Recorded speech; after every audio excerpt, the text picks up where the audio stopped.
Good afternoon, ladies and gentlemen. Happy Thursday, and welcome here to Series E Guilty Gear Strive. We're gearing up for EVO, which is just a week away, and we certainly cannot wait. Tonight's competition will be a good little teaser for one of the biggest fighting game competitions you have ever seen. Over 2,000 players registered for Guilty Gear Strive at EVO, and 16 of the best will be here tonight to compete. It's going to be a blast. My name is Yeso. Welcome here, everybody. Excited to be with you today. I do have a special guest joining me in studio for today's show that you will meet a little bit later, but I'm looking forward to all of the fun here. Now, before we jump into the fun, let's talk a little bit about what Series E is all about. Okay, Series E is a professional esports open circuit that absolutely anyone can join across multiple different titles. We've got Apex Legends, Halo Infinite, and of course, Guilty Gear Strive. Now, the way things work is players and teams, they come out, they compete in our open qualifiers, and the best of the best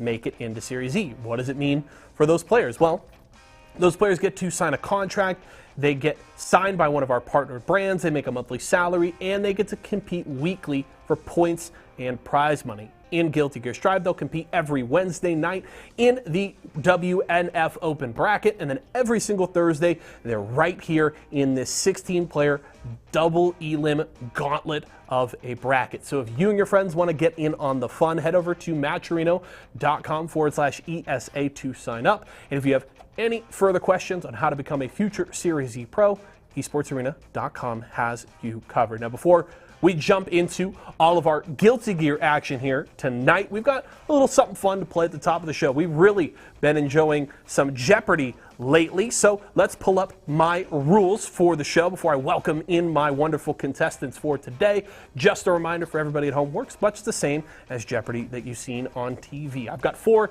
different categories here today. My contestants will take turns picking clues in each category and then responding to those clues in the form of a question. If my players are correct, they win the point value for that clue. If they're wrong, they will lose that number of points. Important to remember, there is a daily double somewhere on the board. If you find it, you are the only player that can answer that clue, and you can wager as many points as you have. Important to remember, the buzzers will be locked until I finish the clue, and if a player is wrong, other contestants can buzz in to try and weigh in. Let's welcome in my contestants. They are in the building here today. Starting from the left, we've got the COO, our resident chef here, the man himself, Frank.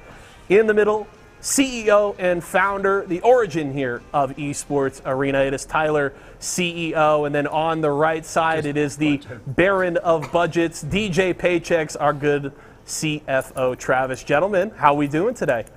Great, JC. How you doing? Pretty good, JC. Intel week. Yes, I got sir. my Intel bling on, as you can see. Is it going to bring you some good luck here in Jeopardy, Tyler? Don't need or it. You don't even need it? Don't Okay. need it. You might need it. Tyler is confident. I can imagine Frank and Travis are as well. Let's pull the game up for you here, gentlemen. Your categories today: food, video game titles, Series E, and sports. Okay. So those are your 4 categories. I will have to go with Tyler here off the bat. He's the head honcho, so Yeah, sorry, the board guys. is yours, Tyler, to kick things off. Make sure your buzzers are ready, gentlemen. All right, video game titles for 100. Let's do it. We'll go top to bottom here. Video game titles for 100. A scientist and his crowbar. Tyler. What is Portal? Incorrect. Minus 100 points there for Tyler. A lot of chuckles in the room. I would just like to be clear, we did rehearsal before the show and accidentally showed a potential clue for today's show, and Tyler took the bait. Frank or Travis, would you like to get in there? No, I'm good. I'll keep my no points. Okay. What is Half-Life? What is Everyone Half-Life knows that, guy. Yeah. there? So minus 100 points there I for thought Tyler. that's weird. But It sounds like Half-Life. I'm but used I to saw the saying answer it. beforehand. I'm used to saying it in Spanish, so I didn't understand it in English. Okay. Sorry. Well, Tyler, the board All is right. still yours. Oh, that's right. The board is still mine. Let's go with sports 100. Sports for 100.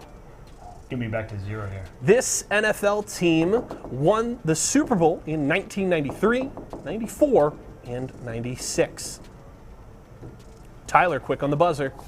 Who are the San Francisco 49ers? Incorrect. Minus 100 points for Tyler. Frank or Travis, you want to buzz in? Travis, quick on the buzzer. Who are the Dallas Cowboys?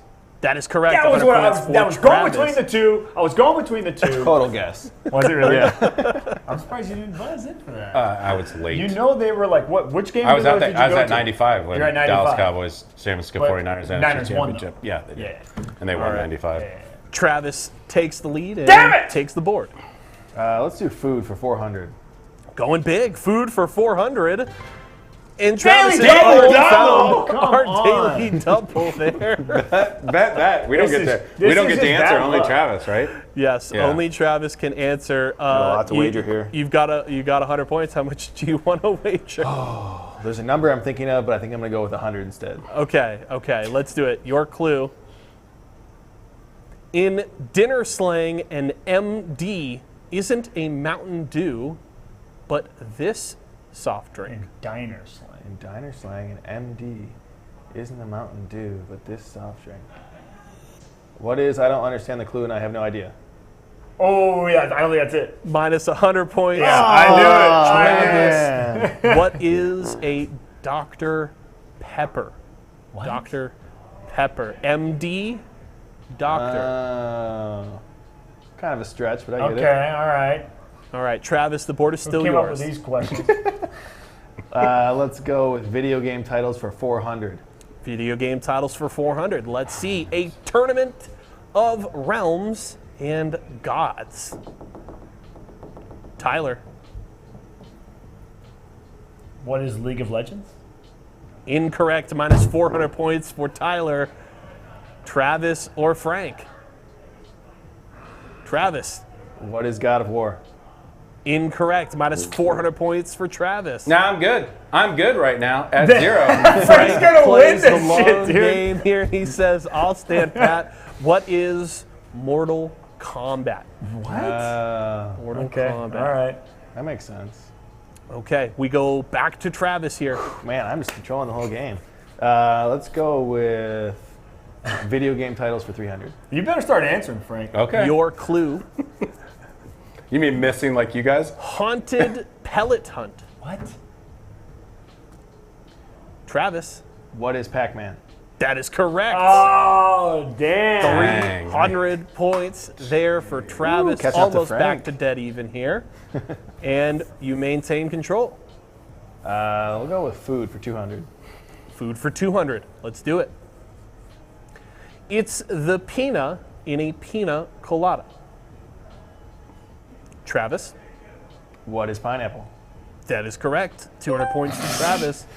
Wait, I disagree. I think it's pineapple juice. Sorry, that question is wrong, and that was wrong. It said pineapple anyways. I'm just Yeah, saying. it was missing a P in there, but still, we're gonna take it. That's ridiculous. Travis, Semantics. go ahead. Who's putting these words in here? All right, Frank, this one's for you. Let's go sports 400. All right. Okay, sports for 400. This NHL team won the 2000 Stanley Cup Finals. Tyler. Who is the Dallas Stars?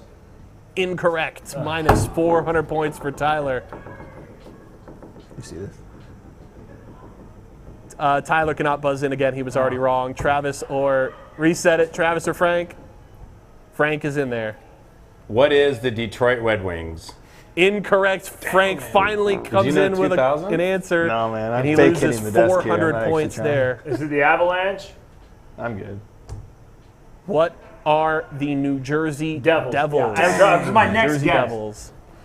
The Martin Brodeur Wow, we are era. doing awesome. Dallas Stars were before that. FYI, Brett Hull skating the crease, okay? We're going to go back to Travis Oh, again. I got to pick again? Okay. Wow, I'm hurting. Let's go with Series E for 400. Oh, we got Series E on here. Series E for 400. Let's see what we've got here. This roster was the very first team Razor in Apex Legends.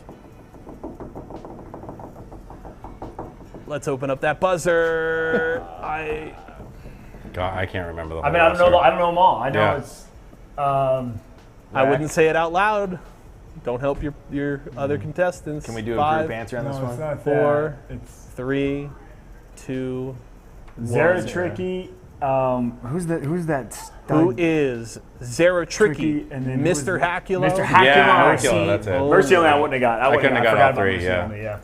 Nobody lost points there, so That's a good thing. I'd say that's a good step. I don't think I'm going to be able to come back. Travis, the board is still yours. All right. I like this. Let's go with food for 300. Let's do it. Food for 300. Food for thought. This popular Spanish food means little donkey. I don't know it. I love do that not know both that. Tyler and Travis just looked at Frank immediately. I do not know that. Like sausage. 5, 4, 3. I don't even know what 2, that would be. 1. You're gonna feel a little silly. What is a burrito? That makes Burrito. sense. I've never heard that. A burrito. I'll take a little donkey, please. Carne asada. Burro, sí, but Travis, go con again. burrito. All right, yeah, it's so weird. I haven't picked a category yet, so I'm not sure. Yeah, jeez. I think I'm going to go with sports for 300. Sports for 300. Let's see if you guys got this one. This NBA player was the 2009 Finals MVP. Tyler. Who is Shaq? Incorrect. Minus 300 points for Tyler. Frank wants to get in there. Who is Kobe Jones? Kobe Bryant, sorry. What? I'm thinking soccer, I apologize. Excuse me. Kobe Bryant, not Kobe Jones. Thank you. Final answer. I'm giving it to him. Fine. Give me something. 300 See, points okay, for when Frank. did Shaq take it? Shaq took it, I thought, over him like a couple of times. Right? I think 2007. Shaq Oh, wasn't boy. in LA in 2009. He wasn't? No. All right. Damn. It's not that funny, JC. I was pretty close. Oh, Kobe Jones is funny. Yeah. That is funny. And you gave it to him? That's. He corrected himself. I need something, guys. We got Tyler I at minus need something. 1,300 points. Okay. Come on. Yeah. Frank, This the isn't my board is call. yours. I'm the only one that's answering. Let's do. Tyler's the one answering. I am the one that's fucking going Let's do for it. food for 100, since we've not got anything except you guys gave Travis some pineapple. For 100. Don't be mad. You stuff this French pancake with fruit and cream. Tyler. zoomed What? What is a crepe? Yes. Tyler's on the board, 100 points. I zoomed in A instead of cheer, pressing. a Bronx cheer from production. Tyler climbing his way back. The Intel swag coming in clutch. Go ahead, Tyler. Let's do Series E for 300. Let's do it. Series E for 300. This player won the MVP award during Season 1 of Series E Apex Legends. Oh, God, I remember the trophy. And Tyler. talking. Who is Mr. Hacula? Incorrect. Minus 300 points That's for Tyler. a joke, dude. Wasn't he? Travis or Frank, you want to get in there? No, because I'll say it wrong.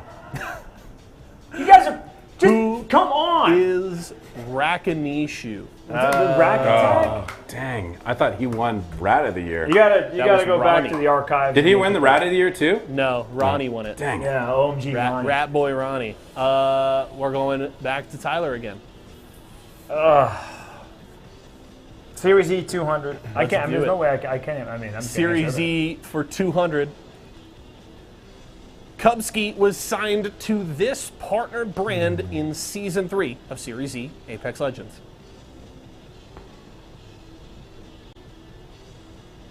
Tyler.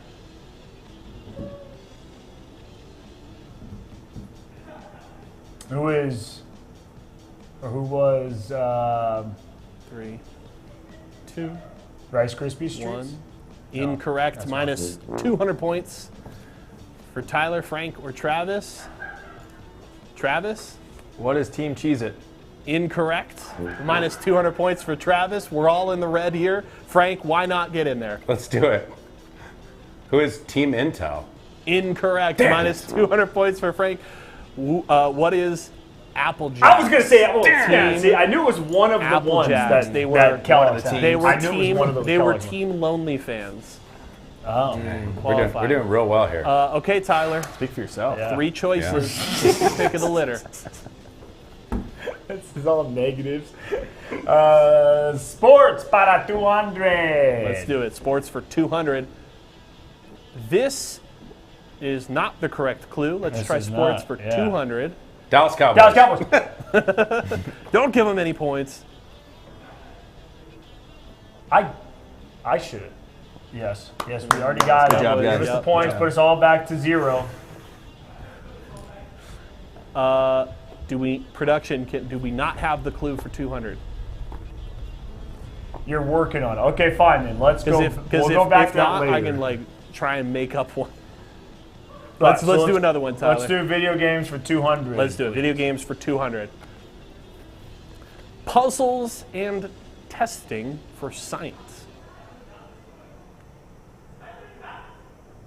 Quiet in production. Quiet in Tyler production. has this one? Is that what you guys Quiet just said? in production, Frank. Wait, what did I say? You buzzed in. Oh, I got it. Okay. I don't know. I'm going to say, what is Tetris? Incorrect. Oh, I like that Minus guess. 200 Yeah. points for Frank. Puzzles and testing for science. science. Yeah, Puzzles pipe down, peanut gallery. and testing for science. Let's Travis just all or do it Tyler? together. 3, Dr. Mario? 2, Minecraft? Could be. 1. What is Portal? No, come Oh, there's on! the Portal one. Come on! We hit you with the old bait and the old switch. switcheroo, huh? Yeah. Let's go to Series E for 100 here. Yeah. And we'll see if we get that final sports clue. Shine was signed to this partner brand in Season 1 of Series E Guilty Gear Strive. Ignore the second time on there. Anybody? Travis. Oh, come on. The only one I actually know. What is Team Intel? Nope. Incorrect. Minus 100 points for Travis. Tyler. Nerf Shine. Who is Nerf Shine? What is Nerf? We'll take it. Yes. All of the above. Every possible form. 100 points there for Tyler. Look at that. 2 correct. At least I went for it. Do we have our final clue, production? We do not have. JC, ask me. Okay, Ask I'm one. gonna make one up here. Yeah. Okay. Is this Final Sports Jeopardy? For 200. This is for 200 points. This sports. is for all of the marbles, actually. Okay. Okay. This team beat the Anaheim Ducks in the Western Conference Final in 2006. Tyler. Western Conference Final in 2006. You buzzed? Who is the Detroit Red Wings? Incorrect. Plausible, though. 2006. Oh, Edmonton Oilers. Yeah. Damn. Travis or Frank? Who is the Edmonton Oilers? Correct. Yeah. Dude, nice Golly. one. Nice. Good Nice, job. Frank. Nice. Good job. All right. So our winner by Default. being the best loser, I guess, Yep. is Travis with negative 200 points. You can take those to the bank, I guess, or write them off on your taxes as an investment. There you loss, go. I Right. guess. That's a There you write-off, go. Travis. That's a Minus write-off. 200 points. I'm going to include that in my taxes for sure. Yeah. Gentlemen, thanks so much for hanging out. Thanks Hope for you are watching, everybody. enjoying Intel Week. Everybody in chat, everybody home, show some love for the head honchos here at Esports Arena as I turn my cards over. And Kobe Jones, I will never forget that one. That was a good one. We are getting ready here, of course, to jump into the Guilty Gear Strive action. Again, just a week away from EVO kicking off out in Las Vegas. Cannot wait for that. It's going to be an incredible event, and hoping that today will be a nice gearing up session for a lot of these players, for you folks at home, and for our incredible talent that are ready to go. We've got Ringe and St. Cola on the cast here today. They'll be bringing you all of the action, and I'll be here with my special guest in between it all to break it down for you all. But let's kick it off. Another night here of Series E, Guilty Gear Strive. Series E, we got all kinds of elite players here today. For Guilty Gear Strive. Series E, let's get it. Shine takes it over Hotashi. Oh my God, James. I love watching this week after week, and I hope you guys do as well. The super, just seal it. Come in, the overhead. Let's go. Damn, it was so great play. That's how scary the players are in this tournament. So Oh man, Series E is here, baby, and I cannot wait to get into the action. EVO's on the horizon. I can feel the electricity. I know St. Cola can feel the electricity. I know the viewers can feel the electricity. My goodness gracious. And 16 of the finest competitors are joining us here today, as they do every single week here on Series E. But damn, Cola, it really does feel like there's a little extra something in the air tonight. Oh yeah. I mean, as you already know, we got the best of the best in the U.S. battling out to see who's better than the rest. But again, as you pointed out, coming on the heels of EVO, coming next week. So you know you want to get them wins and not that defeat. And you know that you want to get that good practice in. And the Guapo line to stay fine out here because we're showing something different with it.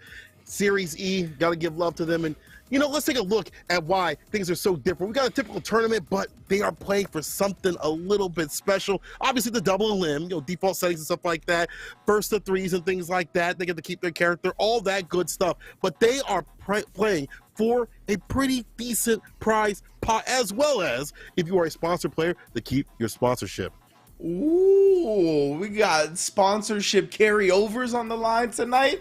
Okay, so we're trying to extend some contracts. I see you top 2 of our 16 incredible players. I mean, that's going to be ridiculous. You guys already know how it goes. And yeah, as you said, the prize pool looking spiffy as well. I know everybody's going to be wanting to keep their sponsorship, keeping that Series E bracket, because, I mean, this is the finest practice you could get when it comes to North American Guilty Gear Strive. There you can see our 16 fantastic players here today. Solstice, Razzo, Jonathan, Tene, Tempest, Red Ditto, Shine, Umisho, and Hotashi making up those sponsored guests that are going to be playing to try to keep their sponsor next week, of course. Joined by Flash, K7, Pluto, Adventure, Stealthy, Marvello, Kazam, Super Noon. I mean, top to bottom, star-studded lineup. You can't get a better bracket than this. I mean, really enough said. That's facts right there. And again, the variety that we see is going to be super sick with it. Jacko making an appearance, of course, everyone's favorite, Happy Chaos, as well as Nago. But there you go. You see a lot of variety. All these players that are coming through, and I can't wait to see also in EVO this, you know, rivalry that we've got. You know, obviously Street Fighter's a little bit different. You know, maybe we lack and slack it over in the U.S. for Street Fighter 5. But when it comes to Guilty Gear, we out here. We getting different with it. I know there's going to be some sick exhibitions coming through. I know Apology Man's putting that on for 3 days straight. You and Tasty Steve on the mic, that's half the reason why I'm tuning. I want to be real. And then the other half is obviously for the sick action that we're going to see between those players. And then at EVO, there's going to be an exhibition between Latif and Hotashi. Yo, chat, let me know who you got. Actually, Ridge, who you got between those two? Oh man, gonna put me on the spot. Okay, so I have thought about this quite a bit, and I'll keep it a buck. So I do think that it's going to be Hotashi getting out to an early lead, but I think he's gonna get downloaded. I think it's gonna be 10-8 Latif. I think it's gonna be close. I don't think it's gonna be a blowout whatsoever. Latif does have to be careful though, because like I said, Hotashi getting out to an early lead, the tilt factor. You know, he's been doom posting. You've seen it. He's been doom posting about the Nagoriyuki. I'm not so sure that his mental is going to be fully armored how it's supposed to be, you know? I actually think that Hotashi is going to come out for a slight victory, a very slight victory, because of the doom posting. Buddy, as you had pointed out, was like, bro, if this was season 1, I'd be getting it done. If this was season 1, I'd be able to survive and strive. But I'll tell you one thing, if this is season 1, Adventure will be whining, crying in the tweets and things like that. But this is a new adventure. This is the sequel. My man, he's got a new lease on life. Right, he's seen the light, and by God, it is what Daisuke thinks about Jacko. And apparently, he thinks that this character needs to shoot up the tier list. Definitely got some nice love in this latest patch, but my goodness, Umisho always going to work with the Happy Chaos. It doesn't matter how much love you get, because these bullets hurt all the same. Umisho getting the wall break, the bar back like that off the tension, and the Oki adventure. This is bro. Come on now. Did you see that Umi had a whole folder? First of all, that was a perfect. Second of all, Umisho had a whole folder of mixes that they had ready and steady, waiting for season 2. They said, you nerf my character, I got something else for it. I ain't seen that triple overhead before. That's new to me. That's, oh no. Tab dust as well, old school, showing that he's utilizing, or excuse me, they're utilizing all of the playbook here. Absolutely. Minions coming through. This is one of those matchups that Adventure definitely said still needed a secondary, but man's gotta stay wary because Umisho has the bar at the bottom. YRC for some defense. Where's the offense, though? And even if they get a hit here, Umisho got the burst on deck. Oh, but nice tick throw pressure from Adventure. Now the sandwich, Umisho's the meat. Okay, we good. We survived. Yeah, we good. Backs away, but that's testament to Umisho's fantastic defensive play and into the super. The day we're gonna see the Glock rock, let them things bang. Umi shoot. Blah, blah, blah. Yeah, man, Umisho going to work as per usual. You don't want to ever see them in the cut. That is a scary sight, to say the least. And we were busy talking about Adventure and Jacko, and my goodness, I promise you, I know Jacko didn't get to play, but if she does, she is a menace. But right now, Umisho is looking at like potentially the best player in the world. Like, dead ass. Like, it's like that. You know what I'm saying? I agree. We're going to find out at EVO, you know, if they show out. They already did super well at that first offline tournament they went to, getting second place at Combo Breaker. So it's only up from there, honestly. You know, we've seen them take multiple tournaments, take Series E and things like that, Wednesday night fights. As you had pointed out, second at Combo Breaker. They're looking for that top spot. Let's see if they drop, though, as Adventure could make the comeback. And one of the things that definitely helps out in this match is the fact that you have Minion Bar with the quickness, round start with it. But Adventure forcing the burst out real early. Oh, and Umisho clips. Adventure just wanted space back, but no. And then the toes. Looked like you were just holding up at the wrong moment. Now you got to deal with this pressure. Empty, jump into the gunshots. My goodness, the Ex Machina, Ocelot in the building. That's a lot of damage. It's going to be plus frames. No lane right here. That's going to be Mad Oki. Just goes for the heavy shot. YRC, it don't matter, though. Not your turn. Umisho scheming, lying in wait on the YRC.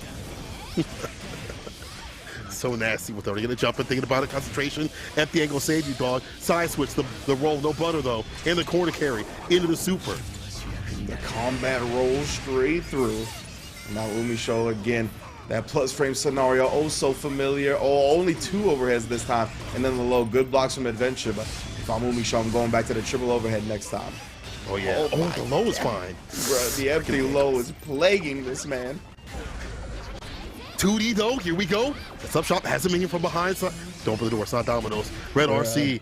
Oh my God, Umi is so good on defense. So amazing on defense. It's one thing to hate the character for Happy Chaos, how impressive they can be, but that is enabled by the fantastic defense when they are pressured, when they are put to the test, they put them to rest, and part of that because they got them hands up like a pack of Legos. Yeah, that's what Umisho, I think, is a hallmark of their character and their play, right, is their defensive choices. You know, you talked about Street Fighter V just a little bit, you mentioned it. That's what we saw Mr. Crimson really heralded for his defense over in Saudi Arabia, right? I mean, that's what Mena said. It was like defensive mastermind. Umisho is very similar. I have seen very few people on the level that they are when it comes to the defense in this game. As you know what they say, offense win games, defense win championships, and my goodness, the world title is on the line next week. Absolutely, and if Umi is going to show out like this when they're in these gameplay situations with the quickness, I can definitely see them in that top spot, the top 8. Oh my God, the low though, once again, Adventure not blocking the toes. Umi into those. Oh no, I didn't need to know that about Umisho, all right? We didn't need to go there. If they win EVO, then I'll take it. You know, I've seen some of the retweets, you know what I'm saying? Umisho's not too shy about what they're into. So I know we had to turn that off. You know, I'll be on the lookout just in case. I'm sure plenty of people will pay good money for the Jacko shots anyway. Umisho, put him in the corner, let him know. Oh, nice tech throw. Look at that, fading away from the 2D at play, knowing that was going to come through. Counter hit, you almost threw into the super. This won't kill, but it will put him in a bad position. A lot of shots from the Glock, but again, they're about to drop as Umi's got that Oki. What's the setup? Curse? Damn. Curse in the back. Oh, whoops, trolling a little bit. Not actually trolling, but had a slight execution error there. Ends it with a perfect regardless. Yeah, it's a real tough when you Jacko in that scenario, especially cursed up. Umisho, clocking in, clocking out. This is what they do. Umi just doing a fantastic job of, we see the defense, we saw the roll right through too as well, and so many sequences, a side switch, and not getting hit with the 2D, which is what every Jacko wants. They want to set up shop, get the minions on the drop, and make sure that you are put through all the pressure sequences so you can't, even if you're blocking, that risk gauge is getting boosted up. Didn't happen. Umi avoided all that play. We see the perfect today, and we also see Umi moving on. Adventure, Okay, I'm gonna allow you to come in the chat once for this one. Go for the one time. Come on in the chat. Go ahead, talk about this character. You get rights because they did put up a good tier list where they had winning matchups and favorable matchups and some like less favorable, and then obviously the two that is Ram and Happy Chaos. So for those two, go on ahead. Come on in. Yeah, I'm never going to tell anybody to not complain about Happy Chaos, you know what I'm saying? It just feels oppressive. Whether or not you want to have like a serious, objective conversation about the character's strength, that's a little different, you know what I'm saying? But you want to get that salt off your chest, by all means. I've been there, you know what I'm saying? It's different. So I totally get it. And Umisho, my goodness, that is the sodium master right there. Has definitely been raising everybody's blood pressure when it comes to facing them in game. So we'll see them, of course, a little bit later in winner's bracket. But we got so many players here that I'm looking forward to casting. Going to be Jonathan Tene in the building, Super Noon. A couple of those players that you just said is going to be at that Red Bull ArcSys little boot camp that Apology Man's putting together. Those two will be there in addition to a bunch of other players. But then we got, again, what's on the line tonight? It is that top 2 maintaining sponsorship to the next season spots as well. I mean, there's just so much good stuff going down right now. I'm excited for this game, dog. Like, honestly, the way that people have been playing, obviously when the patch had first dropped, it was a little bit of Mickey Mouse, and it's still a little carnival fun, Oh yeah. But at the same time, though, I feel like people are starting to understand the ability to play defense a little bit better. You are able to RPS some of the sequence a little bit better. Milia, especially having like that 4-frame jab now, and in Ram, you can kind of RPS a little bit better. And some of the characters, when conditions have changed, maybe some people don't like that. But I'll tell you one thing, Marvello is one of those chip players that has been okay with the chip play. Like, he's like, hey, cool, the fast RC stuff, I'm about that life. I'll put you through the mix. I don't live that up in Marvel. Like, that's A-okay for me. Yeah, absolutely, right? Marvello is used to the speed. That's what he's about. That's why he's a chip player, right? He wants to transition his strengths that he's built across his fighting game career to the latest fighting game. That's something that you're going to see when you start following the FGC for a few years, right? You're going to see the play styles really transition from game to game, and Marvello doing that with his chip lately. And yeah, he's always a solid player to watch out for. Definitely been showing out in Guilty Gear Strive a little bit more lately. So, and Chip did get a little bit of love, right? I know a lot of people, I think, still think the character is a bit of a struggle, but he definitely has the sped up overhead, can definitely plague some players if they're caught sleeping, but you got to be on point. And that's kind of what Chip's greatest strength has always been, right? He's always been like a heavy knowledge check character and a character that really demands you to be focused on the game. Like, you cannot have like partial brain focus on the game and then thinking about something else, you know what I mean? Yeah. You gotta pay attention. Hands at 2 of 10 for the wheel. But in the end, though, shout out to Tene, who, if we talk about careers, has had a very good run recently. Saw the win CEO already qualified for ARC Revo, and wants to get that EVO spot. Obviously, we talk about knowledge checks. That character that is Zato is kind of ridiculous. And Jonathan Tene, we talk about defense also. Like, going back to that, for a lot of players, I love watching the defensive tactics because Zato stuff is really cool. What's cool to me is when they challenge, 5P and stuff like that, 2P challenges at the right time, when they have the barred red RC and things like that, when they choose a YRC, when Zato players are able to find the right defense, that stuff's cool to me more than like the mixes. Obviously, the mixes are really cool, all that stuff that y'all do. That's sick. But your defense, though, that really makes games and lets you stay alive. And someone like Jonathan Tene is active on defense. I love watching Jonathan Tene play, and with that active defense and their fantastic mixes, all that stuff like that, being probably the best Zato in the business in the U.S., has put people to rest out here and has claimed those top spots. See if they can do that against Marvello, who he's been heated up for EVO, dog. Marvello been talking a lot of, not want to say mess, but saying he ready. That's what I'm glad to hear it, especially on Chip, right? I like when players really gel with their characters, and he needs to bring his own brand to it right now because a lot of people are not believers. So I want to see if anybody's going to do it. I love seeing that storyline at EVO. When a character is a little bit slept on, any type of big tournament, when you see a character that's slept on and then show out, get into that top 8 or even get into the top 24, and it's like, damn, son, we just been thinking about this character wrong the whole time. That's what I'm hoping for, right? I want to see Marvello put people on game, and he's going to start with somebody who really does his homework right here, right? And Jonathan Tene, I think, is a lab monster. He's very focused when it comes to his game, so Marvello, he's going to have to earn this dub for sure. All right, let me see if we got that dog. And you trade route start already off the trade. And Marvello, though, getting right back in the driver's seat, pushing him to the corner. But there's the back throw, though, from Jonathan today. That defensive play now into offense. Bro, yeah, and Jonathan is really, I don't know how he does it when it comes to, yeah, there you go, the jab as well. He's so good at knowing when to throw, so good at knowing when to jab, and his jump away BRC is also a hallmark of his defense. But right now, Marvello, nice confirming to the super, not gonna get the wall break, but still, that's the corner, and then the back dash again. I don't know how he does it, man. The immediate dash down empty low, and that's a dead chip because he's got no health. Man, what a read. Could have get blown up, but then again, that's data for Marvello going this round.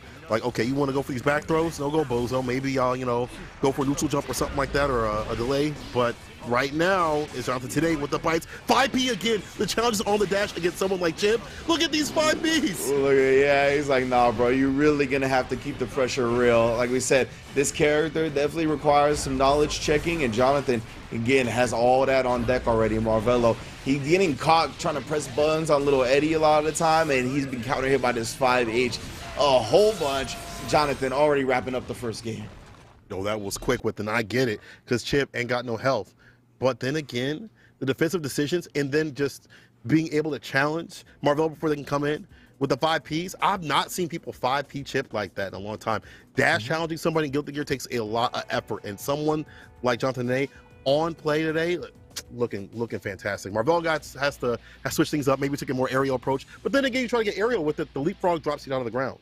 Yeah, and then 6P to God as well, right? So, I mean, Zato has a whole lot of answers. We've seen this character do great things in every region. You know what I mean? Like, Gobo has done a great, he has had great results in Asia. But then Latif and Leffen, both in the Middle East and Europe, and then Jonathan Tene and NA, like, they are out here winning a lot of the tournaments. So, this character, if you could pilot it, has almost all the answers. Absolutely.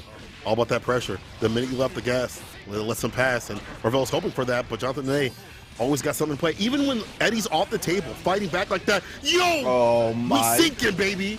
Like we said, almost all the answers right there. You want to burst, has the bait, has the punish combo down afterwards. Go ahead and DP little Eddie, because I'm the point character. I'm top boy of this block. Zato, another round. Dang, Jonathan today.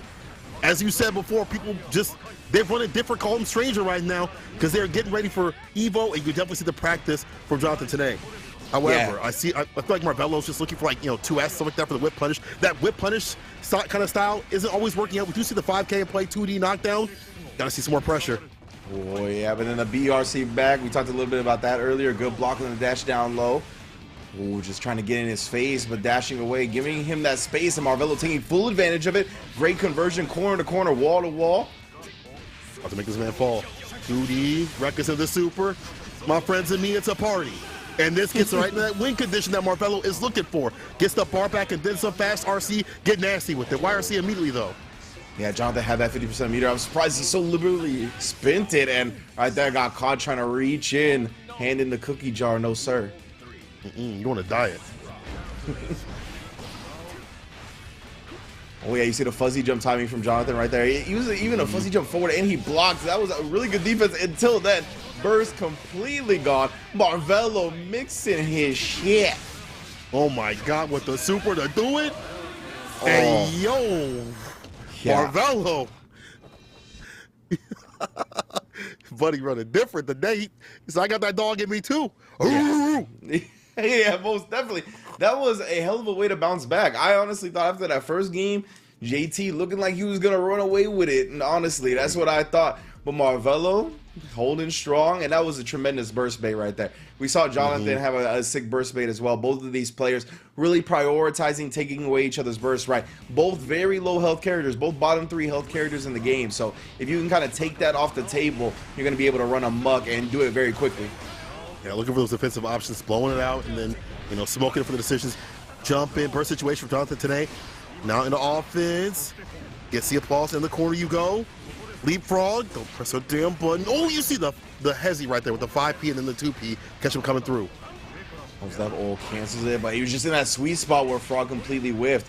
Now Jonathan got to play without this Eddie for a little while. Marvello tried to take advantage of that last moment before little Eddie and paid for it dearly. Full combo afterwards. 6H, not enough to kill.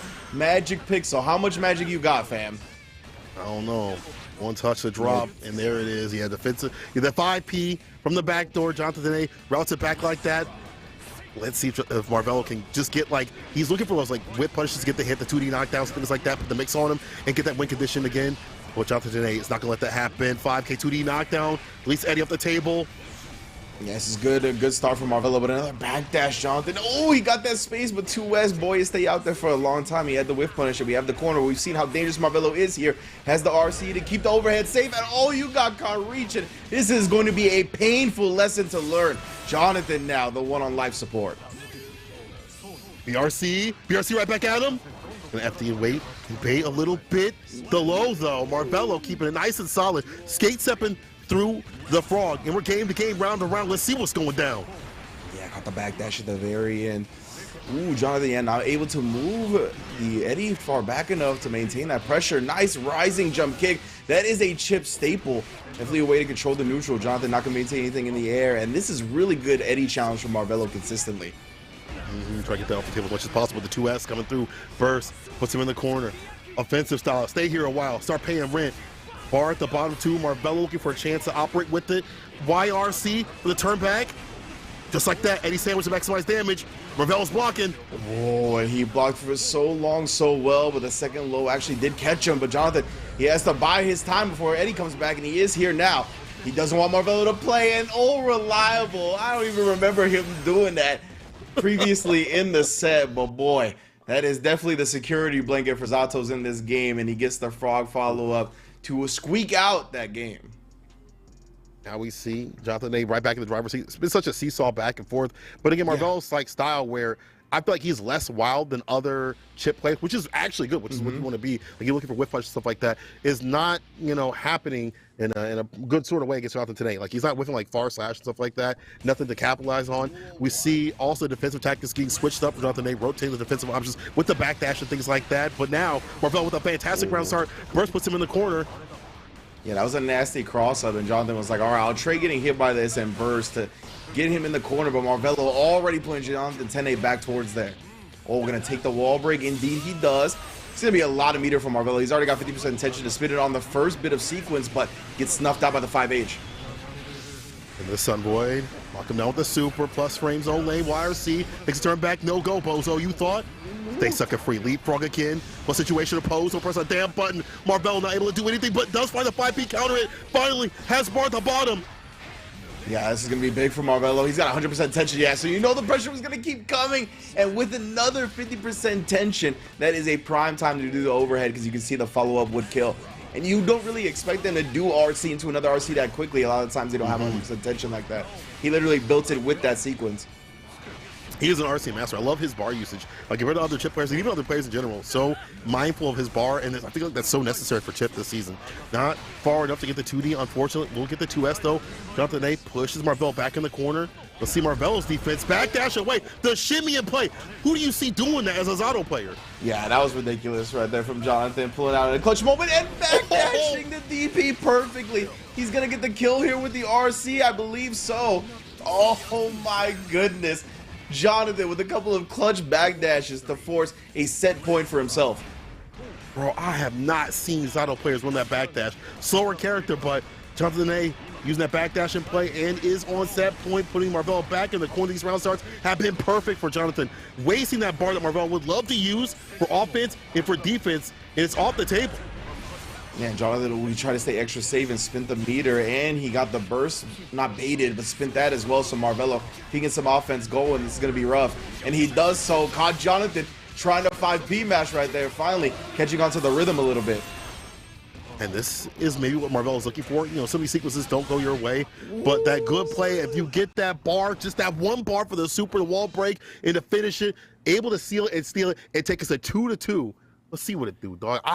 What do you think? Man, I don't know. I don't want to say, like, what do you think is what either player needs to do? Because I feel like they both have a game plan, but whoever gets their win condition faster. For Marvello, it's like, if I get one bar, I'll find a way to open you up.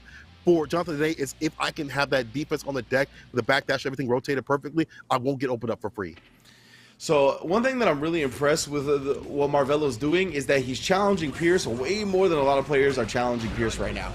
See, he even tried it right there, and he does kill little Eddie. See, and he only eats that. Even with Chip, it's a hefty chunk, right? And Jonathan has managed to play this scenario well to get Eddie back, but he's doing such a good job at taking Eddie off the table, even for eating a little bit of damage, because Chip can make his way in so effectively, right? So I think Marvello is doing a great job kind of playing around little Eddie, but Jonathan has adjusted super well right now. He's going to get a chance here without little Eddie, but again, stuffing his way in with the great normals and the 6P that we talked about.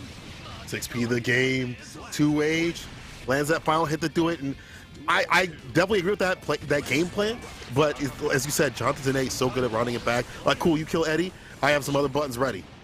Like, he's so good at playing good neutral. That is definitely how it goes. Jonathan is a fantastic Zato on-point player for sure. IBFD getting some space back, but yeah, we talked about it. RC again able to open him up off the quick one, and the stagger pressure is there as well. Marvello, he hasn't really plotted on a command grab at all. We could be looking at that, and one of those things to keep in mind, and that is something that can get you killed right there. Trying to snipe out little Eddie so much, you can get caught on the drills, but the DP, no safe jump. All danger. That should be it right there. Marvello, take us to final game, final round. Yo, let's go. Tremendous round one set here. Couldn't have asked for a better one. Nice patience from Marvello, not swinging into the 2H. Does end up swinging into that. That's a patented delay strat from Zato. Very, very strong. On the corner, applause. Want to send this man to the stands, releasing the loser side. Man, his defense has been so good. He is definitely a Marvel 3 player. Burst from Jonathan, very aggressive, and that is a huge combo starter. As you can see, 2H melting Chip's life bar. It's a one-touch situation. Marvello with no bar, no health, and not a chance in hell as Jonathan Tene swings and clips him, coming in and gets the win. Blowing up the decision, says, like, I can fight you 1v1, dog. Eddie was just a precautionary tactic, but I can get it done by myself and is able to do so.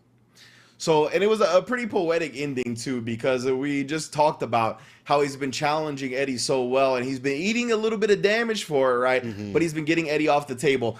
In that instance, he didn't have the life to spare, right? He did it again. He just kind of went with that muscle memory. It took over. You know you're supposed to snipe Eddie in that little spot. That is going to lead to your win condition. So he pressed the button, and he paid for it, right? So good stuff from Jonathan, being well aware of that, of his habits, and just getting that last bit of damage he needed. Tremendous set. Absolutely. I mean, went down to the last round, Marvello, that was a hella good chip play. Yeah, even with like the score being what it is, 3-2 is all good and stuff like that. But y'all definitely need to watch that back. If that is an indication of what we're going to see at EVO, I'm super excited. And y'all definitely look ready. Y'all definitely look like you practice in the US. Y'all definitely look like you actually got some pride in yourselves and your play today. And we have more play today in terms of Guilty Gear. We're going to have Andy Tizer's Red Ditto coming up next to go up against Nerf's 9 Moonshine. Ooh, my goodness. Red Ditto versus Shine. All right, then is going to be, I presume, Ramlethal. I saw Shine playing some Potemkin up against Jonathan recently, so I don't know if he's been fully committed and just trying to weather the bad matchups or what. I'm not exactly sure. I think I saw him say something on Twitter. Yeah, I guess he said, I'm going to rock it out. I think he said something like on Twitter, like, after EVO or something like that, he might switch. But for like right now, it's like you might as well stick with what's gotten you this far, and probably one of the weakest characters in the game. Which is good because nobody wants a grappler to be good. I'm gonna be real with y'all. Besides the grappler players, no one wants this character to be good. But he's weak, but he can get the job done. He's bar to go far. Like he really is a bar necessity type of character. Absolutely. Yeah, I would probably say, for my money, he's the worst character in the game. But in my opinion. But I definitely think not bad enough to be completely irrelevant.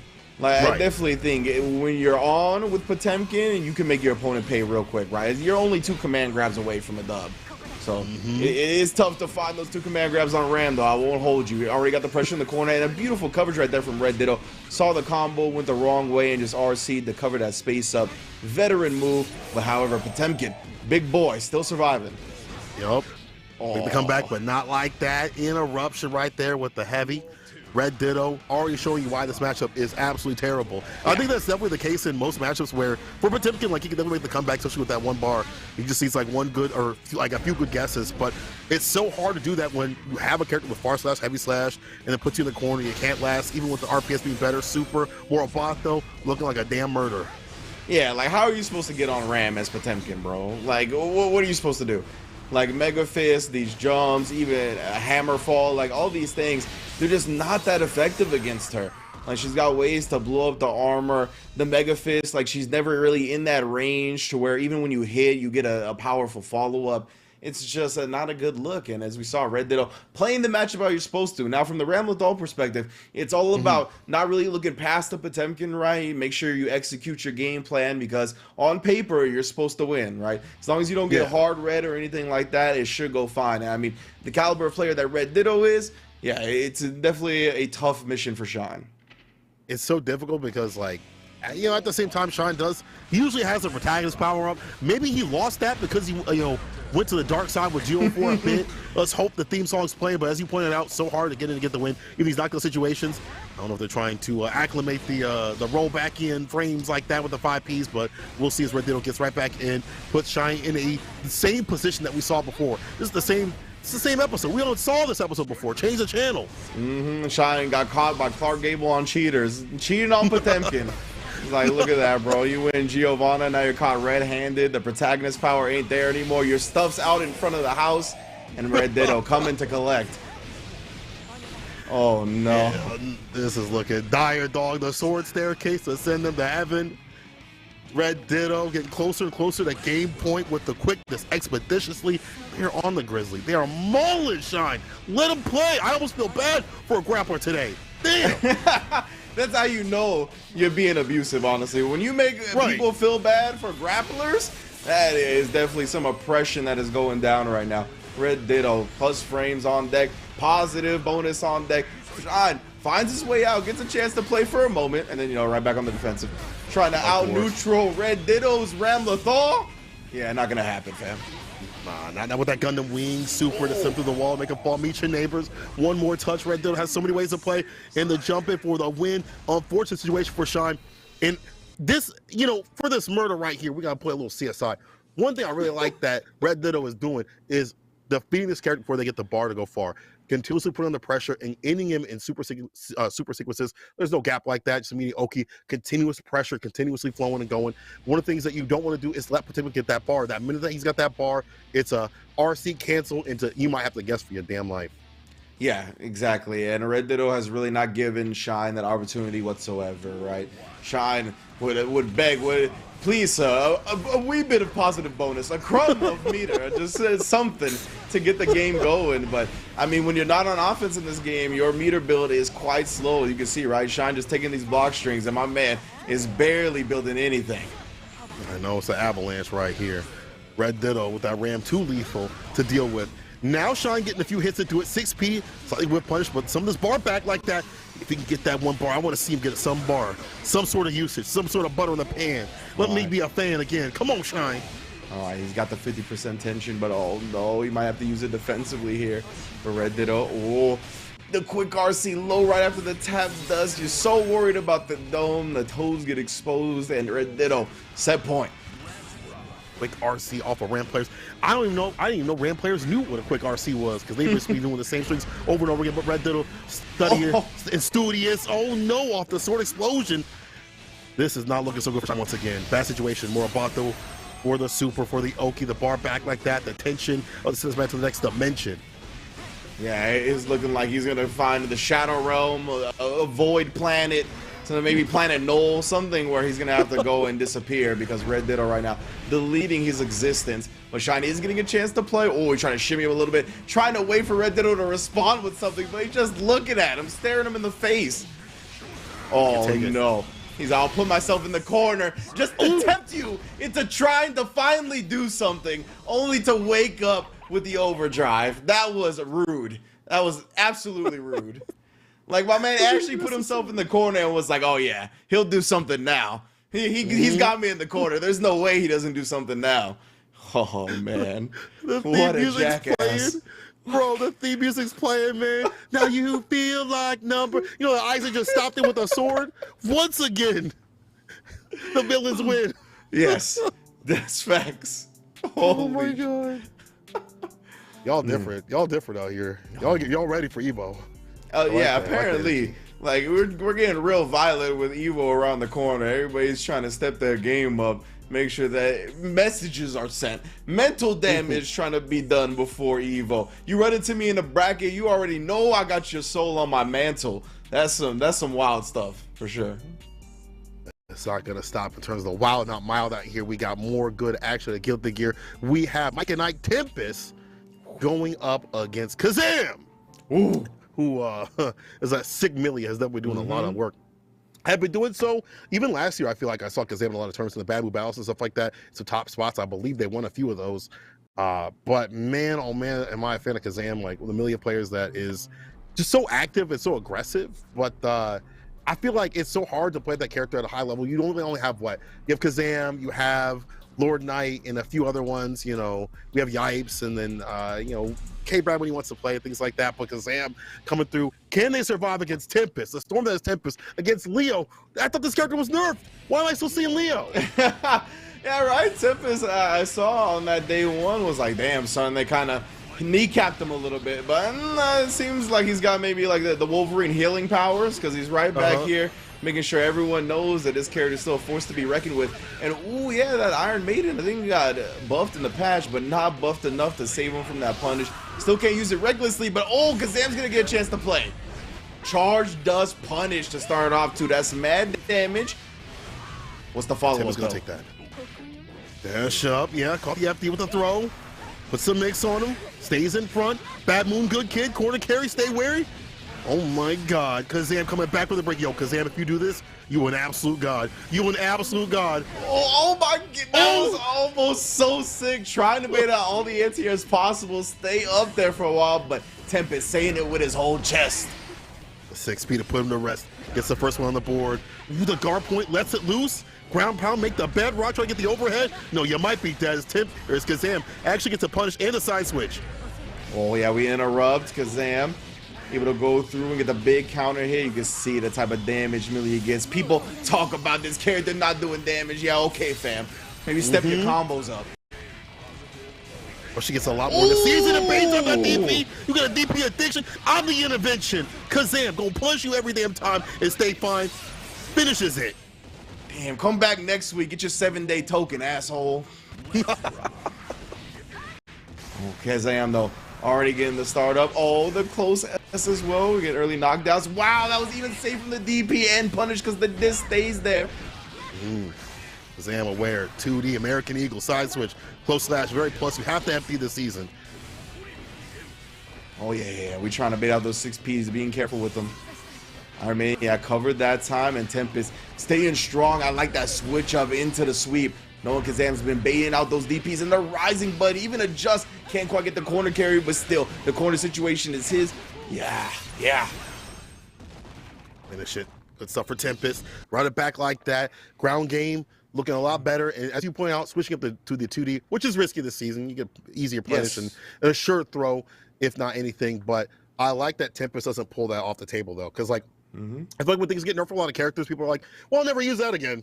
Yeah. There's no point. Like, you still get a lot of reward. You get a counter hit reward this season, so you definitely get rewarded for getting those hits. And even like a normal hit is still good to throw out, just not so airlessly. And someone like Tempest, who's actually a smart gorilla player, I can't believe I'm saying this, a smart gorilla player is going to take the full effect of this character. That's also why I feel like Leo is really good this season. If you are a smart gorilla player, you will do just fine. Yes, that is the secret behind Leo, actually.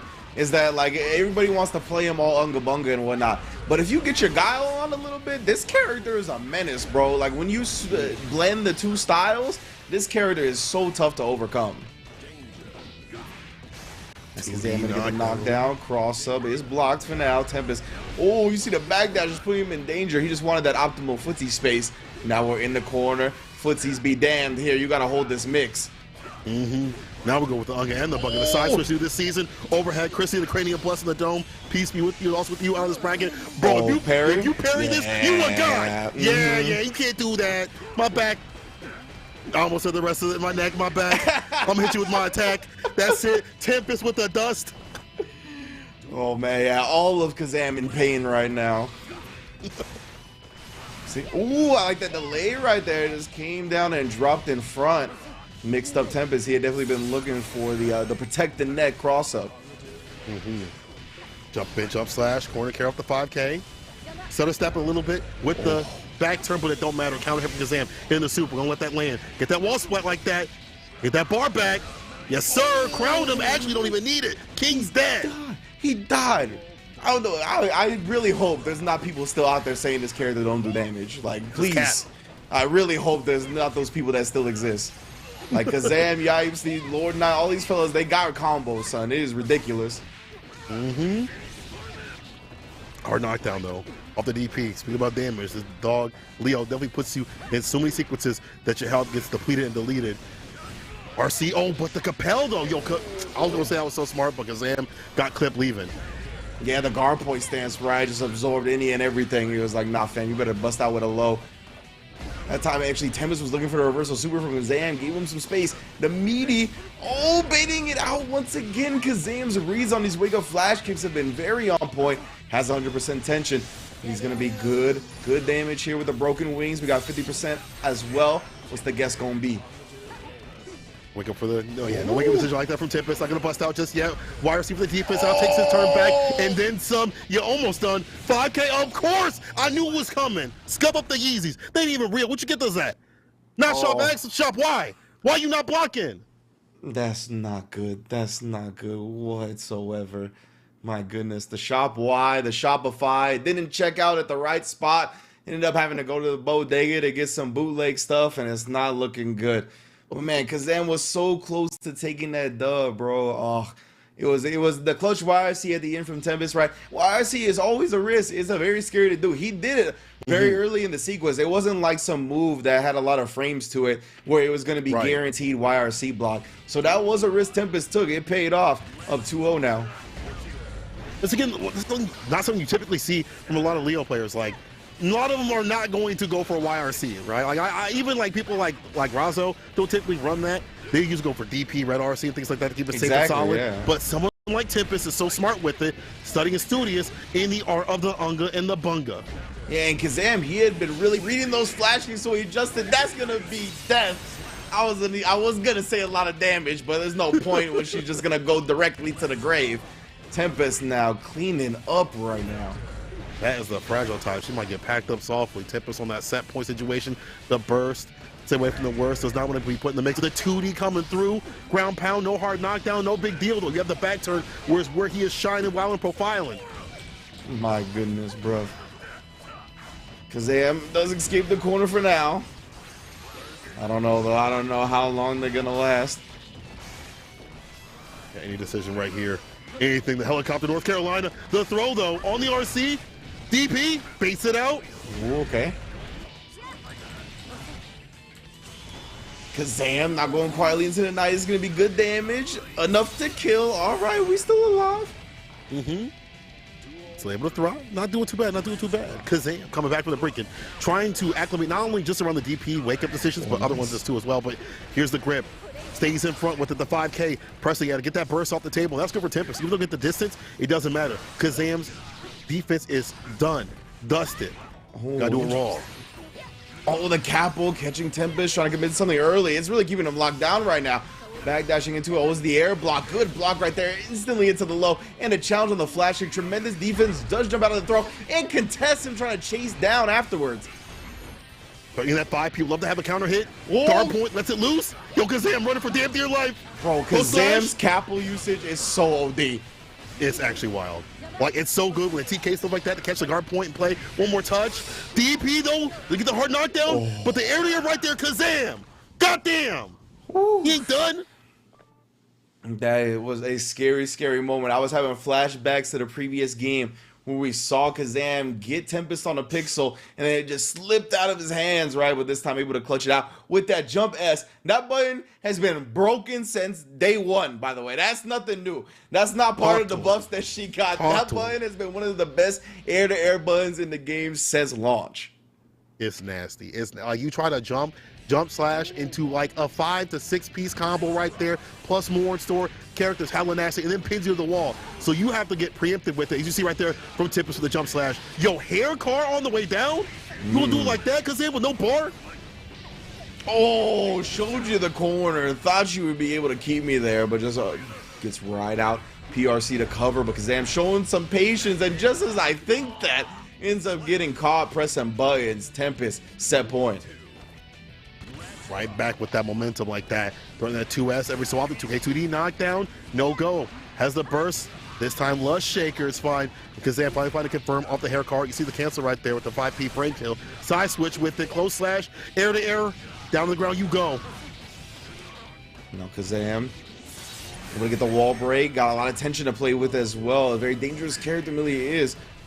When it comes to the mix-ups, yeah, she's going to bully her way in with the hair card because of that RC. The positive bonus going to be there as well if the meter was necessary, but of course it's not. Perfect on the board. Again, Kazam will not go quietly into this night. Nah, swinging back like that might actually make it to the morning. We'll have to see. It's Kazam trying to stay away from the danger. Oh, the parry back. You go. DP waited and baited. Easy bait oven. Tempest had no RC to keep that one saved. Instead, spins the burst here on the punish. Oh my goodness, the 2D response actually does work out as she lands. Great blocks from Kazam, but gets caught pressing a button on the way down. That back turn 5P, a menace for people in the air. And once again, Tempest, CEO champion right there. But no, combo breaker champion right there. He is not ever going to let the burst awareness slip from his mind. Well aware of that one and takes the set.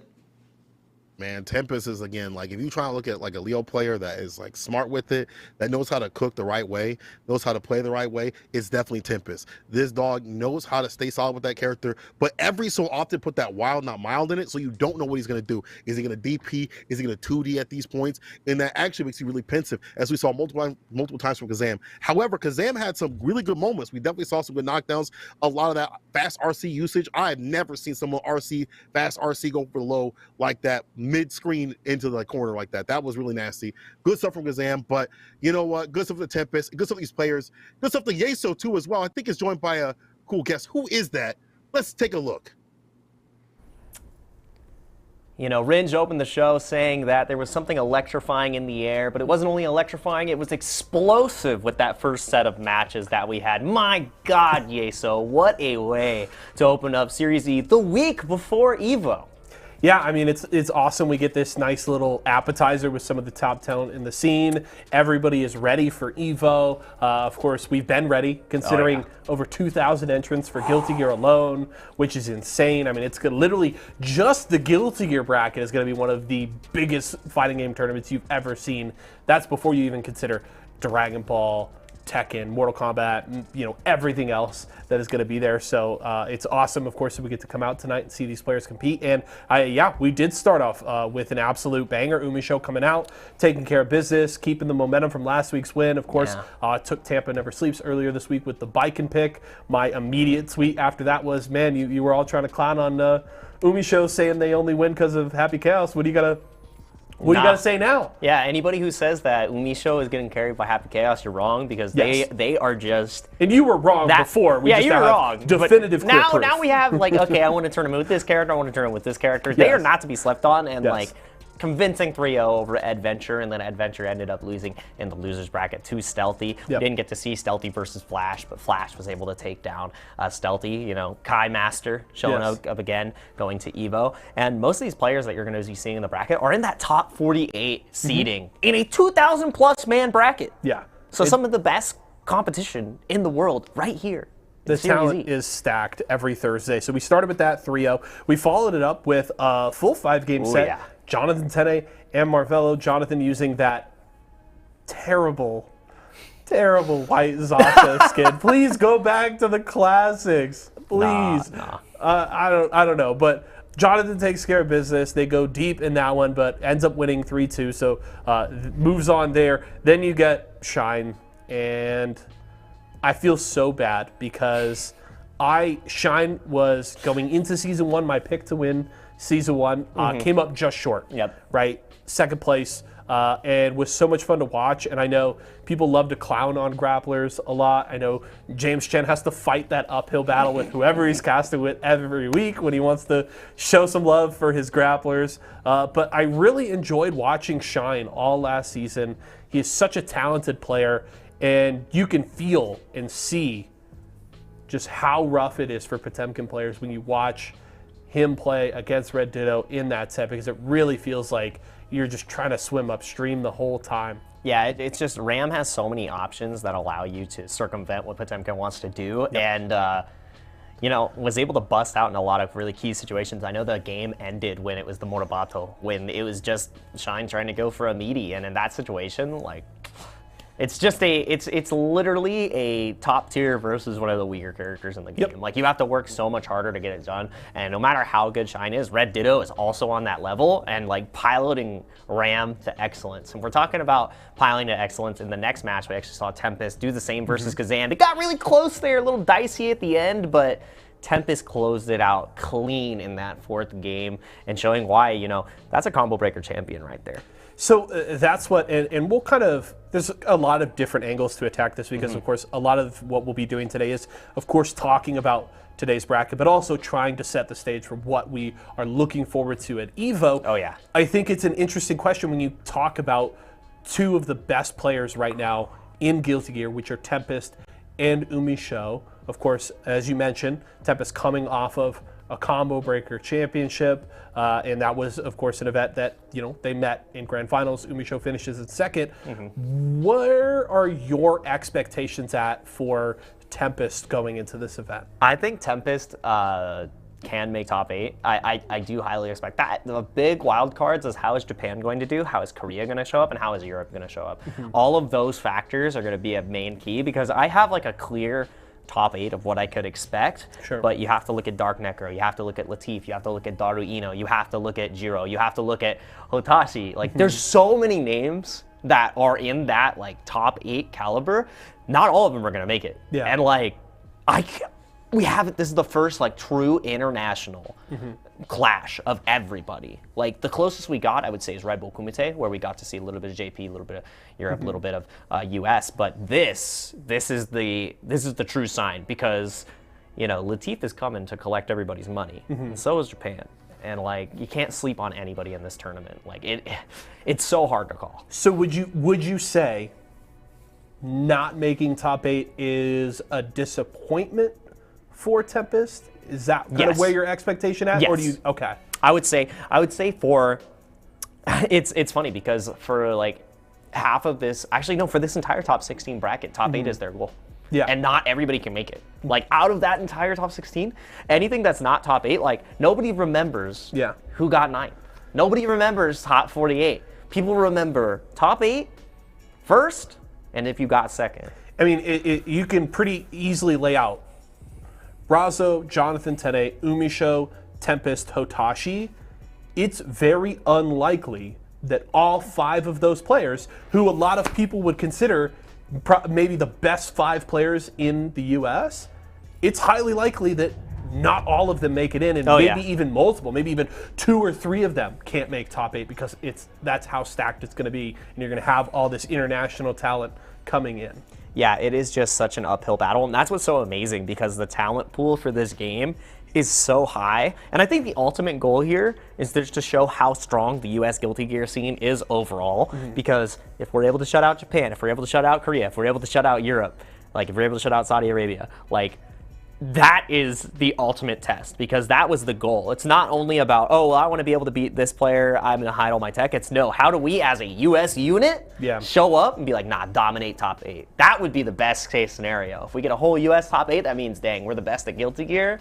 You got to hold that, but it is no easy task. I think the boys can do it. I think that everybody that we have can make it happen. You know, you have Umisho as one of the best players in the world. They are amazing. You have Jonathan Tene just winning CEO. You have Tempest, the combo breaker champion. You have Hotashi, Guilty Gear legend. I think the entire crew of Guilty Gear players can make it happen. But, you know, we're going to have to see next week. And we have more matches to see today, don't we, Eso? We do. We have plenty more to go, only through our first 5 here so far. We're still in winners round 1. We will be finishing that up when we come back. We're going to go to a quick break right now, but when we return, Ringe and Cole will get you right back into the fun.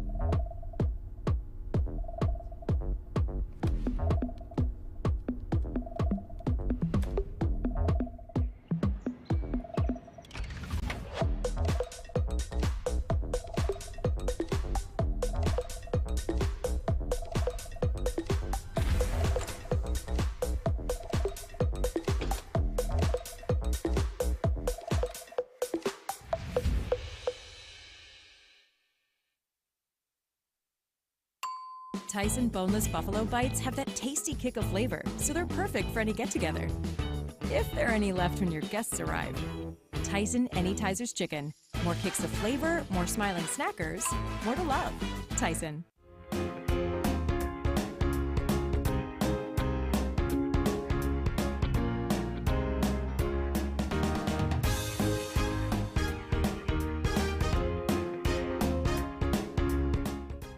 And welcome back to Series E Guilty Gear Strive. We're going to see who will thrive and survive in Guilty Gear Strive out here at Series E, baby. We got the best of the U.S. battling it out.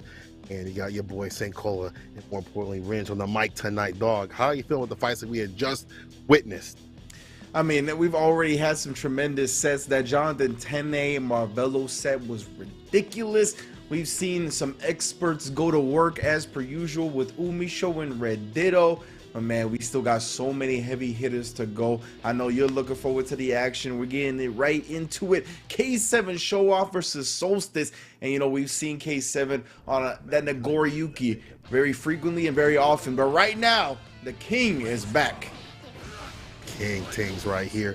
K7 Showoff, the young boy fan himself. He got himself from Twitter. Definitely plays like a young boy fan sometimes. But Solstice is one player that we have, you know, if you look at them on Twitter, they're on the cusp of trying to make that breakthrough, right? They have the frustration of a top player of trying to make that breakthrough. They're trying to say, how do I get that consistency of getting those top spots, getting those big wins? Solstice, I feel like they're on the verge of doing so. Tonight might be that night they can take down K7 and sense in their path. Round start with it. It's an interesting dichotomy these two players have, right? Because I think Solstice has been a bit more consistent over a longer period of time in this game, but K7 has had higher peaks, right? He's been to the mountaintop on multiple tournaments. He won CEO 2021 for Guilty Gear Strive. He won an offline tournament before that. He won Frosty Faustings for Mortal Kombat 11. Like, this is a tournament champion right here. And Solstice, that's the plateau he's trying to break into, right? He's a top 8 competitor. We've seen him get top 8 in some of the biggest tournaments in North America, but he's trying to get that first place. Always darkest before the dawn. See if we can kind of find that gap that he needs to close. K7 trying to find the opening. Overhead, ground pound once again, ground pound. And this one's for you, Morph. God, I love that super. Does so much damage. It puts him in an okay situation. K7 already has bar at the bottom. Cancel. RC. Yo, what? Yo, I got mixed. I didn't even know he was a back turn. Took the burst on the way out, too. Put the burst in the bag. Oh, K7. BRC and so gets slowed down for everything, right? That's why you were talking about. You couldn't really tell what he was about to do. He kind of was all of a sudden in back turn stance off the berserker slash in the corner, and then he just was able to get it back in front. And I think that slowdown really prevented Ramlethal and Solstice from responding how he wanted to, right? We saw something come out and he got counter hits. So again, being in those BRC slowdown situations, it is just so tough to challenge. And I like both these players because they both have a similar style in terms of like their play style. Solstice is very aggressive. So is K7 in some areas. But Solstice has been working on their defense, so it's good to see them go head to head like this. Round start with a burst already from K7, letting that loose, getting the counter, hitting the knockdown, pop in the corner, gets the meaty headbutt, meaty fireball again, bad situation. Solstice actually able to find a far slash. Yeah, that FD got him just out of range, so was able to whiff, and then Solstice took advantage, got the burst out, and that was a huge instant block right there, able to get the proper punish on the 2D because of it. Oh, and they chased down the backdash. Solstice really snowballing that clutch defensive choice into a big opportunity for the W. Lots of damage on the Supra, obviously. I don't know what they were thinking. I can't believe he almost died. Now we got 50% tension, going with the real safe jump stuff. Oh my god, the PRC with the quickness doesn't kill. 2H actually is an answer. The counter hit, ground pound. Overhead once again, 5K. YRC for the defense. YRC, yeah, it's blocked, and the sweep, the 2S, the god catching him, or was it the explosion? I wasn't even sure. One though, or at least K7 was one, but also fighting back like that. We'll give us more games. Jump in, weights and baits, easy bait oven, baby. Nice shot from K7, knowing the proper burst point in that combo, and then guard point attack cancel, catching him at the pass. Ooh, now you just get mixing with the Lions then, baby. Nice, the FD got him away from the 2K. Dash up, the Lisa throw, new this season. Good reason you see Solstice with more of the grabs. Trying to bait something out. Gets a counter hit though. Oh, the tap does the RC, of course. Solstice Going to one of those clutch round enders that you see people go to time and time again in Guilty Gear Strive. 20 frames on that tab does. It is not an easy overhead to block when you account for all the other things that you have to deal with, right? The mental stack gets real ridiculous in this game. So tab does very easy to forget about, and right there, just utilizing it to clutch out. Even that sequence too, you saw the flip in between for the plus frame, so you can't press a damn button. As you put it, that mental stack like that with these sequences that make it plus means it's like hard to even press a button or want to press a button. So you're just not there, you're not aware, you get hit with the, as soon as you even see the yellow, you're still not blocking. 1-to-1, Solstice coming back.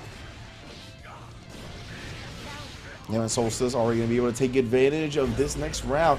Trying to gain a lead in the set, but K7, just as I say that, the Berserker slides into the overhead, and Solstice doesn't want to let him build any more momentum, but it doesn't matter what you want.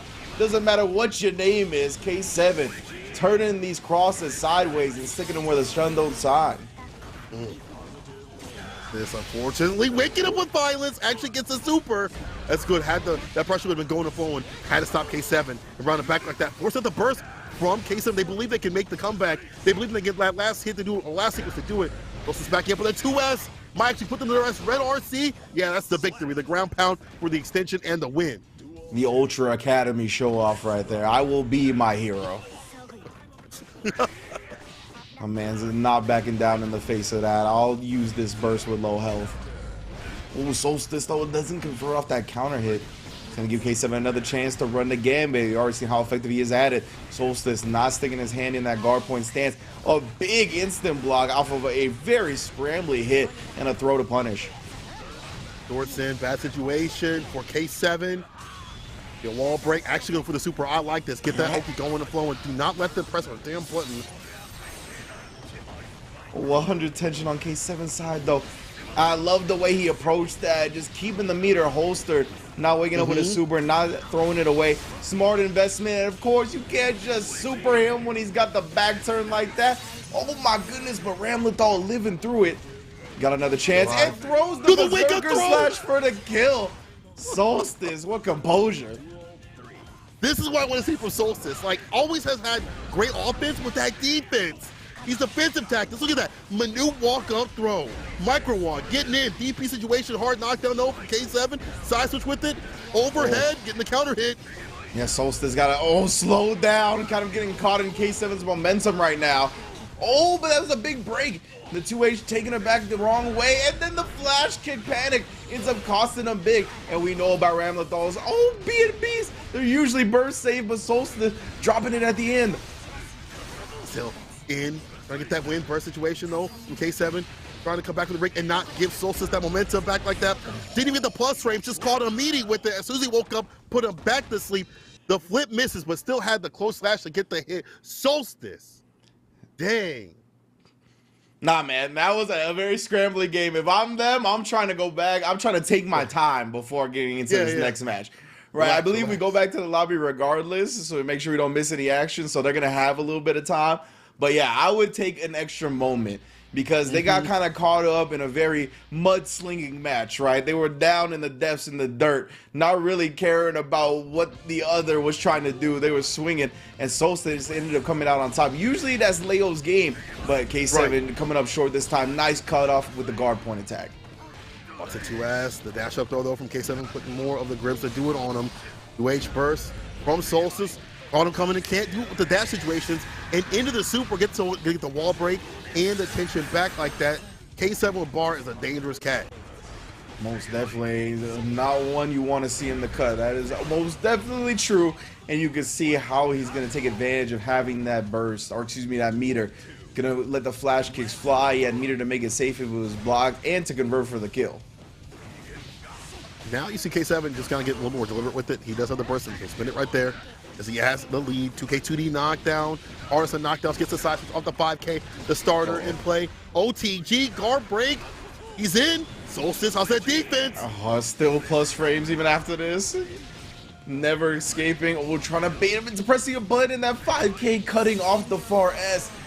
Man, Solstice just can't find the moment to press a button, but just as I say that, gets a counter hit, catches K7 just dashing at him. My goodness, wow, K7 though. He was the original Leo that was so good at that. throwing people when they're trying to bait out the flash kick, not going to happen. Ties up the set just like that. I want to see Solstice go back to that counterplay that we saw earlier in this match. I saw him catching some of the dashes with a 2K just preemptively. I saw him waiting and baiting a little bit and just being a little more deliberate of how they approach the neutral. I feel like they're kind of getting blown up. We even saw some like panicky dash in situations like you want to get the dash in, low slash and stuff like that, far slash, the quote-unquote mix-up, ram mix-up, because their dash is so fast, she got a lot of momentum. But I feel like it's getting them in trouble. You get to pare it down just a little bit to fight someone like K7 Showoff. Yeah, you see both these players now, they feel the gravity of the game 5. A little bit slower of a start, but Solstice does find the first hit right there. Again, that looked like potentially a safe jump setup. Didn't really come into contact with K7 though, so K7, you saw the micro dash beforehand, trying to stay in range so when those flash kicks get let out, they don't whiff like they have been earlier in the set. You'll get that hit. First baited because he waited. Solstice getting that corner carry. Walls in a situation, but Showoff finds the right moment to get the DP and the side switch. At any point, Leo can come back from the brink. But the throw, though, after the IB. Solstice has gotten so much better against Leo, man. This character used to plague them. We talked about the fabled casuals between Solstice and Razzo at the Esports Arena offline 5K face-off. That is a different story. This is a whole different Solstice now. You can see the way they're handling the Leo of K7. Solstice leading. K7 bleeding. There's those plus frames. Every time the flip, the throw, red RC. Get that wall stick too. 6H. There we go into the super. And that should close it out. Yes, sir. Yeah, without buff on that super, no chance for the second king to survive. K7 dropping down to the loser side of the bracket because Solstice, man, like we said, has come so far in this matchup. See a threat to be reckoned with no matter who's across from them on the battlefield. I am a big fan of how this person has progressed in the FGC. Absolutely. Again, like that defense that they didn't have before, they had, grasp the offense, because that's always the first thing that you really grasp when you play a fighting game. It's like your offensive strings, your buttons and stuff like that. This equals this is my Oki, stuff like that. It's your defense that really matters. And even for a character like Ram that people want to, hate on, hey, I hate her too, I get it. But at the same time, having good defense with Ram is very necessary for the character. She ain't got a DP. She has to use the Morobato as a way out. She has to use FD bar. She'd rather use that for the other things that she wants to do and get nasty in the corner and stuff. So, Solstice, I see you. I like those preemptive 2Ks too as well against the dashes. Yeah, as you said, definitely ready to fight the Leos and see if they can survive in this bracket though. Yeah, great stuff, Solstice. One Leo down. We'll see if their road includes any more along the way to that championship that they're going to be vying for here. Everybody wants the W today for a lot of reasons. We already talked about the top 2 are going to be carrying over their esports arena sponsors for Series E, right? That's already a big thing to get. You want the lion's share of that prize pot. That top 3 is getting paid out. But I think the most important thing, since we have the finest Guilty Gear players in North America playing today, they're all going to be looking to make top 8 at EVO next week. You know that momentum. They want that feel good, the vibes going into EVO, knowing that they can handle the best talent North America has to offer. That is a big confidence boost going into the next tournament. Definitely want that. You definitely want that. Like, I can do this. I can win. If I'm in this invitational, first of all, if I'm in this invitational, I'm sick with it, right? But if I'm making the win, like, it's like get a dock in here. Like, I could definitely do it at EVO or any tournament. But people like Hotashi staying in your way.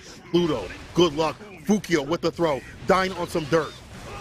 Yeah, and Hotashi, one of the biggest people that, or I should say, one of the players that's going to have the most eyes on him, right? Obviously, has had a lot of eyes on him since the start of Guilty Gear Strive, being picked up by Moist, really showing now has grown a lot of his just presence in the FGC since the Strive has begun, blessing the people with the tournament streams and all that, but unfortunately, not keeping an eye on the blood meter during the IRL streams, apparently. Gotta watch out for that. Hotashi loves to play with that blood meter more than any other Nago. Sometimes it gets him in trouble. See if it will this round. Pluto, one of the rare May players to stick with it. Yoshasa Slash, and Pluto, one of the only ones to keep it with this character. But let's see if they're carried.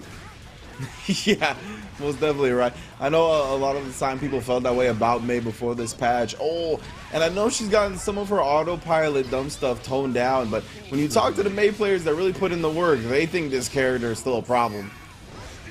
Fast RC really dangerous for it. Let's see if we even get to see. You see the RC right there. The fast addition, getting in counter a situation. kiss on the forehead, drop him down with a dive kick. Again, the dumb stuff, but you wait a little bit too long. Or you have the burst though from Pluto, gotta finish it.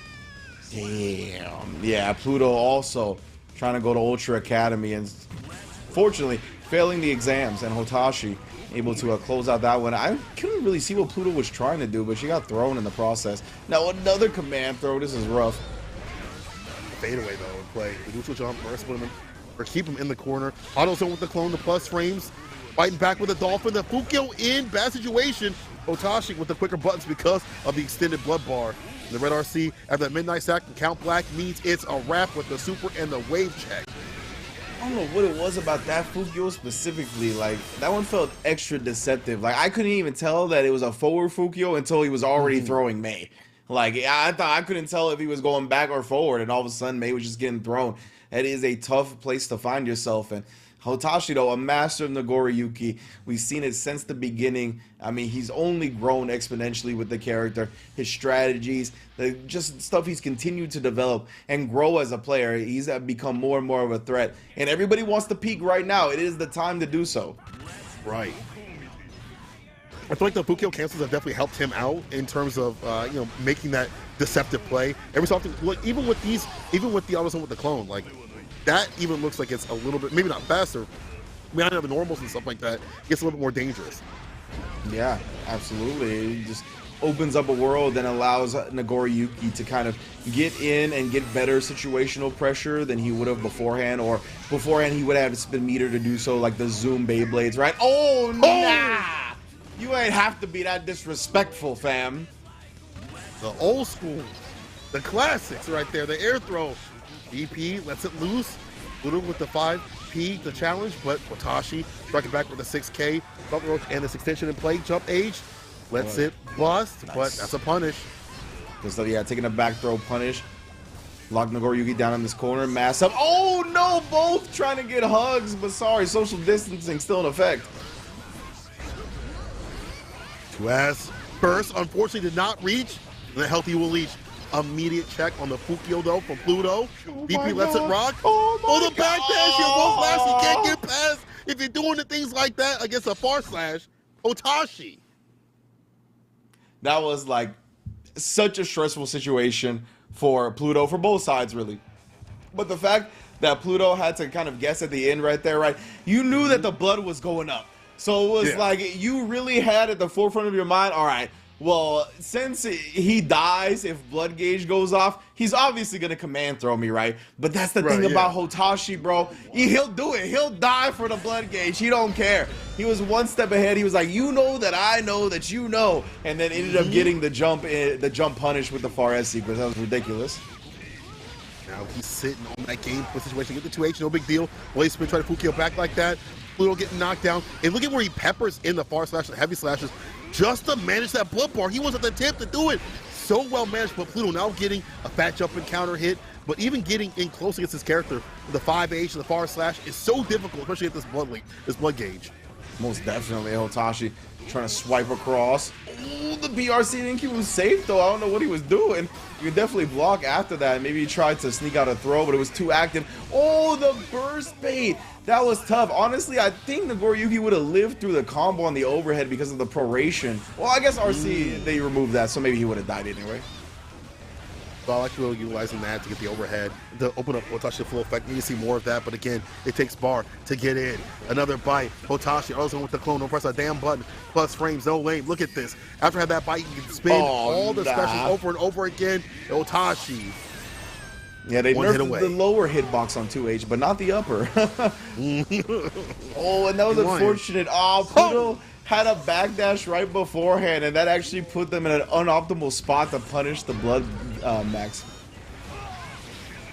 Like that Hotashi on set point, still using bloody spin. Fukyo in, another bite from Count Black here. The burst gets a gold addition. This is good for Pluto. It definitely worked. Red RC, charge that sucker up. See World. Oh, probably try to do a close S, honestly. Maybe a 6P would have worked. Oh no, Shizu rearing its ugly head. Look at this blood gauge just going through the wall, but he's going to be able to use it as a hard knockdown. So you take the turn back. One more touch like that, mask on. Oh my god, help. Help. He's like a horror movie monster at this point, bro. Cornered up, empty blood gauge. Oh my goodness, Pluto fighting back. Somehow the white, oh, I guess she's not white. I was gonna say somehow the white girl always survives, but no, this time May able to survive the horror movie one way or another. She is Japanese though. Yeah, but that was a little bit light. That was a little bit light. But I'll tell you what, she found the knives. They always have knives for her. Like, I don't understand. She throwing like knives. She found a gun. There was a gun. Where was the gun in this house? Yeah, there was a gun there before. What do you mean? You all of a sudden just got a whole clip laying in the drawer next to the eggs. Like, what are you talking about? That doesn't make any sense. Pluto getting one on the board with the power up of the Karen. Karen. All right, Hotashi. Gonna try to close this one out. Yeah, it really is the blonde hair that threw me off. Yeah. We just deal with so many of them in the Street Fighter realm. Some people, run their costume here. Hotashi clear with a throw off the backboard door. Though Harlem Globetrotters with the bounce out and the wall break. Does get better with the 2S?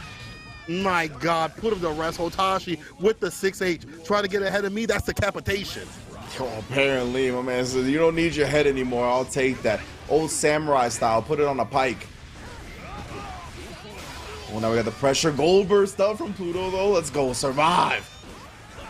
Objective survive. It's like a video game. They see the top of the screen. Objective survive. Oh, hold on now. You fight back. They don't give you a rail gun to get it done with the bait. They can get the biggest of punches, but will get some big boy damage. Okay. Drop the moves, baby. Drop the moves. It was all part of the plan. Trying to infiltrate Nagoriyuki's castle, but it's in the 2K to the follow-up. Hotashi looking for that exact start, that dolphin on stage change. Ooh, tap dust, the classic round in there. So difficult to deal with. Staving off that set point. Little fighting back. As a power-up like that, Fukio with the back throw, though. As soon as he saw the FD, now the corner carry. Getting the auto zone clone, 6H, and doubling down with it. Pluto taking too much damage. Yeah, Pluto respecting Hotashi. Oh no, and this is what respect's gonna get you.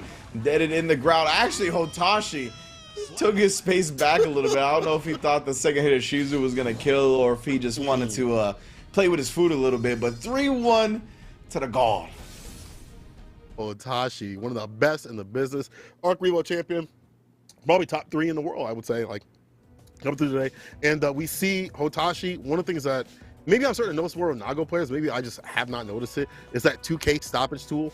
An easy stopping point against the Dolphin and some of the dashes as well. If you get the counter hit, his big boy combos, and we do Hotashi moving on the bracket, getting real nasty. Bro, Hotashi, I wonder what your stream is doing right now. It's probably going crazy. You got the little characters in the bottom and stuff like that. Bro, he gave me like, what was the is it Black Thunder? I forgot, not Black Thunder. The character from Marvel vs. Superheroes.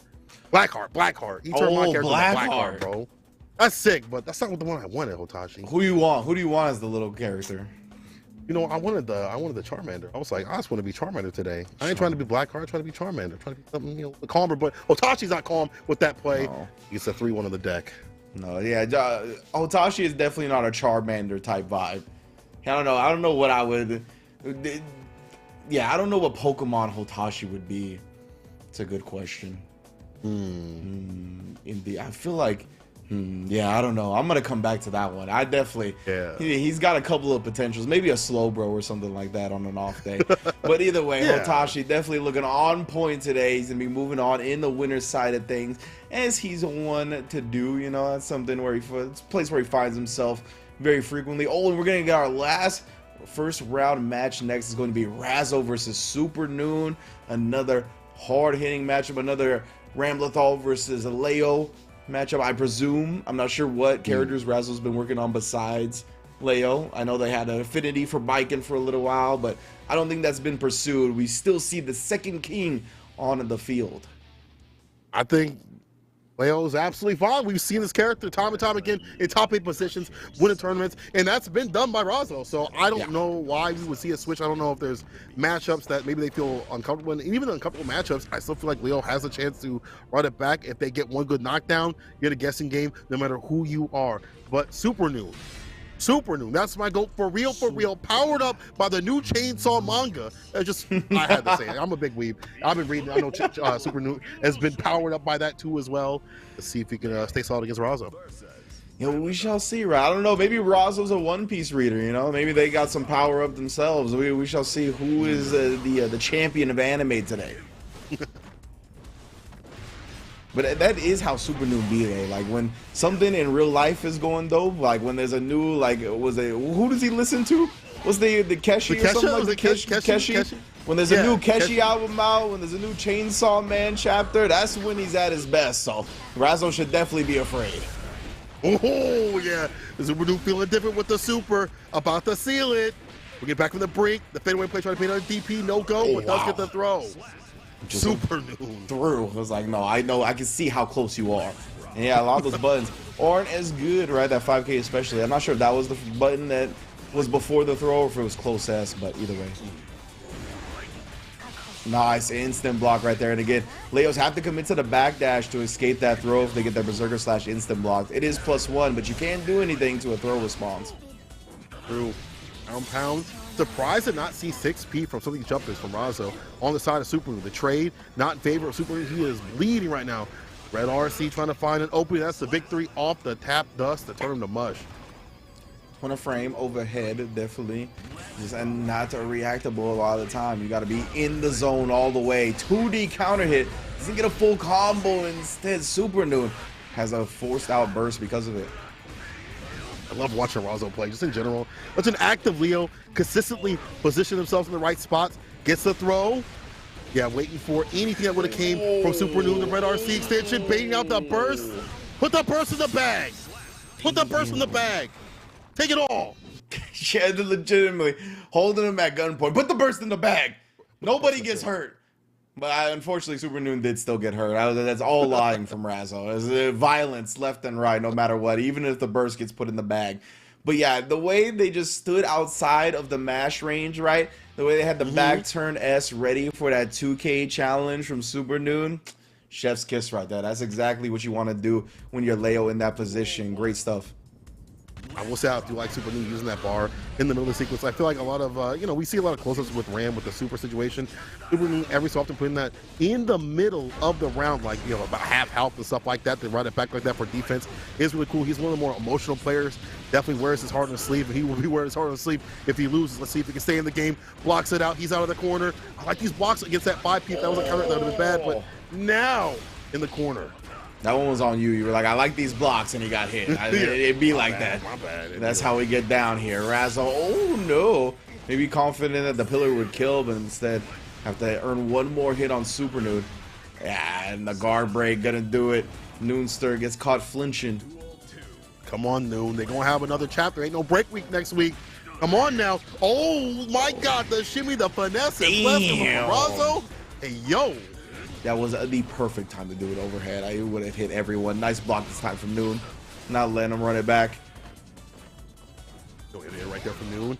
Looks so pensive when Razzo goes to the skies. Like, no 6P, no air-to-airs right there. Maybe he doesn't have the best of the business when you get, against a jump slash, but still need to put that on the board. Razzo, oh my God. You can see Noon. He's really hesitant to press the buttons even from this far away because of Razzo's 2Ds. Like, there's been a couple of clutch counter 2Ds, and instead Razzo finding another hit here. Not enough meter to kill off Super Noon just yet, so we're going to get a chance to play. Woo. I thought that was going to be a punish. Oh, I thought it was going to be a punish on that, but recovered in time to check the throw. The fireball too as well. The plasma away. Super Noon eats a fireball coming through. Damn. Yeah. That's gotta suck.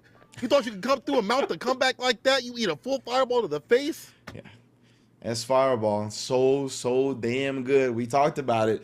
To really complete your play as a Leo player, you got to get your guy on a little bit. You got to sit there and throw some sonic booms. That S fireball is a ridiculously good projectile. So I love Razzo. Falling back on that, especially as a round in the right, it's a low commitment tool. You recover pretty quick from it. Yeah, it's pretty damn good. And not a tool that, in just fireball systems in general, we see Noon doing far slash preemptively to stop it. Razzo not taking those things off the table. That's how Razzo be playing. Yeah, 2D gets the knockdown, doesn't get the counter hit, but still pushes Super Noon in the corner and pushing him to force out the burst. At least he's out of the corner. Yeah, I think what you mentioned is very important to highlight because, yeah, right before that last fireball, Super Noon did beat the startup of another one. Razzo staying persistent, gonna get the wall break here as well. On the verge of set point if they can get this mix going. And of course, you never want to headbutt a White Fang, trust me. Runs in the family. They will survive. Counter hit round start with the Razzo on that set point situation. Razzo definitely beefed up and ready, staying steady, getting in position to get that win so they can move on to EVO with that same sort of energy. Super New has to stop, has to do something different, but these strike throw games coming through from Razzo is opening up Super New over and over again. My goodness, yeah, Nelly, Tim McGraw, somebody get on the line, help this man. Oh, the flash kick to keep him locked down by the fireball, that was super sick. Quick RC back throw though, that was levels. I like that. Staircase, speaking of staircase, you're going to heaven. The wait for the burst, that's the worst. If heaven was a mile away. What's up with this guy? Oh, if heaven was a mile away. Razzo would definitely boot your ass there themselves. A Super Noon just a little bit too high on that burst. Unfortunate. They were caught between a rock and a hard place because they were going to die to the subsequent hits anyway. So good stuff from Razzo. Taking it 3-0 though. Dominant fashion. I won't front. I expected that one to be a bit closer. But Razzo looking in prime form here. And again, we talked about when you want to peak. It is now. Especially right before EVO next week. You got after EVO, you got CEO Taku and stuff like that. Ooh. And then that's at that point, Arc Tour too on CEO Taku. That's true. Yup. Yeah, so it's EVO, but like the funny part is like you don't make it at CEO Taku or EVO, your ass gotta fly to a different country. So if you don't want to do that, you need to make sure you make it a wrap in these next 2 tournaments. Yeah, exactly. For all the North American heads, right? They're like, damn, son, we don't got that many attempts left if you don't have a sponsor willing to foot that bill, or else it's going to be a real expensive attempt at getting into that Arc Rebel finals. So, yeah, EVO on the horizon, CEO Taku, both qualifying spots. And, yeah, unfortunately for a lot of them, they're going to have a whole lot of competition internationally from both of those tournaments as well. But, of course, I want to talk to our boy in the studio, Yeso, right now. Holla at me, player. Winners round 1 in the books, but still plenty more action to go. Yeso and Jake Ryan here. 3 more sets there to close out the round, and now we're set up for winners quarterfinals. Let's start at the top. We got Solstice in K7. This one goes the distance, and Solstice coming out on top. Yeah, you know, I'm really happy for Solstice to come out on top here because, you know, showing up consistently at Series E, improving, and, you know, breaking through those barriers as well, especially against a champion in the form of K7. And that Leo Ram matchup is something that he is definitely seasoned in. So seeing him overcome K7 in this matchup, especially the pivotal week right before EVO, love to see that from Solstice. Hopefully going to be able to keep this momentum for the rest of the bracket. Again, it did go the distance, but that is a difficult matchup both ways, so love to see that from Solstice. Yeah, and K7's, of course, you know, a really talented player, so that's never an easy set to play, and especially when you add the Leo on top of that, certainly makes it more difficult. Going into the next set, then we get to see Hotashi and Pluto, and this is certainly one where, you know, we saw the bracket off the top of the day. You saw it, you're like, sorry, Pluto, like enjoy loser's bracket, but does take a game off of Hotashi, which is nothing to sneeze at. Yeah, and there was a lot of moments where Pluto like could have closed out rounds, but Hotashi just has that like that determination at a pixel where even though Blood is, you know, 2 special moves and you're gonna pop, like Hotashi's willing to go in at that point because if I get that 1 hit, I already win. And we saw, I think there was like a pixel robbery in one game against Pluto, and it definitely hurt. It was like the 1-1 pivotal turning point, and Hotashi was like, yeah, 2-0 lead. And that's really rough to come back from. Obviously, Pluto was able to get 1 game on the board, but you got to be able to get 3. And against Hotashi, you're not going to get that many opportunities. So, you know, Pluto has another chance in loser side still. Yeah, we'll have to see what they can do down there. We then round out winners round 1 with Razzo and Super Noon, and it's just Razzo taking care of business. Quick 3-0, takes down Super Noon and moves on. Yeah, I would say that's the other side of the coin of the Leo versus Ram matchup, where if Leo gets the knockdown, you just kind of get the party. And it's so hard. It's so hard to stop Mr. White Fang's pressure. And Razzo, they are one of the best piloting that character. So it's not too surprising, even though Super Noon is also one of the top players in the world. It's once you get to this level, somebody's got to lose. And these players are all training partners. So it's got to be, you know, it's got to be a tough pill to swallow. It's like, man, I have to play Razzo round 1. And I mean, you look at the rest of the round 1 matches, and it's just that same amount of caliber. So we're still going to be able to see Super Noon on the Ram and loser side, but you know, I would say Razzo is the expected winner of that match, so no surprises here. I certainly agree with you there. Do want to kind of run through the rest of what we have right now in the bracket before we keep things rolling. One, we already knew that Stealthy took out Adventure down in losers. Marvello beats Shine to stay alive. Kazam also takes out K7. Oh, wow. Down there. So that's a huge win. And then, of course, we have Pluto and Super Noon facing off right now. Oh, man. Either Pluto or Super Noon aren't going to... One of them goes 0-2? Really? Oh. Shut up, Jake. Let's go to winners quarterfinals. Here are our 4 sets that we're set up for here in the next block. We got Umisho and Flash. Oh, that's good. Jonathan and Red Ditto. Tempest and Solstice. Yep. Hotashi and Razzo. That is, oh, that's so good. Is there one that you were most excited for? I think the one I'm most excited for is Flash versus Umisho. Are we going to see online or offline Flash? Meet me online, offline. That's what I want to see. Okay. For Flash Metroid, all right? Because, all right, he was talking like a little bit of spiciness on Twitter earlier. Yes, with Punk. As always. He's like, I'm just a casual, you know, I'm yielding more from my crops with the time that I'm spending. And there was a whole conversation. I want to see what the crops have to show, all right? I want to see the fruits of the labor that Flash has been presenting. I remember at CEO, he said, hey, Jonathan, his character didn't change that much after the patch. Once I get a little bit more time, maybe he'll get a little bit higher placing, you know, give me some time. And I know that he's finished work until EVO. So this is the time for him to be cooking. He's going to be in the hyperbolic time chamber 100%. 100%. He's going to use every ounce of experience he has to just grind the competition down. And, you know, I expect it, all right? He's going to use Kai, and he's going to show us a good time. And you know what? Umisho's the perfect test, because if you can beat them, you might be able to beat everybody in the world. So that is definitely going to be a huge test. Looking forward to that. Before we keep things rolling, do want to let you know about something new we are doing at Esports Arena locations all across the country. I know a lot of folks, you know, Jake as well, love to kind of compete in those big brackets, right? Yeah. You want to really sink your teeth into, you know, 3, 4, even more hours of esports competition. But I know some of you folks also, you know, want it in a little bit more bite-sized pieces, and PvE provides just that. You can go out to an Esports Arena location today.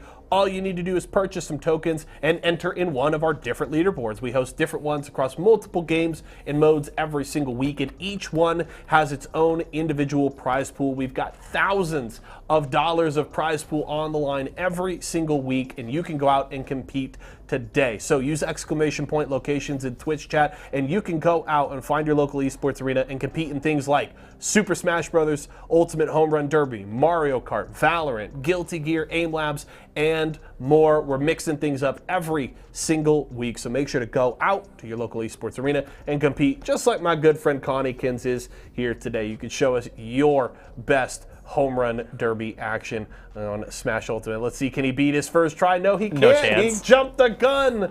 Unfortunate. Well, okay, one more try. Let's see what you got. If you can beat Connie Kins, go out to your local arena. Some prize pools can hit $500+ So get out there. I want to see if he can actually make this happen. Does he hit the sweet spot on the bat? That's the question. Got that nice angle. He got 207 before. Oh, he's going. Yeah, he's got it. Nah, he doesn't. He cut short. Yep. Oh, unfortunate. Not even 200 that time. Connie falling a little bit short right there, but you know, maybe if you can get better at a high score, that's the time to shine, because you can get your chance at almost $500 depending on the tournament that you're entering. So get in on those home runs. Go to your local esports arena. You can find them in Walmart near you, and that's going to be the place to play. So make sure that you get your tokens and you step up to the plate, because swing batter, you don't want to miss.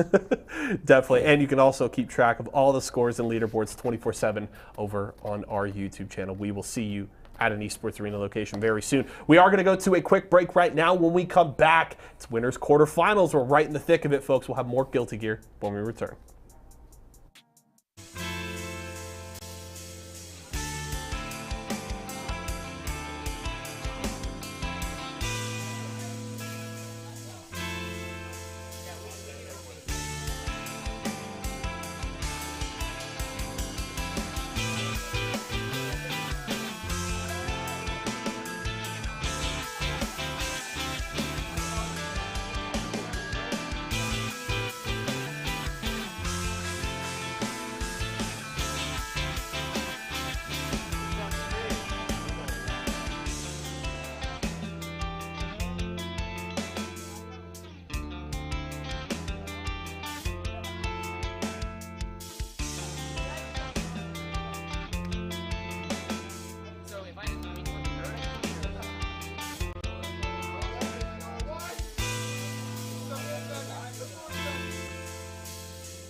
even the biggest headaches are toast. Excedrin keeps your head in the game. For no more throbbing noggins. Excedrin, game over for headaches. And welcome back, everyone. Thanks for joining us here at Series E. You know what it is, where to find the finest in Guilty Gear Strive action in North America, week in, week out. Myself, Ringe, and my boy Saint Cola holding down the ones and twos. And of course, shout outs to all the production staff at the Esports Arena holding it down as well, bringing y'all the action. We've gone through our first round of top 16. Of course, everybody in winner's bracket to start, but we've gotten some heavy hits. We've seen some blood be shed. Now, 8 of our players in that losers bracket and 8 in the winners. We're gonna see who moves on to get that top spot. We're gonna move on to the dot with the quickness. Umisho versus Flash. And I love matchups like this. Bro, Flash hates Happy Chaos. Oh yeah. Even before the patch, dog, he will roll his eyes even when he wins. Always got something to say about this character. So you know Flash got some heat behind it, but Umisho ain't gonna let that go. It's the young gun versus the old guard. And Flash, his record online against Umisho, not the best for sure. Oh, he talks about it all the time. He openly admits how much problems he has with this player and this character in the net play environment. And you can see Umisho running the gauntlet right now, putting him in the schmicks. God damn, I know C4 told me this was cringe, but when Chaos is doing it, it don't matter. I don't know though, bro. This mix kind of hot with it. I don't know if this is cringe, C4. I don't know if you're watching the same thing I'm watching right now. Oos. Most definitely right now. Umisho, no need no neutral once you get in the corner. Just mix them to death. Flash, he's going to be the neutral representer right now, right? The good old fundamentals.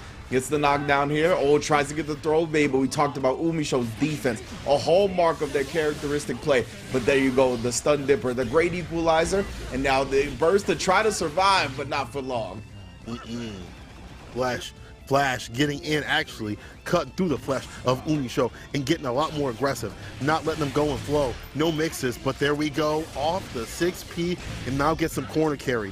Bar and bullet spent, but it don't matter because Umisho, we get that bar back and go for the curse. No, actually backs away, 5 PM play, counter hit, corner carry. Once again, bad situation for Flash. Ridiculous conversions here from Umisho. We get the wall break, positive bonus.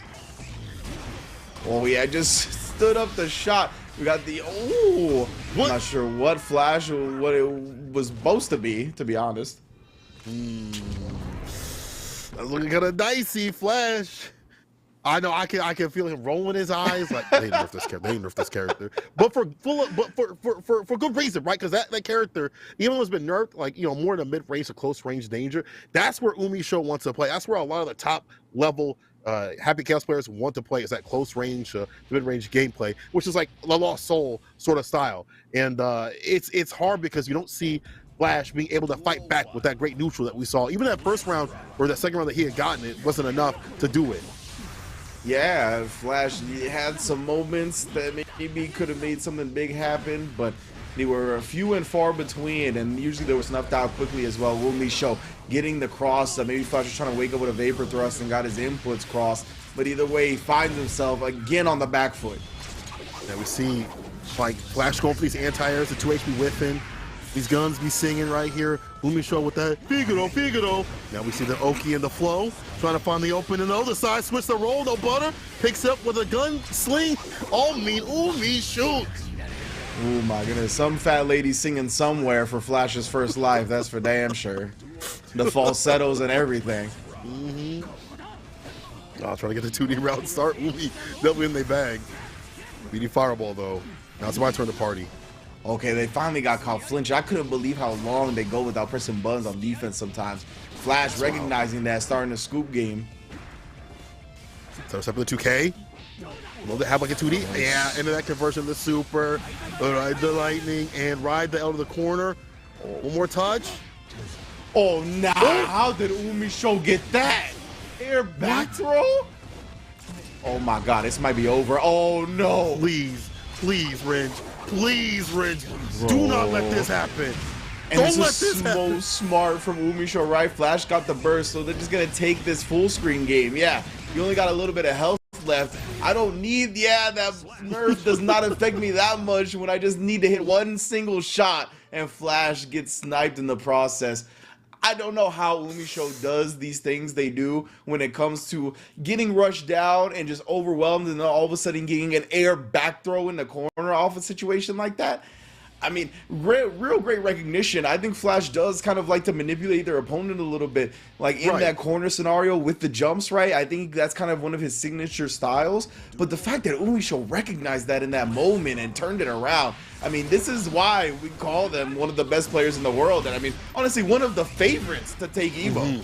100% with it. Like, you're so worried about like things like that, the jump slash, one of the best in the business, the aerial dishes that come from Flash.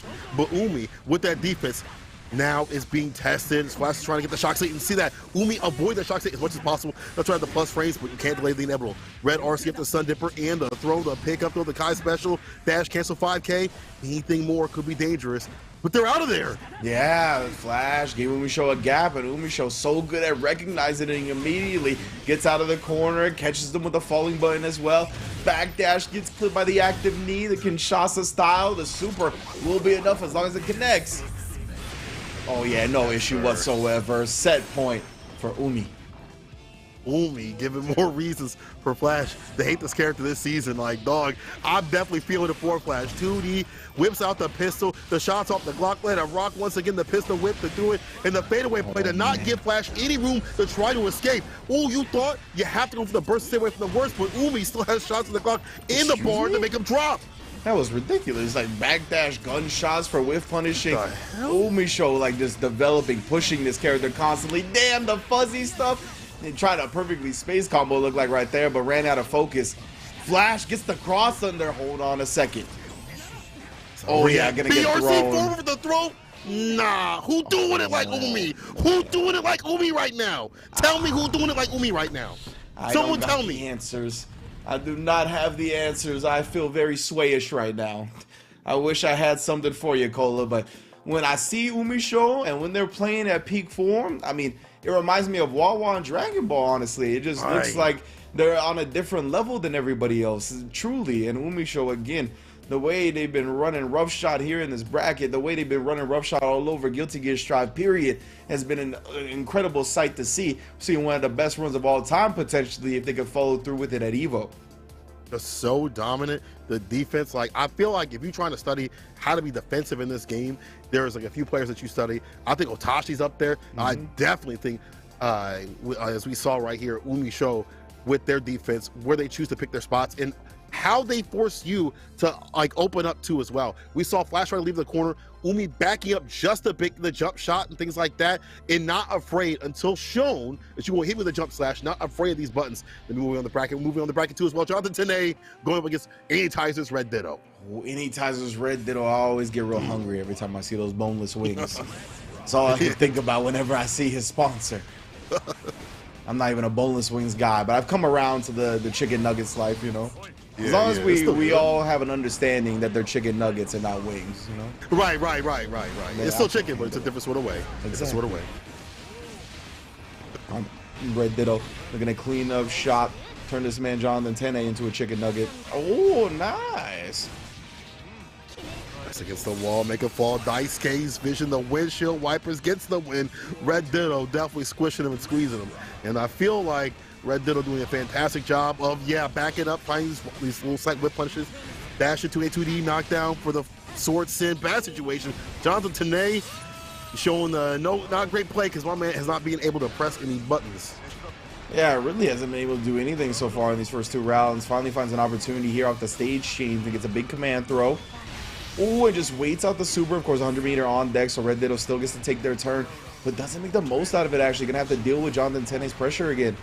Nice block so far, blocking everything. Ooh, very delayed overhead, but no Eddie to follow up, so not a big combo, but still getting a couple of hits to buy time for that meter. Found the time where Red Ditto wanted to press, but a great backdash on wake up. A whiff, unfortunate, but still Jonathan Tene has him in the corner trying to find an opening. The dust, the blocks though. Hakulegos doesn't get the lap. Oh, that's so unfortunate for Red Ditto, not able to get a real conversion off that 2K. Oh, damn, man. Yeah, 5K directly to the 5D afterwards. The staying low into the staying overhead. Sorry, fam. That would be just at that distance? Excuse me? Exactly, right? It wasn't even used for its overhead properties right there. It was just the fact that it has so much range. And that's what actually hit Ramlet. Oh, my goodness, Red Ditto was bulldogging him right there. Ended up getting 6P, put a stop to that pressure. You'd be a little bit too overzealous with that style. Bro gets a leapfrog. 6H, some under returns. Jonathan Tene just needs one good play. Just has to keep it nice and safe and solid. Doesn't even need Eddie back like that. He's got his tried and true 5P for the finish. Takes the first one. And you know, you highlighted it back on Jonathan Tene's round 1 match, right? He kind of feels like he's got that Balrog 2.5 frame jab from Street Fighter 4, right? I don't know what it is about his 5P, but he always seems to bust it out at the perfect time. So that's an ability, a characteristic you need when you play Zato, right? That's like the primary defensive tool that a lot of Zatos rely on. So Jonathan Tene making the most of it there. You definitely have to have the ability to scrap with Zato, not just Eddie, to stay steady. But Red Ditto getting a lot of these counter hits at that far slash range and back it up just a bit to let Jonathan Tene like whiff a hit and then gets the corner carry. Jump D, not my beloved, not right there. Was too aware. Red Ditto with the conversions. Damn, Red Ditto. That was a sick mix in the corner too, hitting them in the dome piece real quick as they picked up the sword. Oh, no, tried to duck that time. Thought he would go for the empty low. Swords in. Bad situation. At least Jonathan gets a bar back, but still a one touch from Red Ditto. They can find that one hit. They get that full bar. They can threaten the super into the RC to stay solid with it. That's why we see Jonathan with the command grab, the grip with the mystery liquid. You don't know what that is. Oh, he unsummoned, but that is not going to be quick enough to save you from the Motobato. Was exactly looking for that exact option. 5H, 6H, counter hit, immediate burst away from the worst. And we put in the corner. Oh, no, he instant blocked that second part, but was still out of throw range. Unfortunate. That was blocked, but no, Jonathan's still not able to keep the corner off of it. But Red Ditto drops it. You do not want to give him this chance, bro. He didn't earn this whatsoever. We'll come back to the brink. That 6P. RC. Applause. Jump D. Red Ditto. Off in the corner. Till by Akon. Locked up. He's trying. Oh, Jonathan Tene not letting him out. Who will be the sole survivor? Low 2D though. Yo, yeah. We out here. Young cats don't know though. We know. Red Ditto is one of them young cats. Oh, Speaking of. Yeah, he might learn today. Oh, the dash down dust. Classic Zato player right there. Jonathan whipping it out to clutch out the round. All off that drop super, bro. Oh. Could be anybody. Could be anybody. Definitely could happen to you. In the corner, almost through. Again, same situation as Jonathan Tene is putting on the pressure. That's how you know you're good Zato. You do not let off the gas to let them pass. Jump D, my beloved. Actually working. Arcs ain't gonna fix that dog. It looks like it's working fine right here. Yeah, definitely Ram, one of those characters that her crouching hurt box still gets hit by that jump D. Oh, tried to dust, but a little bit too close. Red Ditto this time getting intimate, the CQC. How will you escape this corner? Jonathan so good at weathering the storm a lot of the time. Another great defensive player finds his opportunity to get the 2S out. And my goodness, Eddie maintaining all that distance right there. I'll spin the pierces, the drills, the sun voids, everything to take this wall to wall. About to make him fall coast to coast to make him give up the ghost. One good touch will seal it. Red Ditto would love to have a far slash in the heavy. Anything for a counter hit to start their pressure, but right now it's all violence. 2D, oh my gosh. I was about to say, I thought it was going to be a 2D in play. Jonathan Tene staying solid with it with the defense, empty for some distance, but again, running out of bar. No, the 2S goes far. Just far enough to catch them coming in. Wow. And, you know, Jonathan, he actually did get counter hit twice on those 5Ps. He got one right before that last hit, and that last hit that was a Red Ditto got as well was on that 5P attempt. But it was just still outside that range, right? It looked like he hit the extended hurt box of the 5P perhaps, so the combo didn't work as normally as it would have. And then Jonathan was like 2S smash because, you know, that's what you do in that scenario as a Zato. Yeah, that's what we all would have done. You in that space and place, you might as well put that button out. And right now, Jonathan Tene's trying to put Red Ditto in the losers. Off the low, once again, bad situation. Forcing the burst from Red Ditto.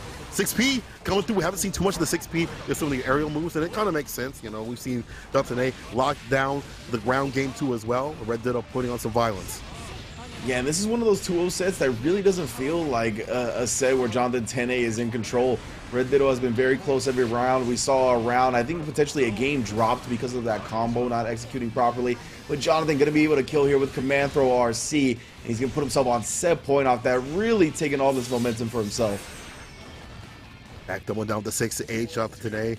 Making sure that Red Ditto don't get the play. And hey, if you want to learn how to fight Ram, this is how to do it. Don't let her press a damn button. No /5H. Those buttons can't hurt you if they don't come out. They can't hurt you. They don't exist, even though they exist. Unfortunately, they do. All right, now Red Ditto. Oh no, got caught flinching at the last second as Jonathan dashed up and got that frame trap pressure. Back dash gets clipped as well as by the piercer hit, so we're juggling all day, every day. Ooh, he had been conditioning with the double overhead and saves the single overhead into low for the set deciding mix. Jonathan Tene, that's how you do it. The long-term conditioning over the course of the 3 games, expert play. Very expert play. Definitely ready for EVO, dog. Any Ram that stands in his way, it's a wrap. You can definitely tell he's been playing a lot of Ram matches because just the way that he is conditioning the Ram players, opening them up and staying away from big pain points. You know, Red Ditto with a few drops here and there was kind of unfortunate, but overall it just felt like Jonathan Tene was just put on so much pressure that Red Ditto couldn't do much but wait and block. Yeah, that's really what Red Ditto's fate was a lot of the time, and it was unfortunate. I thought he definitely put up a good fight. It was, I think, closer than 3-0 would lead you to believe, but nonetheless, right. Jonathan was the cleaner one, the more clutch one, and it just really looked like that kind of a bit of an experience gap, right? Both of them are relatively new players, but Jonathan did start probably a couple of years before Red Ditto did, so that does make a difference here. And I mean, Jonathan is definitely much more accustomed to the big tournament environment as well, so that also makes a difference. Big ups to him. He's going to be rewarded with facing Umisho in winter semis, so good luck with that one, fam. Still believes that to be Zato's worst matchup, so we'll see how he feels about that when we get there. But next up, I believe, is Tempest and Solstice. We've seen some different Ram play today. I know people are like, oh, well, Ram sleep. I'll tell you one thing. All the Rams that we have, especially at the Series E, play way differently. Solstice a lot more aggressive, maybe not as technical, but very more in the footsie base and way more on the buttons, bro. Tempest, though, one of those cats that we had pointed out before, is really studied and studious with the Unga and the Bunga. Yeah, and Solstice coming off defeating one Leo in the first round, right? Took down K7, and we've kind of talked about their journey up against this character in this matchup. And they've come a long way. They're doing a lot better nowadays, but oh no, that burst off the tray. One of those scenarios where you kind of just react to it, but speaking of reactions, overhead getting stuffed. The super, but enough is enough. The dash up throw off the PRC and the backboard. Once again, Harlem Globetrotter situation with the dunk to do it. Tempest getting 1 round on the board. Yeah, oh my goodness, Tempest. That's another signature thing that Tempest does too at round start. He likes to back up just at like for 0.5 seconds and then do like a 5K or some type of forward advancing move. Caught Solstice with it there. You have to be so careful with that button this season because like it is, the hurt box is extended, so it can be like quote unquote whip punch or stuffed. So I like that Tempest just walk back like that. He has the back turn as well, trying to put Solstice back in the corner off the 5K, 6K, red RC extension into the super. This should seal it. Tempest not letting Solstice get anything off.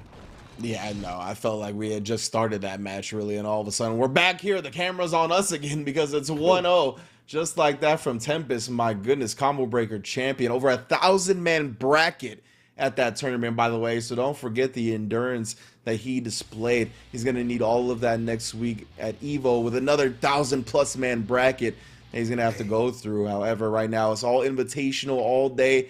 High-level play. Tempest warming up for that. I mean, he's looking in control. Absolutely. Dog has definitely routed it back like that, but here we go. Solstice actually puts him in the corner, jump slash deep dish with it, sword send 5K extension. Tempest kind of more, I would say probably more defensive than like the likes of Razzo in terms of blocking it out, at least before the itch comes through where they want to BP and get that hard knockdown. Or a counter hit, what? How did that work? I definitely think Tempest tends to try to take the safer route out of a lot of scenarios than Razzo, for sure. So that kind of opens up different avenues on how to approach them, right? But it also means that less time they'll risk something that ends up resulting in a lot of damage taken because the flash kick was blocked or the like, you know. Explosion DP, there it is. Knocked out by P. Tells you back at Solstice. Another DP too far out. So far the distance. What are you DPing? Your demons, dog? Not even close. Eat this roast. The super from Solstice. DPing your demons is strong. That was good. Let me see, Ramadol. I know that 2S got buffed. Is there disjointed properties on that bad boy now? Oh, it is disjointed. What a cheap button, son. So that would have definitely hit if the flash kick did not come out. If like Leo just blocked, that definitely would have been a meaty. Wow. Oh, good tech. Oh, Solstice living because of it. Nice job on the side switch too, bouncing back really well in the second game. One more 6P uses in the neutral too. Catch some of these dash-ins, and that catches the 5K before it comes to play. But the 6P, Satan with the chest to put him to rest. Ground pound once again, stays in front off the 5K in the low though. No bar for the super for the Oki, but at least gonna get bar back after this wall break. Positive bonus on the sides, get that 50% tension now. Solstice though snatching it away. Tempest holds on to the burst. Not actually spending it at the end there. Doesn't have a heart to spare. Maybe just figured that was a burst safe route. It might have been, honestly. I'm not 100% sure. So just resigned to his fate. Sometimes you're like, go next, fam. It's a hopeless game. I feel better if we just go back to even life bars, even hearts, and we do this all over again. The next game, next round. Let's just see. Let's just go back to the next one. Let's just go. Yeah, let's sometimes go. you gotta do it.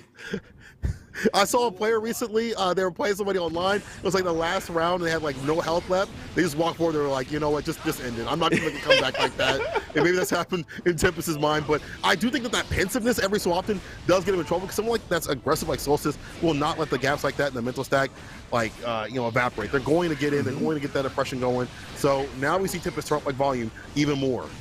Yeah, Tempest definitely looking a bit more aggressive here in this third game. Really upset with the way the second one went down and taking out all the frustration on Solstice's RAM in this round. Definitely here they can do so is Leo dashing, gets the counter situation, forcing him to burst rounds out from Solstice. That means they're going to have it for the rest of this round, or at least how things go down. 5K, 6K. Solstice. Oh, actually could miss the last hit of the record right there. Did have the meter to make a save. Tempest though gets the counter hit, sends him across the screen. And we're back to the neutral, trying to find that hit. Great whiff punish. Tempest's game. He's so good about staying that side of the distance. The far slash, finding whiff punish and getting in. And this is how he gets his win. Gets the ground pound, is gonna get the bar back, and Tempest, just like that. But the 2K from Solstice, hold up, you type nasty like that? Yeah, into the Daros, and actually is gonna take the wall break. Go straight through with the beam super. A little bit far away on that first 50%. We got full tension from Tempest while we're just waking up with a jump and staying safe. Like that jump back slash every so often. Maybe to catch a 6P airlessly that is thrown out. Or a jump in. Bad situation. Solstice coming back from the break. That's the feet. Solstice. Not overextending. I like this play. Now we're game to game, round to round. Again. Yeah, and Tempest, you can see again not choosing to use the burst there. So you're going to see maybe he'll use it early here if he finds himself in a combo that's not burst safe. The rare times you are, there it is. Table. Block just in time to not get clipped. Big 6P and the instant block though. Solstice's defense. He's got a couple of instant blocks, some IBFDs on meaty. Now throws the flash kick. The defense is coming through hot. And the beam super buff to the damage means Leo is dead. My goodness. Thanks, Arxis. Yo, shout outs to the Dice Game for that one, huh? That was... Appreciate you for buffing that. Legitimately, I'm pretty sure last patch, neither super would have killed. I'm pretty sure. Right, so, right. Yeah. That super buff actually came through in the clutch right there. It didn't have to make them play another situation, another sequence where they might have had a guess on the defensive options of Tempest. So Solstice is going to take a lead off that. Well, you pointed out very correctly that Solstice is so good about using IB to get the cross throughs or stop the cross throughs and get a full throw punish. That's stopping Tempest. Like Tempest actually, it looks like he's a little bit pensive of using the cross throughs for that very reason. Yeah. So Tempest has to get back in that driver's seat, back in that heat, but Solstice knows how to get to that same sort of level. He's like, this is where I play anyway. This is where I party. Would actually got this XP out in time to stuff the post flash kick pressure. Try to get a throw bait, but Tempest not biting. Slash, try to find something. Nothing of that 2D, no big deal though. At least able to take back the turn confidently. Red RC, corner carry, Tempest in the corner. Yeah, I bet Solstice was just a bit flabbergasted that they blocked the 2D. It was from so far away. Like, it was going to be tough to be ready for the punish. Oh, this time though, Tempest ready for that throw with punish. Damn, the ankles getting destroyed, turned to dust. Right now, Solstice still surviving and actually weathering the storm there. The low kick hit, but the plus frames are still there. It doesn't mean you get to choose your turn to take just because you blocked the super. You did the right thing, but it was also the thing that you have to hold either way. Plus frames didn't play off that super side switch through this season. It said Leo had trouble getting in to get that win in the crossover situation. You got to help him out. Give him the plus. I gotta help my boy out. Give him the +1 rush punch, dude. He needs it. Sit with a straight face too. Wild.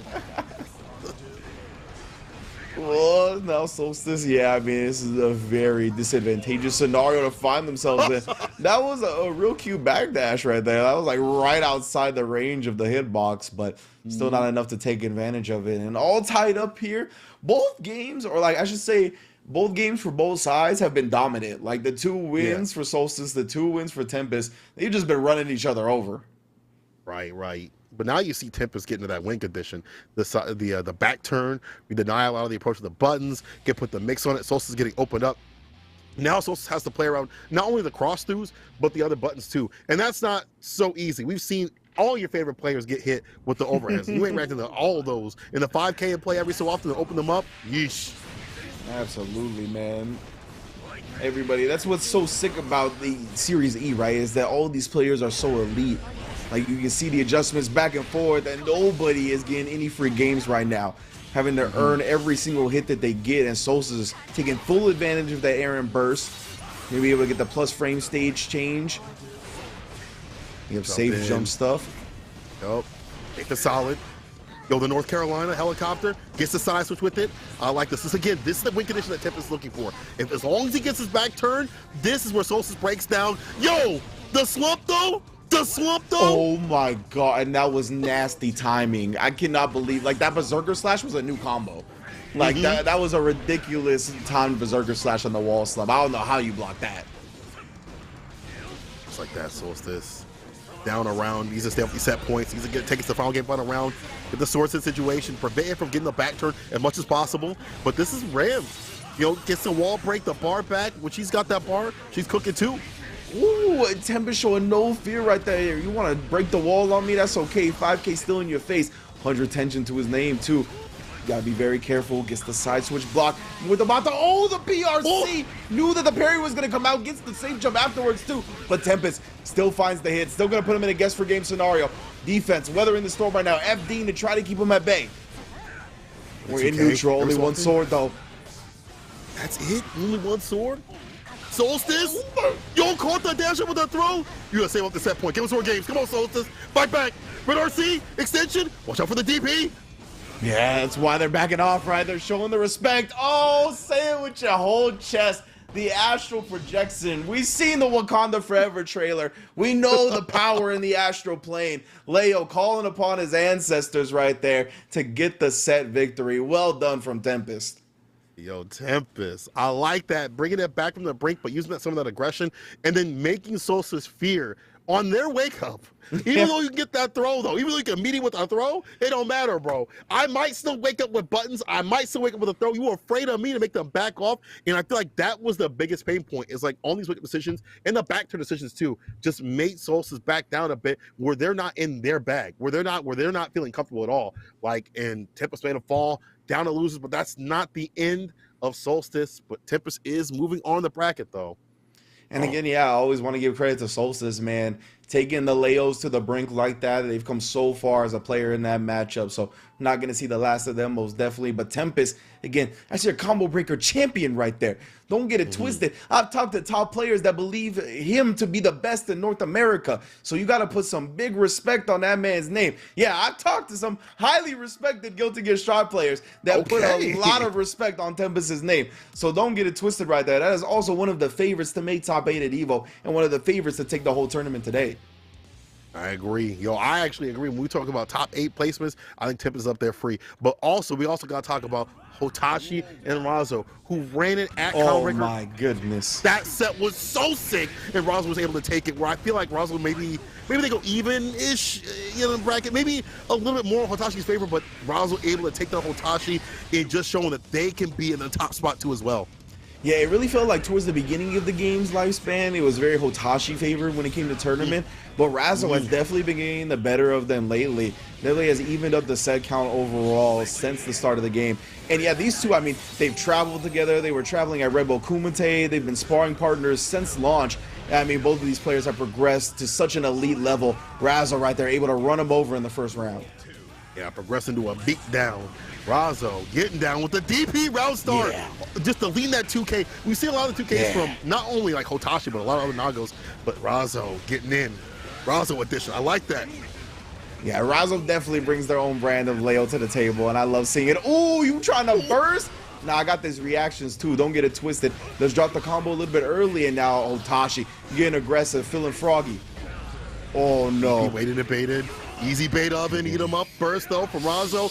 BRC 5K in play. Doubling down with a close slash and the full Rekka sequence. Nice. 6H. Not enough to kill though. Does stop the blood gauge. Gonna drain it. Oh, and just a quick slice before it drains out of level 2. Well done from Hotashi. Can't throw out fireballs because his character, especially in that level. Oh my god, the stare Bruh. up, the dash up throw. Oh my god. Dead ass stared each other down until 96 seconds. I've never seen a Leo and Nago not do something for 3 seconds before. Like, you know the fingers were getting itchy. Yeah, you know. Start scratching the neck and whatnot. Start looking like fiends out here. I gotta hit a button. Razzo hitting all the buttons now. Hotashi, quick grave trip off a perfect, not quite.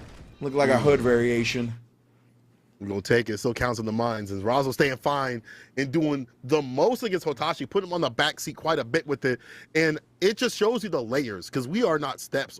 We are flights ahead in terms of their game plan. So they're going to be doing wild-ass things like that DP round start. Never mind. Razzo would have did that against anybody. You know, other Leo players, yeah, maybe. But, like, Razzo would have did that against anybody. But there are definitely moments where you see Hotashi taking liberties to like the 5H, stuff like that, and when the fireball's going to come through, they have that distance and being in certain blood levels.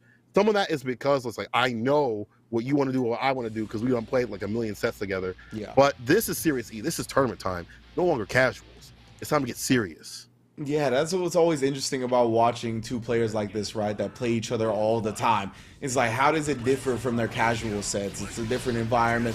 There's money on the line. There's sponsorships on the line. There's momentum going into EVO here. So you know these two players are going to be trying to bring out the tricks, dig deep into the playbook. And right there, Hotashi doing a great job right there, but he doesn't get the full charge dust punish that he was looking for.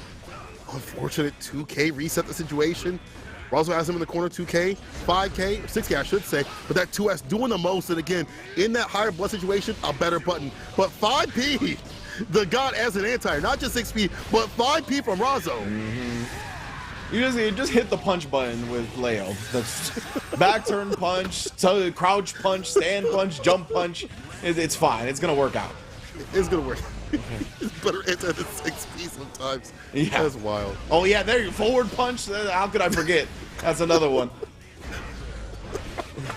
2S, you talked about it. Definitely got some great buffs with that level 2 blood. Well, like 10 frames in level 2 blood now, like 12 in level 1. Ridiculous. Insane. Be able to fight back like that. Gets a jump in, extension. All these jump in buttons too as well.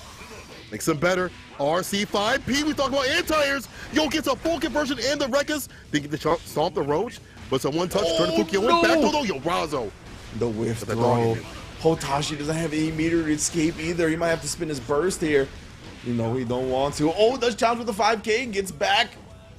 Whoa. Yeah, Razzo knows they can't take any chip. That's why they were trying to FD that button on reaction. Ah, swiped out of the sky with the 2H. that still has a lot of range, so not strange to see that as an anti-air. Predictive a little bit more, but I'll tell you what's nerfed, but still used the 2D. The bait on the bursts is the worst. Oh no, Hotashi. Big IBFD right there, gets some space to play. Otherwise, he would have been straight into the Lions then. Razzo gonna put him there anyway, though. Already has the corner, not gonna take the corner just yet for themselves. Instead, keeping Hotashi locked and loaded. Stage change, positive bonus incoming. So good, whiffs the DP. No big deal, but falls to the far slash, the full record sequence, Fukio in, wait and bait.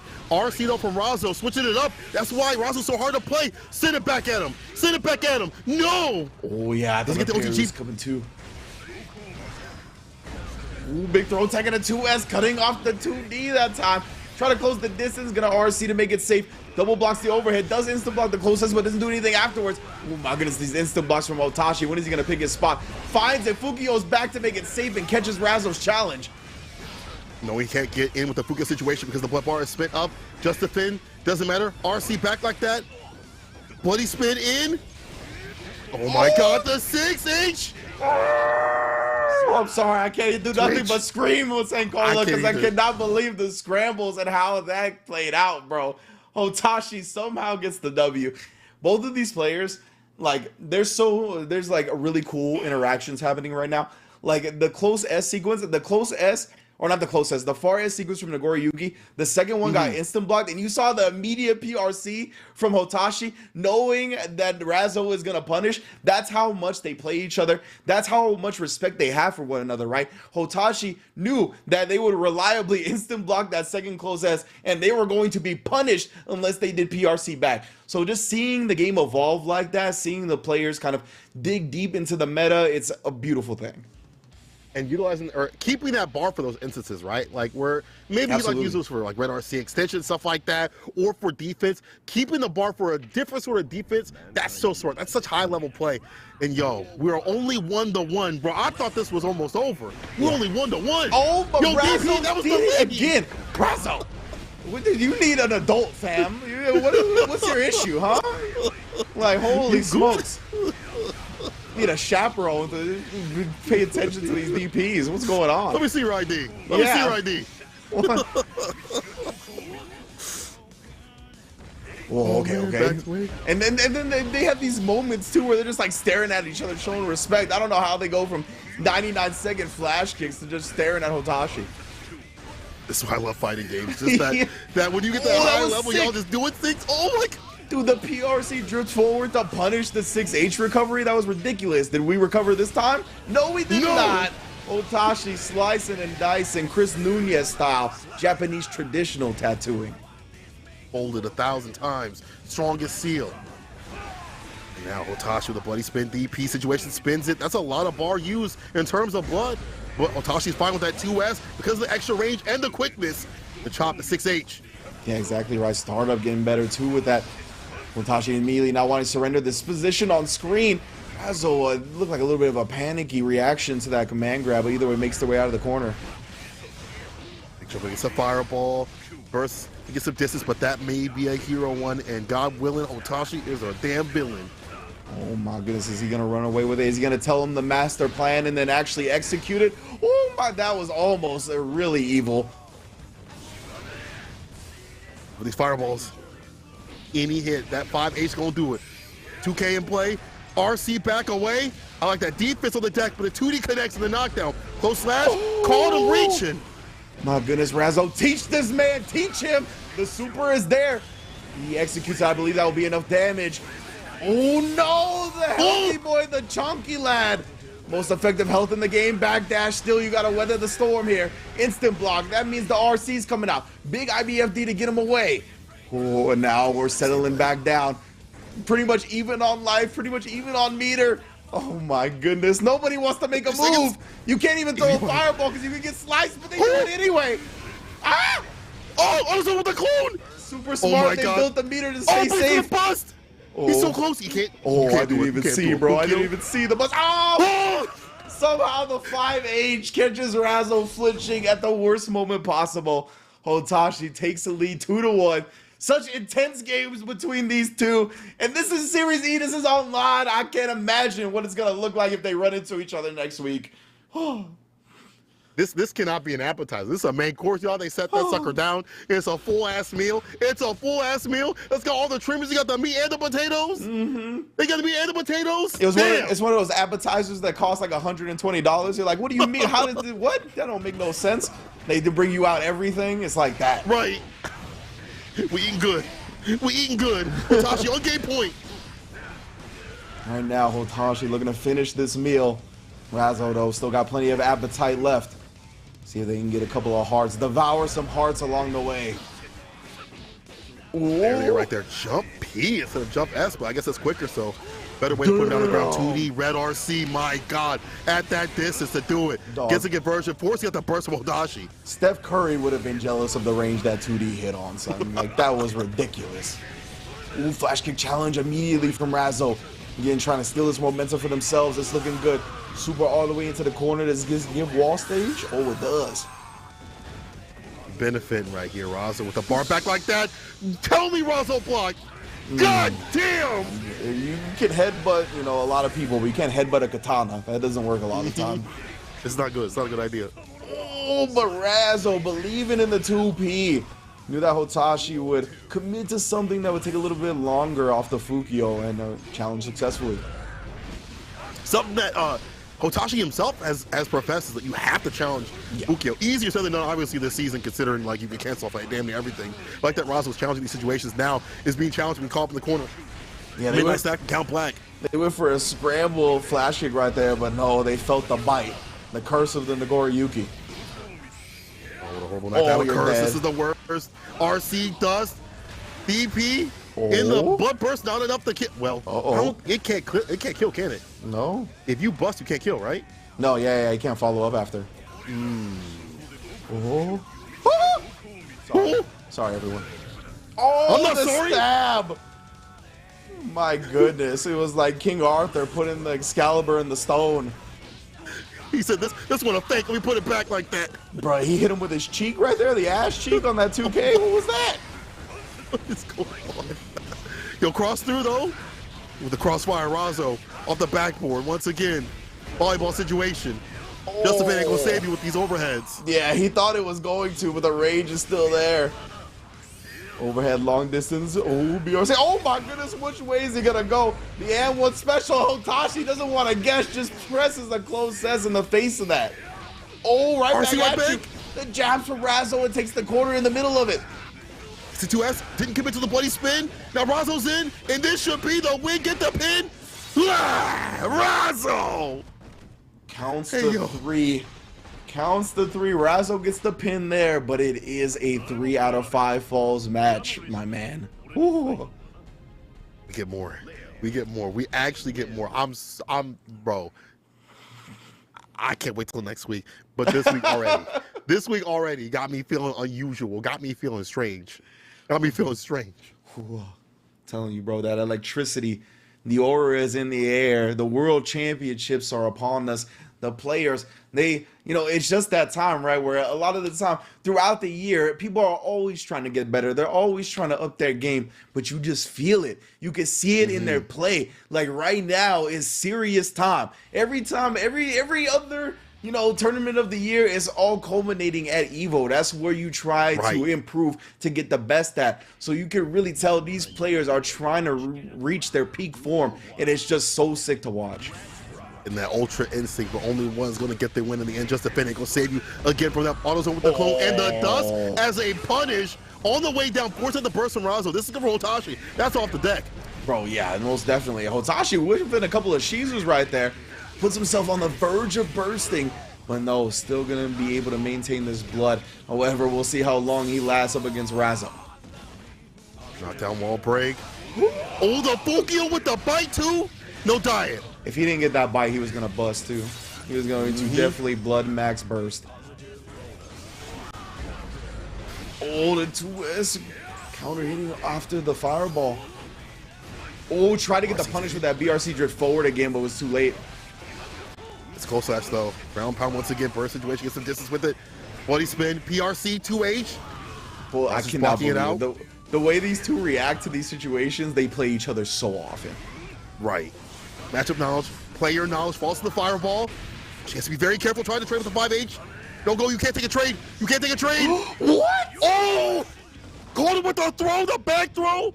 On the way in. How confident are you, Hotashi? That had to be Nago's extended throw range, bro. I cannot believe he got that. That was ridiculous. I missed it. Oh my God, bro. This match is fire. Yes. Hotashi on set point. Please give us the last round. Devour his heart, Razzo. Yes. Stage change, plus frames afterwards, some decent damage as well. Now you find yourself in the Lions Den. Can you survive? Just takes the headbutt to the chest. We are most definitely going to a final round. Yes, sir. This is what we like to see. All the way to that last bit they do it. All the way to the finish line to see who's going to stay fine. Burst already from Razzo with the round start. Trade from Hotashi trying to get the dust too far up or anything. Hotashi, the beast will feast. Has him in the corner. He ended up clipping with that last bit of the far ass. You see draining the blood because of it. Oh, and the Shizu follow-up. If he gets the wall splatter and the super, it is deaded. But he's not going to get that. He's actually going to get the blood burst. Ooh, wait. Oh, my goodness. Still anybody's game here. Razzo going to get caught with the 6K. Actually, gold bursts out. BRC, all kinds of meter on both sides. RC spins it all and somehow finds a throw. What in the world was that, St. Cola? What is going on? What is with this bar usage? RC back and forth with it? I done tasted the whole damn rainbow. Hey, yo, Hotashi. How many gauges were we gonna man? What the hell was that? That was Blood Max burst into Gold burst into BRC into PRC into BRC into Yellow. I don't even. All colors of the rainbow, as you said, whole ass Skittles to end the set right there. I don't know what's going on with these two, but that's how good they are, and that's how well they know each other. We talked about it. You're going to see unorthodox things. You're going to see high-level decisions being made right there, conserving the meter to try to checkmate each other in those round-ending scenarios. That was ridiculous from Hotashi, ridiculous from Razzo. I mean, two of the best to do it, period. Absolutely. And I mean, even with matchups like this, you can still take a lot, even though they're playing the person a lot more than the player now at this point, and you're such a high level. If you're watching this, there's still stuff that you could take from your own, game plan. We saw a lot of IBs, as you would point out, against the far slash. They get these punished. BRCs to find punch against a 2S against Nago. So there you go. Now I'm going to throw it to Yeso. Bro, tell us what happened.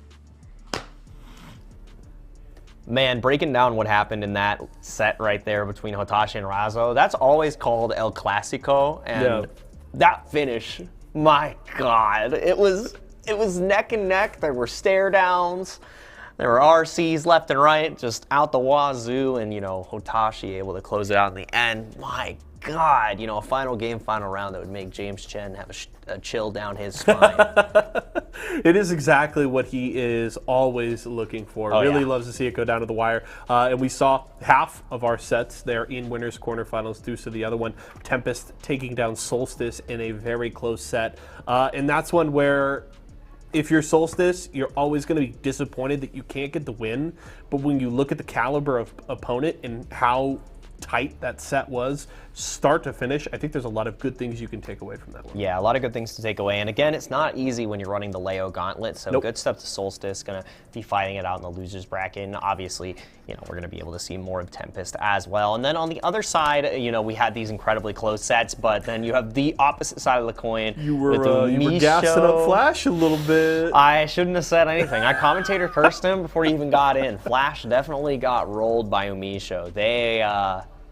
They brought a gun to a sword fight. That's all I got to say there. And then, Jonathan Tene showing why they are the CEO champion with a confident 3-0 against Red Ditto. Again, one of the strongest Rams in the world, just getting dismantled by, again, one of the strongest Zatos in the world. And that sets us up with an Umisho, Jonathan on one side of winners semis, Hotashi Tempest on the other side. That's a hell of a winners semifinal. Those are two incredible matchups. Yeah, two really incredible matchups, and two matchups like we say this is the last Series E before EVO. These are two matchups that you could potentially see in top 8, and I realistically see all 4 of these players getting there. If I had to choose the 4, this would probably be the 4, other than Razzo as well. Razzo's up in that same kind of echelon. So, God, I can't even. I don't know. Happy Chaos Zato is hard. It's really hard. Let's put it on the line a little bit. Let's do some predictions. 3-2 Jonathan, because he's my boy.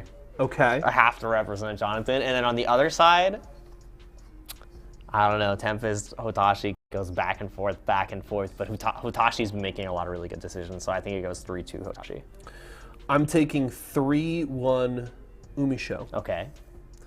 And I'm taking 3-1 Tempest. Ooh, okay, so we're on opposite ends. Yes. One of us is going to be very upset after the break. Possibly. Quick update. I'm going to just double check on how things have shaken out in the losers bracket. We did have some updates for you all earlier. Interestingly enough, Pluto and Supernoon went the distance. Oh, they went to game 5? Pluto won 3-2. Ooh, no. So that one's going to sting. Down 0-2? Not like this, bro. And then guess who Pluto beat next? Who did Pluto beat? Flash. Not like this, bro. Online Flash, back at it again. So Pluto moved on, then fell to Red Ditto. So Red Ditto alive in the losers quarterfinals. Red Ditto took down Kazam. Kazam beat K7 and then fell to Red Ditto. Marvello took down Solstice, so that one's going to hurt. And Marvello right now waiting in losers round 3 for the winner of Razzo and Stealthy. Man. That one will go through. We'll have that Marvello matchup, and then we'll have the first half of losers quarters set up. So that's a pretty heated lower side of the bracket. Yeah, the Sharks are definitely hungry down there, and that's so rough because once you get to this point in the bracket, I mean, this entire 16-man bracket, this 16-player bracket, no matter what match you're playing, it's literally like a top 8 qualifying match, if not like a winners finals, like.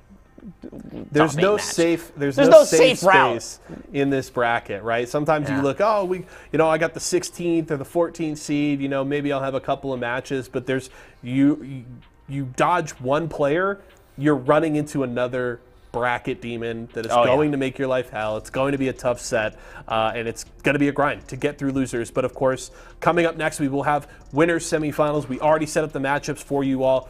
Umisho, Jonathan Tene, Tempest, Hotashi. We'll have those two and winners finals on the other side of this break.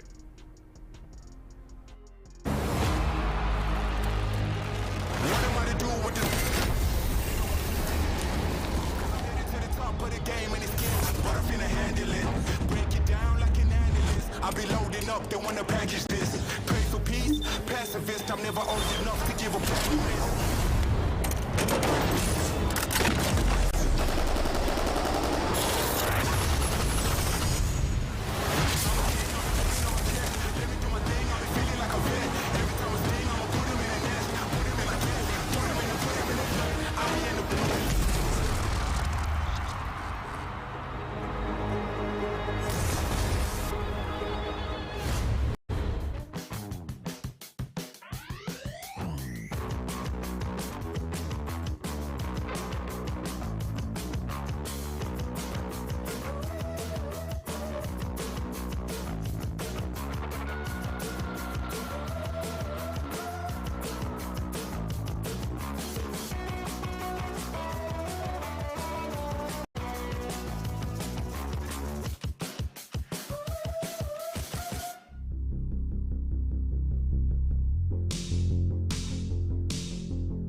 For nothing, baby.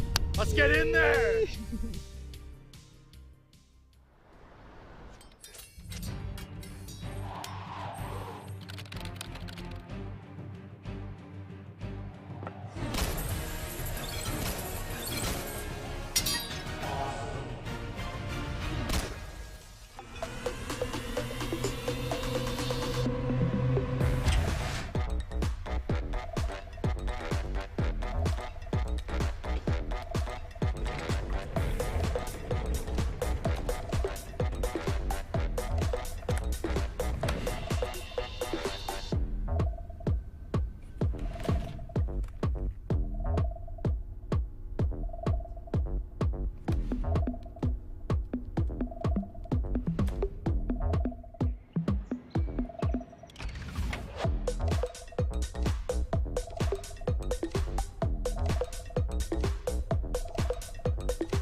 Welcome back to Series E, everybody. You know what it is, where to find the finest Guilty Gear Strive action in North America week in, week out. We've been holding it down. Winners bracket is looking a little slim nowadays. We got 4 players left. A lot of them have dropped down into the losers bracket on some phenomenal action. We've had some close sets, some nail biters, some things that have fried my brain. My goodness, Sankola, how are you feeling though, my man?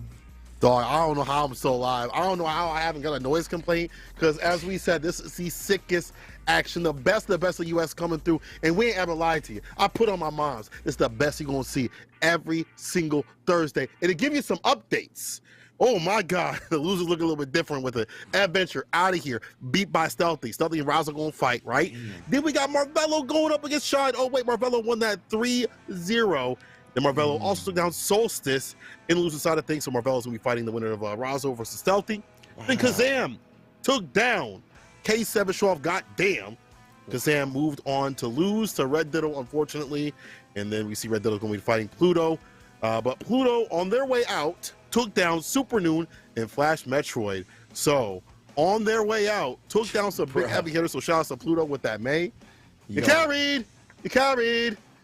And let's not forget, too, that's a character that Flash is going to have to be dealing with on the Thursday prior to EVO in the Sodium Suites. He has an exhibition up against Slash, potentially what many consider the best mate in the world. So that will be offline, of course, but nonetheless, definitely a little scary for him here. However, we are in winner semis action.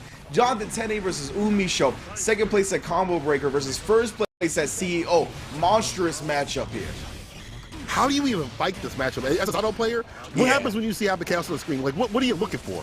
Oh, when I see him on the screen, I get real sad. But like, what I'm looking for is definitely to try to get in on him before he can kind of get that space back. But to be fair, in this game, it's harder to read now because Happy Chaoses are a little bit more aggressive, so they're not as linear with how they approach the start of the round. And really, when it comes to this matchup, it's all about winning that round start. Both characters have ass defense, right? There's no invincible reversal on either side.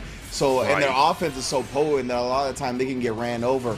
Right now, Umisho is trying to show you that right now. Oh my goodness, a triple overhead blocked, but looked like a little bit of the hezzy 2D. Maybe caught the fuzzy jump from Jonathan Tene. That's so nasty. What great play though from Umisho. Bringing the dust too far out the Withimals. Staying solid with it. Still gets the curse to put him through the worst. Jonathan Tene try to get that off. If you get the hit, the curse is away. At least that is a thing, but it's not happening as Umisho gets the knockdown, able to reload. Thinks about it. And refocus, right? Gonna be able to gain all that meter back. Gets the guard break, and he got that opportunity to reload, but oh my God, how did you block that? Either way, didn't block the subsequent follow-up. It definitely confused the hell out of them. Everybody can get opened up. It don't matter. This is Guilty Gear Strive. Everybody can get it. That defense can get tested and bested at any point. Jump D, my beloved. Look at this defense though. Umi, RC, don't get opened up. Close slash, where's the gap? No, there's none to jump slash like that. My goodness, yeah, weathering the storm right here.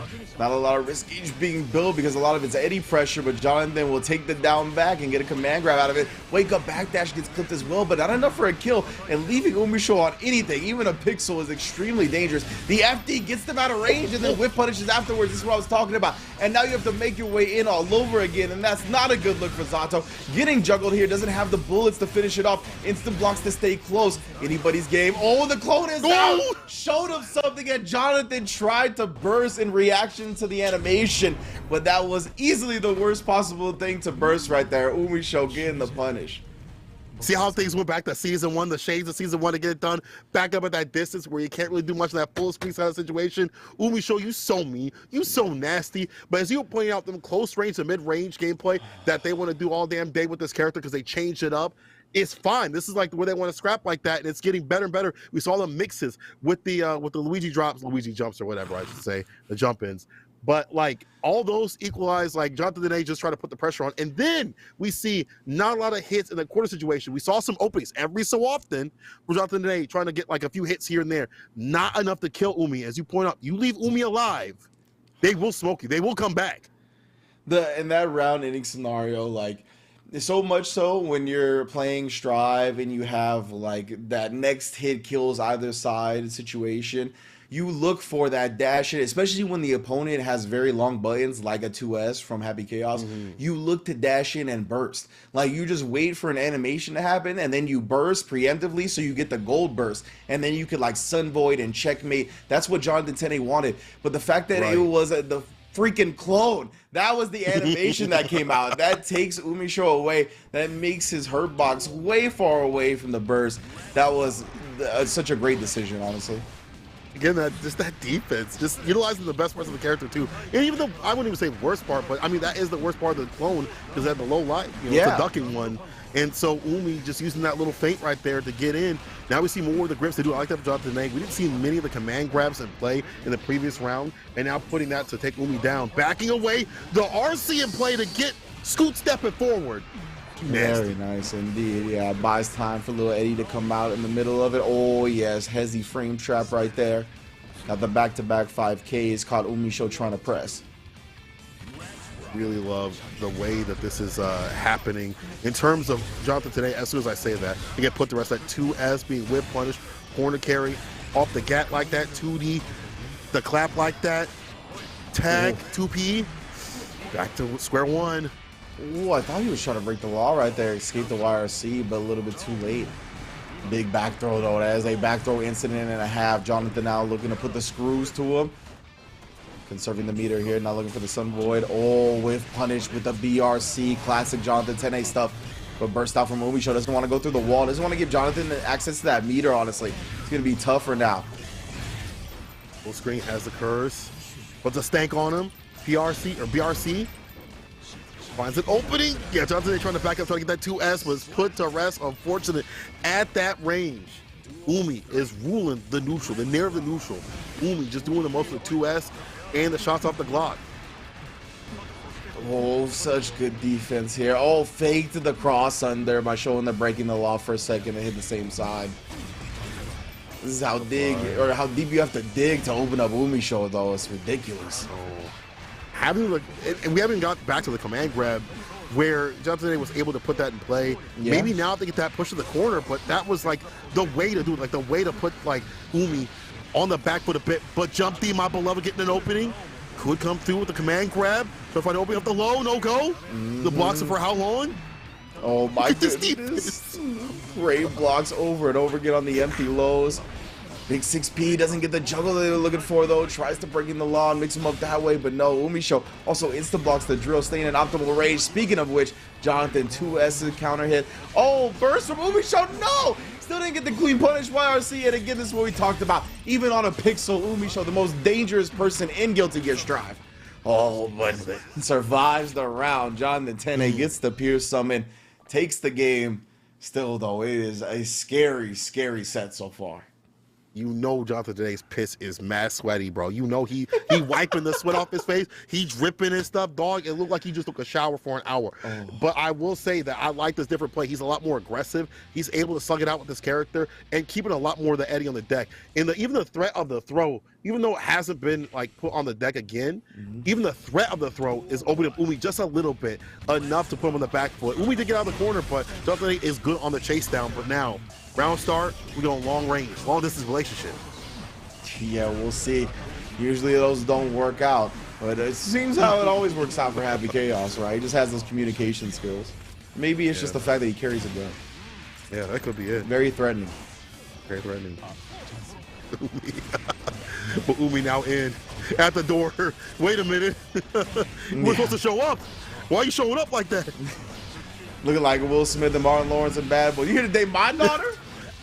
I don't think so. Yeah, Happy Chaos would never let his daughter date Zato, but actually recovered. BRC did try to get a punish, didn't actually get it, except for when the drills came through, catching the end of the backdash. Oh my God, the win punish. 6P. The 6P though avoids the stomp. I like that. Not staying in just one spot. And now the Sun Void. The sun is shining on Jonathan today with this play. Too far for the dust, but no big deal. Allows him in the corner. Where's the throw? The fadeaway in play. Was looking for that command grab grip to do it. And Umi stays solid. This fella Umisho, they're just so good. Like, I don't know how they constantly weather the storm of Zato pressure in the corner. Like, their blocking is ridiculous. You see the counter hit right there. That's only because they try to bar, they try to challenge Like, usually, if they were just blocking, Umisho would have probably blocked it out successfully again. So it's an applause situation. Dust blocks it out. Leapfrog into the super. Block him down. Go press the damn button. The throw, Jonathan Tene, backing up for the plate, like looking for that neutral jump if it comes. God. Even blocking the dash down into Dust. Like, their reactions are out of control. Oh, and then converting the shot. That was such a weird starting hit, but still got it. Well, the air throw as soon as Jonathan was in range when he landed. 2E. Oh, we going low though. How low can you go? YRC to take the turn back and the side switch just like that. And the gap unleashed from the strap. Blah. Indeed, Umisho letting the shots ring out after the roll. Looking real Marine-esque with the combat. My goodness, man. 2-1. And I cannot believe how much they've successfully blocked. Like, it is wild. All the dash down 2Ks, the dash downs into Dust, the double overheads, the single overhead into low. Like, everything has been just defended properly. I mean, if I'm Jonathan Tene in this situation, I'm extremely frustrated. It's like one of those fights where the person keeps getting back up. You're like, how many times do I have to hit you? He actually can't find the hit, right? I guess it's more like a Floyd Mayweather where you can't just reach them. You seem to constantly graze, but there's no solid contact being made. And right now, it is going to be extremely frustrating going into this game 4. I mean, this is Jonathan Tene, the dog that has opened up damn near every cat in Guilty Gear Strive. And now is doing a better job this round start with it. But again, as you pointed out, Umi's defense has been so solid. You haven't seen a lot of hits in the mix to do it. I like that catch of the roll, not letting them go for free. And now this is looking free. There you go. Yeah, this is a huge round. The exact type of round he needed to put himself back into the game mentally, right? It was going to be real tough to bounce back from that last one. But a round like that, that's going to put you on even ground again. Situation in the corner. Applause. See that feint the jump deep? Side switch with the roll. Just use that for escape, not for pressure as much. I mean, there was a little pressure behind it, but Umi looking for these escape options more so than anything. 2K thinks about the play. Yeah, I like this from Umi. Routing it back to that close range gameplay. Oh, what a back throw from Jonathan here. That's round saving. Again, these blocks on the dash downs does get the counter hit. That's kind of what Jonathan has had to resort to. Kind of baiting Umisho into pressing a button or kind of trying to play neutral because everything mix-up wise has been blocked, but good adjustment to say the least. See if we get some more games because Umi is still looking super strong with it. Jonathan, they starting to open up slowly ever so, you know, having better round starts has been a big pain point, right, for Umi. I think like these better round starts have been really good. Now Umi, let's see what their adjustments are on the round starts. We see more of the 2S, that nasty ass button, that low profiles that gets the party started against the 2S from Zato, from against the far slash, things like that, the whip punishes. Are we gonna see that from Umi? You know, backs up with the curse. We're game to game. Yeah, and there was the 2S you called for it. Yeah, it's just such a potent tool in the neutral. The tap does from distance is connecting from Umisho. And Jonathan, he's trying to hold on to this round here. Doesn't want to go down at all to Umisho, but it's tough. Already in a bad spot, and the 2S gets sniped out, literally. She was on the roof with the scope, bro. Dash up the Dust, of course. This man Amash. Umi getting a lot more aggressive and feeling that momentum, riding into victory in that set point situation. And now Umisho again. Oh, the roll. Just breaking ankles left and right, hot sauce style. And now again catching the low, maybe catching those Jonathan Tene fuzzy jumps. That's what it really feels like. Jonathan trying to dash block forward, you see. Does react to the tap, this time he gets a punish, that's huge. Oh yeah, that time Umisho expecting the low, didn't think he would still be at a height to get the jump D. Sunboy, send to the wall, make a fall, and get that bar back, that tension going and flowing, and the Oak gonna use the Sin situation. I like this from the peers. And the applause for send this man to the stands. Epic Chaos, let me see your defense. Yeah, it's doing good so far. Oh, tried to get the air throw, but the shot too quick. BRC closing the distance and gets the 2K2D. This is big from Jonathan, gets the 6P. Oh, couldn't get the second hit of Frog, but the 2P comes in through the clutch. And we are going to our last round. This is why I like this, especially as people get closer and closer to EVO. Y'all got that heat in you, that hunger. I like that. Jonathan Tene with the dust in play, forcing that burst out from Umi at that distance to let the shots of the clock rock. But remember, the tension rolls down. I should say the concentration rolls down a lot faster if you're in that long distance. Now, Jonathan Tene in that face like he needs toothpaste. Such a clutch backdash right there on the roll gunshot attempt. Jonathan definitely in the driver's seat here. No YRC for Umisho either. He's been so confident in his blocks. I don't know if they need it. Oh, there it is again. The dash down low and a challenge as soon as the dust comes out. Picks the spot, saw that the Eddie meter was gone and knew that the gap was there. Now Umisho, it's their game. Full screen gunshots. How are you going to make your way in? Oh, the range actually. Go with the breaking the law into the PRC. Didn't actually get it off. Didn't help him at all. That's why he's a commentator and not a player. Jonathan Tene getting smoked. Unfortunate. The super sealing my man called. That is, to be fair, that is my move. The breaking the law into PRC to try to skip neutral, especially against Happy Chaos. That's my move. But yeah, you can see that it doesn't always work out.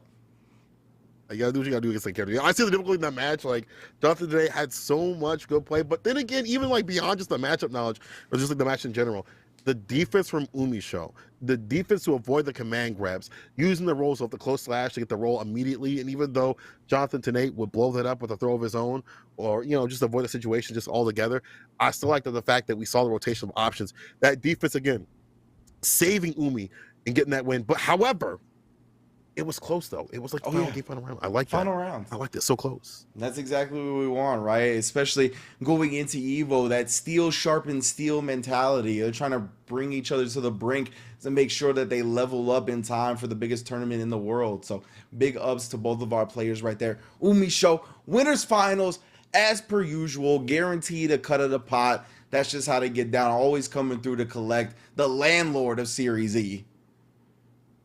The landlord. It used to be Hotashi that used to be the landlord. Like, Lee would just come down to get his stipend for the week and be like, all right, bye. But now you see people able to fight back like that. We see Razzo as winners. We see Umi as winners. We see a lot more winners than just Hotashi. And speaking of Hotashi's coming to collect. But let's see if Tempest will stand his way. Say, you ain't gonna get that pay. Yeah, Tempest won one of these Series E's recently, right? I don't know if it was last week or the week before, but I could have swore it was pretty recent. Either way, Hotashi now looking to put himself in winners finals, another spot that he's very acclimated to. That wall break, tension back like that. 5K in play from Tempest. Dog, he just let the knees rock. Overhead, less of the dome, side switch 2 again. 5K situation, no go Bozo. I got that super. Hotashi loves to have that as an option, especially early in the match. Just so you think about that. Yeah, Hotashi will let that reversal super rip. He's not afraid to do so whatsoever. That's one of his primary game plans, honestly, as you said. Like early on, likes to establish that, make you think about it for the rest of the set. Play jump slash all the way through the corner carry. I like this from Tempest from the corner, and now the strike throw on Tempest's side. Loves to do the strike throw with the back turn, just to put that in the mind of the other player. Always with the clone, waiting and trying to find a bait on the DP. Nothing from Tempest. And good patience from Tempest, honestly. No need to put your life on the line like that. You don't have any burst. Oh my goodness, or RC to back you up, but Hotashi, the instant blocks with the immediate punch on the block string. This is when it feels real intimidating. This is when he feels like a horror movie monster, bro. The red bar, exclamation point. He needs some assistance. Oh, but it ran out, so he didn't get the counter hit.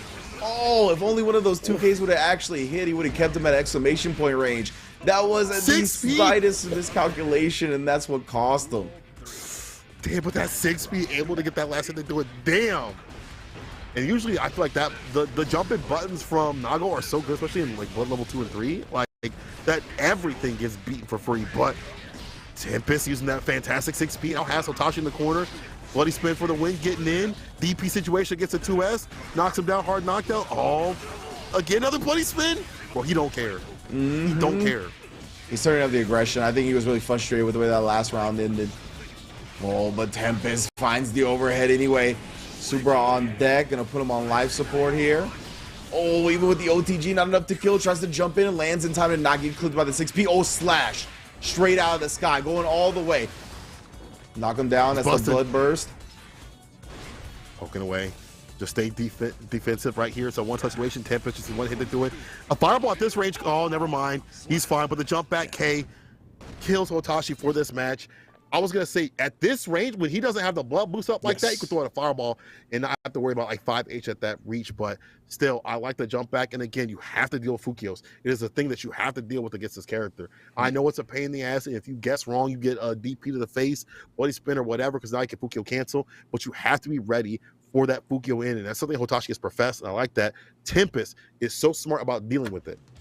Yeah, Tempest did a great job really managing where Hotashi wanted to be on the screen and knowing the options that Hotashi really favors once he's there. That was kind of the key to his defense in that first game. We'll see if he can kind of continue those reads, continue those counter move scenarios that he's been so good at in the first game. But Hotashi immediately countering the exit and now reaching, my man is teaching real quick.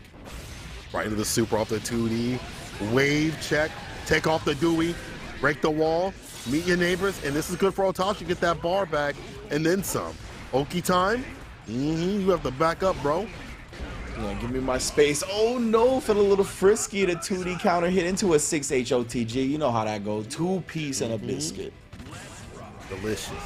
Hotashi getting in. Round start with a 2S. Actually, Burst puts him in the corner. This is good for Tempest. This is how he makes his money, and it ain't funny. Dog gets him in the corner with the skate step through. But Hotashi preemptively stops it with the 5H and a 2H. All this blood bar spent for these longer normals to the quicker normals. Yeah, exactly right. I'll be able to kind of contest a little bit better, maybe close out Tempest. Since Tempest has to make his way in. Oh my goodness, that was a great whiff punish attempt. But still just outside the range. It's so difficult to do so. Respecting this Nagoriyuki normals in the process. Does get the big jump D. Oh, and the backdash clipped by the overhead. We know how Nagoriyukis feel about that backdash, that extra frame of invulnerability for the big bodies. They're addicted to it. This is like the antidote, though. It's Tempest. Yeah, he waits for that bar to come back like that. He knows it's a one-touch. Yo, BRC, RC right back with the PRC and the throw, though. Bro, Tempest. That was godlike. On the team. That was godlike. We've seen the way Hotashi's been utilizing meter today, right? He's been really utilizing it to try to checkmate his opponent in the middle of their animations. Did that to Tempest right there, but he was one step ahead, having a meter of his own. Compound. Stays in front with the 5K. Flash and play, forcing the burst. Hotashi again getting frustrated, getting the bloody spin in, forcing out, forcing that corner situation with the slashes and the air throw. Yo, the classic. Let's go. Showing a lot of respect here, Tempest. Oh my goodness, all these escapes from the air have been thwarted.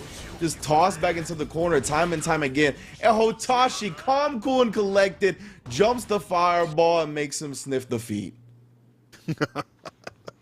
The toes, the end of those. Hotashi with an easy win with the 5K situation. I like that we see like these non-committal buttons to Hotashi. Usually you see a little like Nago players mashing far slash and stuff like that. We see someone dash, but the 5K easily only coming through, and that also shows me that Hotashi's routing it back, because I definitely see some frustrated bloody spins and things like that to get in. I like that he's pulling it back a bit and not letting be these pain points, because the minute this character gets in the back turn, it's a problem for whatever character is on the screen. Oh my, and then the instant blocks. You can so reliably count on Hotashi to do that on the 6K. Yes, slash, RC.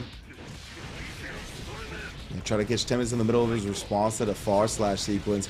Instead, damn, staying persistent with those 5Ks. Oh my goodness, I can't believe he stayed on the same side. I think even Hotashi got mixed afterwards. Backdash. Such a fantastic backdash. You look at the 5K. Caught him coming in with the far slash counter situation. 6H.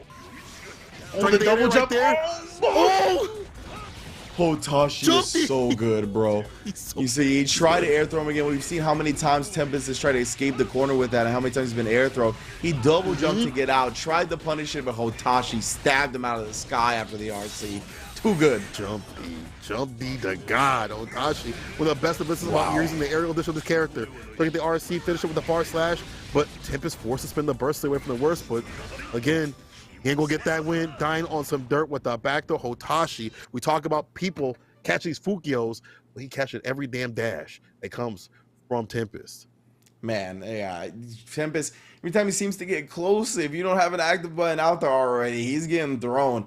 Hotashi just been on point with those defensively so far. And I'm not sure if it's given a lot of the time you have to respect those Nagoriyuki normals, right? You make your way in hesitantly against them, and sometimes that kind of catches you in moments where you're vulnerable to throws, and it seems like Hotashi is making the most of those. We haven't seen like Tempest feel comfortable enough to like whip punch or deal with the far slash. We've seen Hotashis be very comfortable throwing out far slash, 5H and things like that. Tempest has got to put that in the game plan. We saw that from Razzo. Even though they were able to get the win, in the end, like being able to whip punish Hotashi in situations, you have to be able to do that. Yeah, it is the utmost importance, to be quite honest. Ooh, try to catch him flinching, but no. Hotashi again. Oh my goodness, the 2 S's. Every single one of them this round has not been pressed once. It's been at least twice. And right now, Tempest gonna get his second chance at life. Oh, and he was actually gonna pop. All Tempest needed to do was sit there and block an FD away. But Hotashi catches the backdash. Yo, he might have smelled the fear. He smelled the fear saying, I'm a Beyblade in to get my win. That's so unfortunate. You're so afraid of what comes through. But here we go, Perso from Hotashi. Bro, Hotashi be walking forward, son. I can't believe this. He's so dangerous.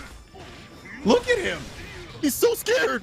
Tempest, the combo breaker champion, is scared right now. He don't press a goddamn button against his character. He don't press a goddamn thing. One more hit will do it. I'm gonna jump in, don't go. Jump P.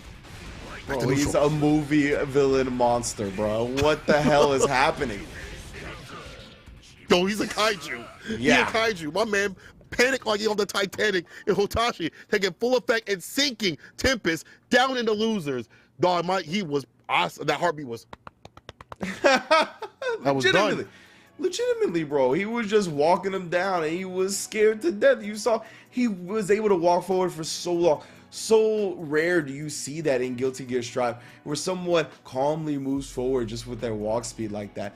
But Hotashi had established that, right? And he often did it with meter. So in case there was like a pop off, like a berserker slash or something like that, he would just react with an RC and then try to throw or interrupt that way. Like, it is a really impressive, the type of neutral game Hotashi's playing. And I mean, you said he was the old landlord. He's going to meet the new landlord here in Winners Finals. And we're going to see who collects that final check before EVO.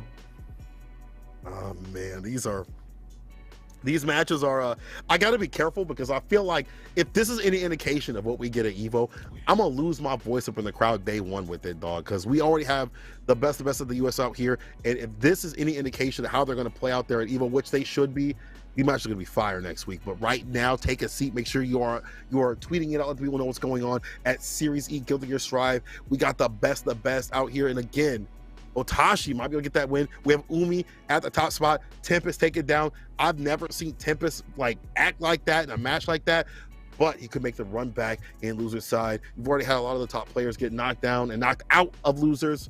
Flash is out. Pluto be taking names and things like that. Red Ditto trying to survive and thrive down there. Super Noon is out. Some of your favorites are out. And we'll have to see who's going to get in that top spot, that last hit on the dot. Yeah, man, we are down to our final 6 players, right? We got Hotashi as well as Umisho, of course, in winners finals, and in the losers quarters we got Jonathan, Tene, and Stealthy, as well as Tempest and Red Ditto. So yeah, only 6 remaining. 3 of them are getting paid as well. 2 guaranteed. Hotashi and Umisho have already earned a cut of the check. But again, it's those top 2 placers that are also going to get their sponsors carried over to next season as well. So that's something else to keep an eye on. And as we pointed out, like, you definitely want to have some sponsors up this season for good reason. You have the ARC Revo tournaments going on. Obviously, EVO's a qualifier. Otaku's a qualifier.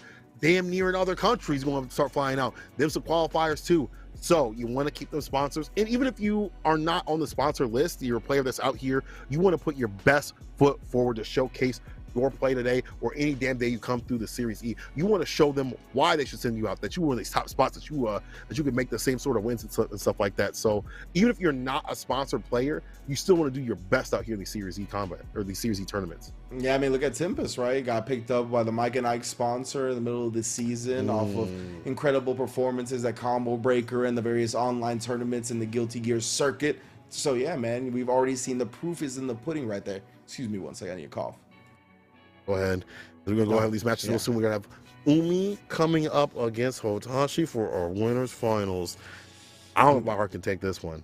That is a scary, scary set to think about, considering both of their play up until this point, right? Ridiculous defense from Umisho, and Hotashi's had similar instances, right? Constantly, it seems like at will, IBFDing, saving the meter for the RCs defensively as well. You can see both of these players really prioritizing not getting caught off guard, not getting caught in a scramble without being without wielding a dangerous tool themselves in that RC, right? So we're gonna have Umisho and Hotashi going at it right now as well. Winners finals, best of 5. Which landlord is gonna sit pretty in grand finals?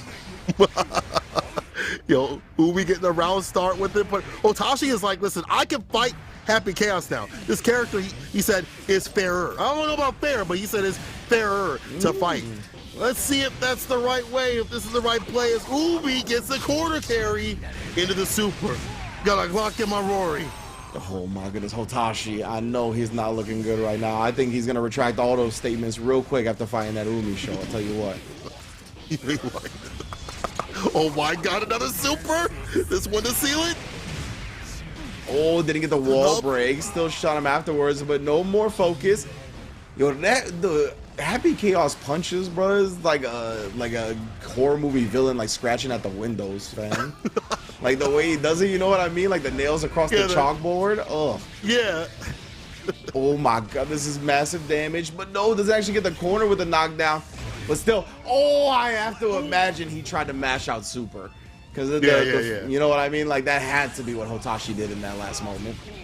Any sort of hit in that situation, because he would have been scrapped up like that.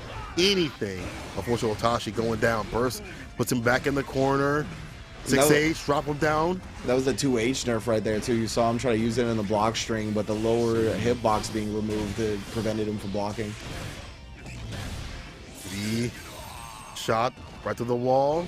Move some bar back and then some. Fukio in for the throw. Red RC for the extension. Wakes up with violence off the 2P. Umi, you could have got smoked for that. Not even in their 1,000 futures that they foresaw, right? Like, in no way do I get hit for this. They're just so confident in their defense is ridiculous. Gonna put the curse on them again, and now it's all about making your way to me. But, oh no, Umisho maybe getting a little cute with the clone. I obviously know that the focus gets drained very quickly from full screen, but still a scary thing to do and paid for it. Yeah, don't need to get cute against someone like Hotashi. Try to get that win in the end. Do not let up. Yo, 2H actually clips a burst, and this is the worst. Umiya has to go for offense. Defense is off the table. You get about it for a second reload, gets a wall break with it after the slump. Ooh, now backing up, you can see not whipping out the gun at the moment. Wire seeing, and that's exactly what they wanted, honestly. After that wire C, Happy Chaos is at such an optimal range, just follow up. Put him right in the mix, able to get the stage change, the positive bonus off this. And yeah, full screen, build some of that meter with the shots, but the focus actually empties. You would run under a character with that jump H? Umi, you are different, dog. You are different. You might have that dog in you.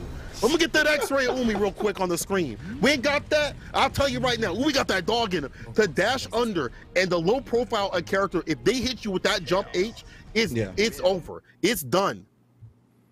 Yeah, I am so surprised about the confidence in some of their defensive choices, right? And like not even just their confidence, but like their knowledge. Like, right, like you said right there, right? Like it was pixels away from clipping them, and they still managed to get under the jump H and get to the other side. Earlier when they were playing Jonathan Tene, on that jump D whiff, you know Jonathan planned for that jump D to hit, and Umisho immediately was pressing buttons on that whiff. Like they knew. How did Umisho knew that that jump D was gonna whiff and Jonathan didn't? Like that was just ridiculous play. I don't know how they're so familiar with all these concepts. I know they play their ass off, but it is seriously, there's levels to this, and they seem at the top. This is kind of the play that I want to see more players reach, right? Like really studying like interactions, like minute interactions, small interactions, because it's such an explosive game. You're trying to control the chaos. It kind of reminds me of, in a way, Street Fighter V in some areas where like you want to control the chaos as much as possible. Everybody's exploding, a lot of damage back and forth. These minute decisions and these ideas and these like moments like, okay, I'm going to press at this distance against this button are what let you stay solid. That being said, to have the heart to walk under some of these situations, so like walk under and block and stuff like that, or wait and block some of these mix-ups and stuff like that, and pray, like and relying upon your own defense, it takes a lot of damn work. And Umi already has one on the board. Yeah, right. And to do it up against the likes of Hotashi, the caliber of player that he is as well, it is just a ridiculous feat to accomplish, honestly. Like, seriously, I feel like a mere mortal watching gods go to work right now. Right? Like, why even play if I can't reach this? It hurts right now. Son. Let me get to demigod status at the least. What's going down? Yeah. And right now, Hotashi finds himself in a precarious position, slumped up, getting shot through the wall. Umisho gonna build that bar on the way to this offense. Oh my goodness! Oh my the God. Stomp into the triple overhead. One more again, just in case you didn't catch it the first time. We'll give you a quick encore presentation. Yo, Umi treat Hotashi like a Goomba, bro. This is not right. This does not feel right at all. But Umi doing everything to make this dog fall, and it looks like it's an awkward angle to even like go for like a close slash. Maybe it won't come out in the same sort of way if you try to cross him up. Maybe you're too late. And 2H doesn't reach too. Look at the defense, bro. Like, reads the command grab, double jumps the PRC on recovery, stuffs the jump button. Like, the three defensive choices all prepared for what Hotashi was going to do, all ready to counter the layered beyond layers. And again, jumping out of the command grab, getting the punish. I don't know. Oh my God, baiting the burst. Like I said, when they're on point like this, when Umisho is in this form, I do not see anybody worldwide, global, take it to beyond, take it to other planets. I don't know who is messing with this person, bro. I don't know either. I know you've watched a million matches all across the globe. I've watched a bunch of people too. Doesn't matter what region. Doesn't matter what season. Umi will win if they are on point with it. To blow up defensive tactics like this, to loop your defensive options and go into offense and blow up their defensive tactics too. That's the next layer. Take their defensive options away from them consistently.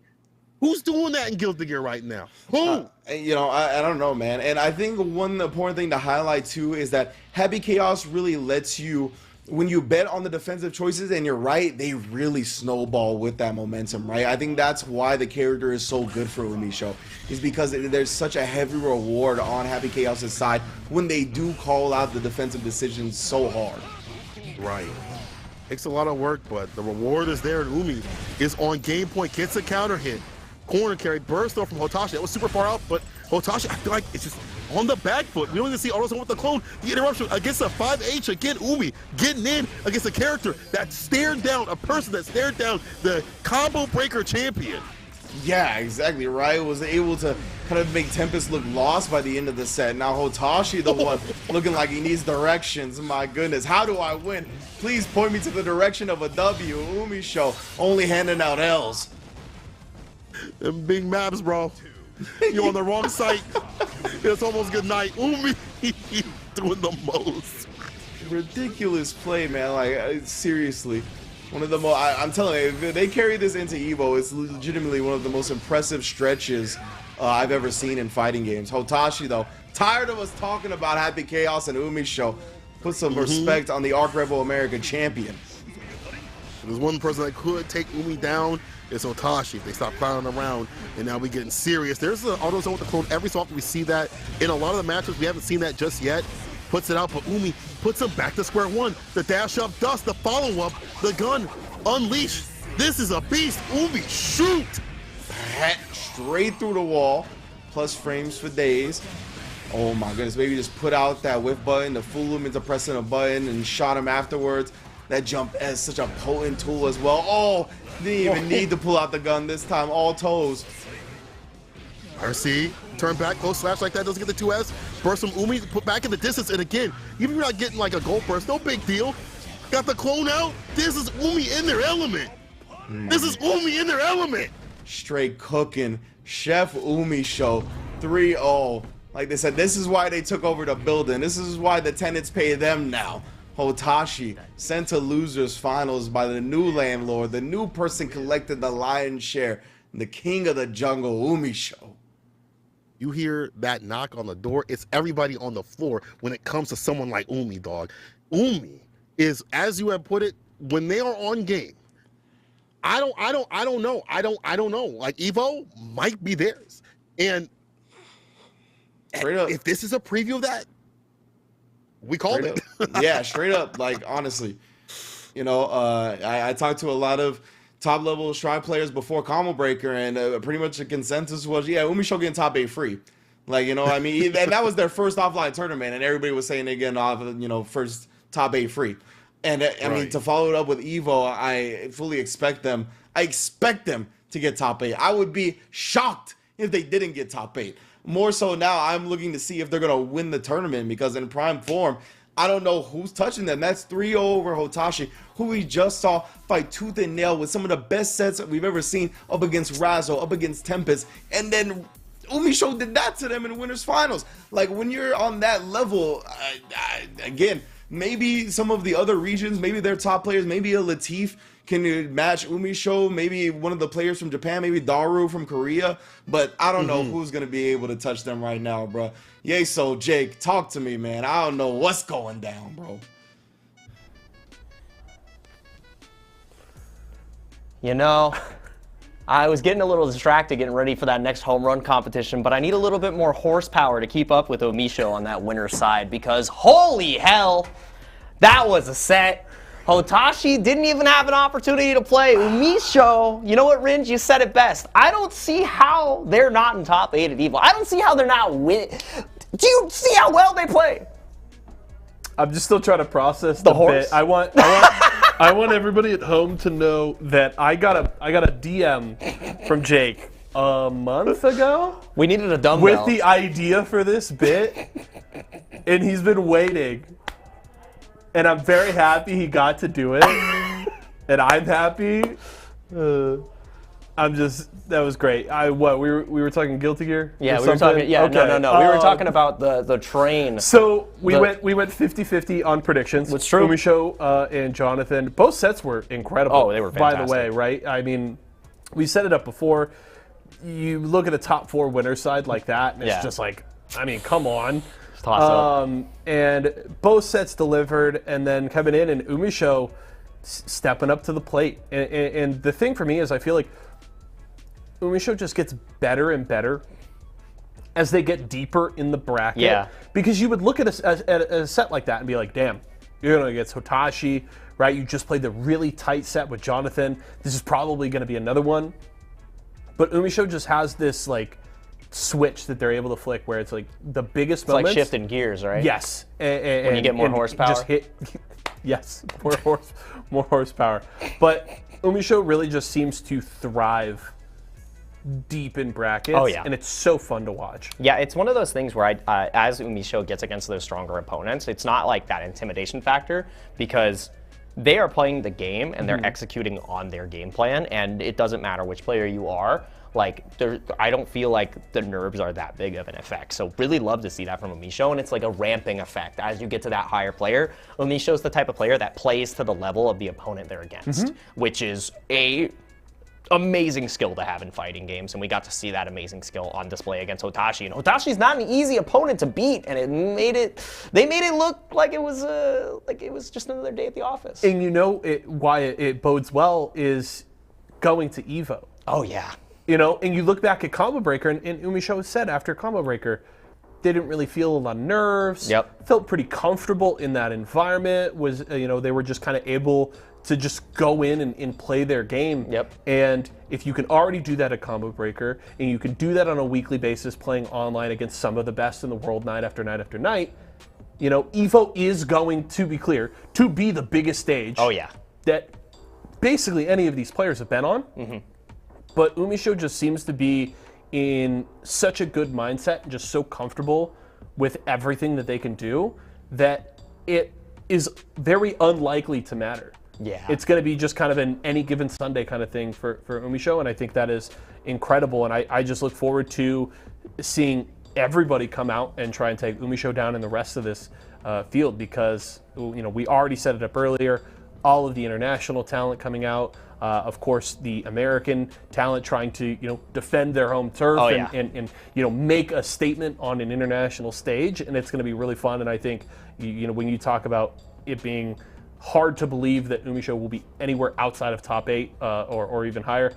Performances like that certainly, send that kind of message. I mean, you kind of subtly touched on it too. Any given Sunday for Umisho, you're already expecting them to get to Sunday. And, I'm in that same boat. I don't see an EVO top 8 without Umisho there, and they've definitely earned it with the play. Now, like piloting Happy Chaos to, I'd say, the limits of the character. And that's what you need to see. You could have the strongest tool in the shed, but if you don't know how to utilize it, then you're not going to get anything done. And right now, that is a nice and refined, well-polished weapon that is being utilized. And I think it's cool because Happy Chaos got some changes, adjustments in season 2, and I got to sit down and speak with Umisho before we even got the patch, right? And Umisho was talking about there's so much more I can do with this character. I want them to nerf it so that I can do different things, because ultimately Umisho is kind of always going to play that optimal play style. We've seen a bit of it here, but I also just feel like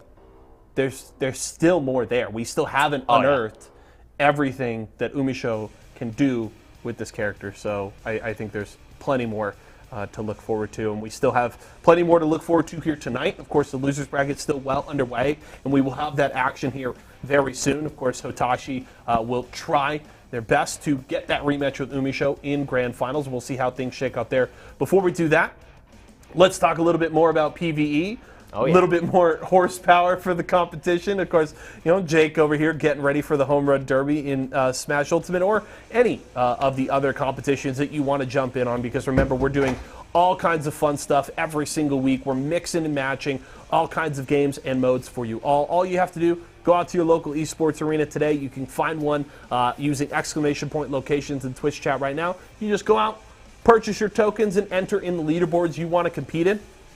Put up your best scores, and you can win thousands of dollars on the line every week, all kinds of awesome prizes. And all you have to do is show up and put up your best scores. And remember, you can keep track of all of your scores 24/7 over on our YouTube live stream. I don't know that Connie's would have made the leaderboard, because you do kind of have to be top 15, top 20 to get on there. So maybe a little bit more work to be done, but it's okay. You know what?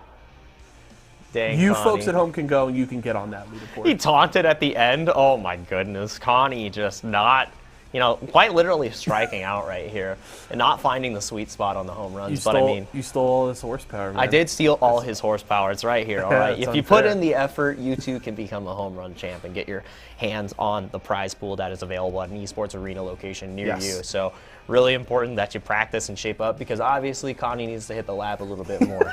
All right? Just a little bit more, but that's okay. There's still plenty of time. We still have plenty of players in the lab here in Series E getting ready for EVO next weekend. We will have losers bracket action for you all on the other side of this break.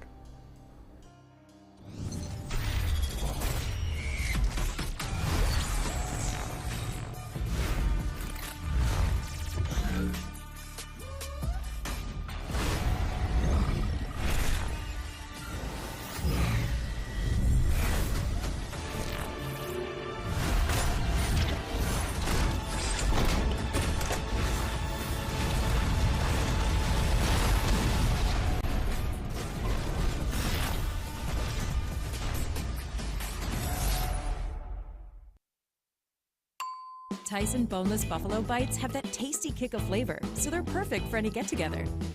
If there are any left when your guests arrive. Tyson Anytizers Chicken. More kicks of flavor, more smiling snackers, more to love. Tyson. I told you straight to your face that you would see the best action of Guilty Gear Strive. We both told you that this is the best action you're going to see on Thursday. And you know what? Let me pull that back. It's the best action you will see all damn week. We have the best of the best in the U.S., and we proved it with these matches as Umi sitting confidently after a 3-0 defeat on Hotashi. Now we're going down to the Demons. Time to toe tag him back and getting the hell out of here. Oh yes, no safety nets to fall into, no second lives remaining. Tempest and Jonathan Tene in the losers bracket. Loser goes home, winner faces Hotashi and gets a prize pot, or a split of it at the very least. As we would say, you want that lion's share, dog. You want that top spot on the dot. Oh yeah, fam. Good defense from Tempest right now. We've seen people be able to really start to get used to these Zato mix-ups. It's taking Jonathan digging deep in the playbook to open some of them up. Tempest though gets caught reaching and heavily punished via the cancel on the oppose on the Drunkard Shade. I feel like Jonathan today is so ready for this matchup. Not just fighting Razzo, but I watched him fight Aaron the Mac, and just like that, it's a wrap with the super. Eat him up. Jonathan and Aaron play hellas, both NorCal brethren. That's all they do is play each other offline, online, and all that. So if there's one matchup that Jonathan Tene knows like the back of his hand, it is most definitely the Leo one. And history has shown that Jonathan has gotten the better share of the Tempest matches in their tournament fairs as well. Ooh.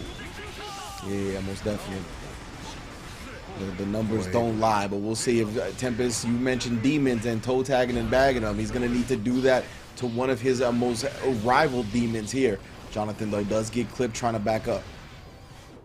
On the overhead, whiffs the throw, though. PRC keep it safe and solid. Call him on floor one with a throw. Side switch on the 5K. Backdash, where you going? Not done talking to you. Again, the overhead this time, a slight delay. But call today, I got 1-800 damage with this super Tempest. Yeah, he definitely called in that real quick. Immediately. Oh no, and Tempest now breaking the ankles as well to follow up the damage. The hospital bills are racking up.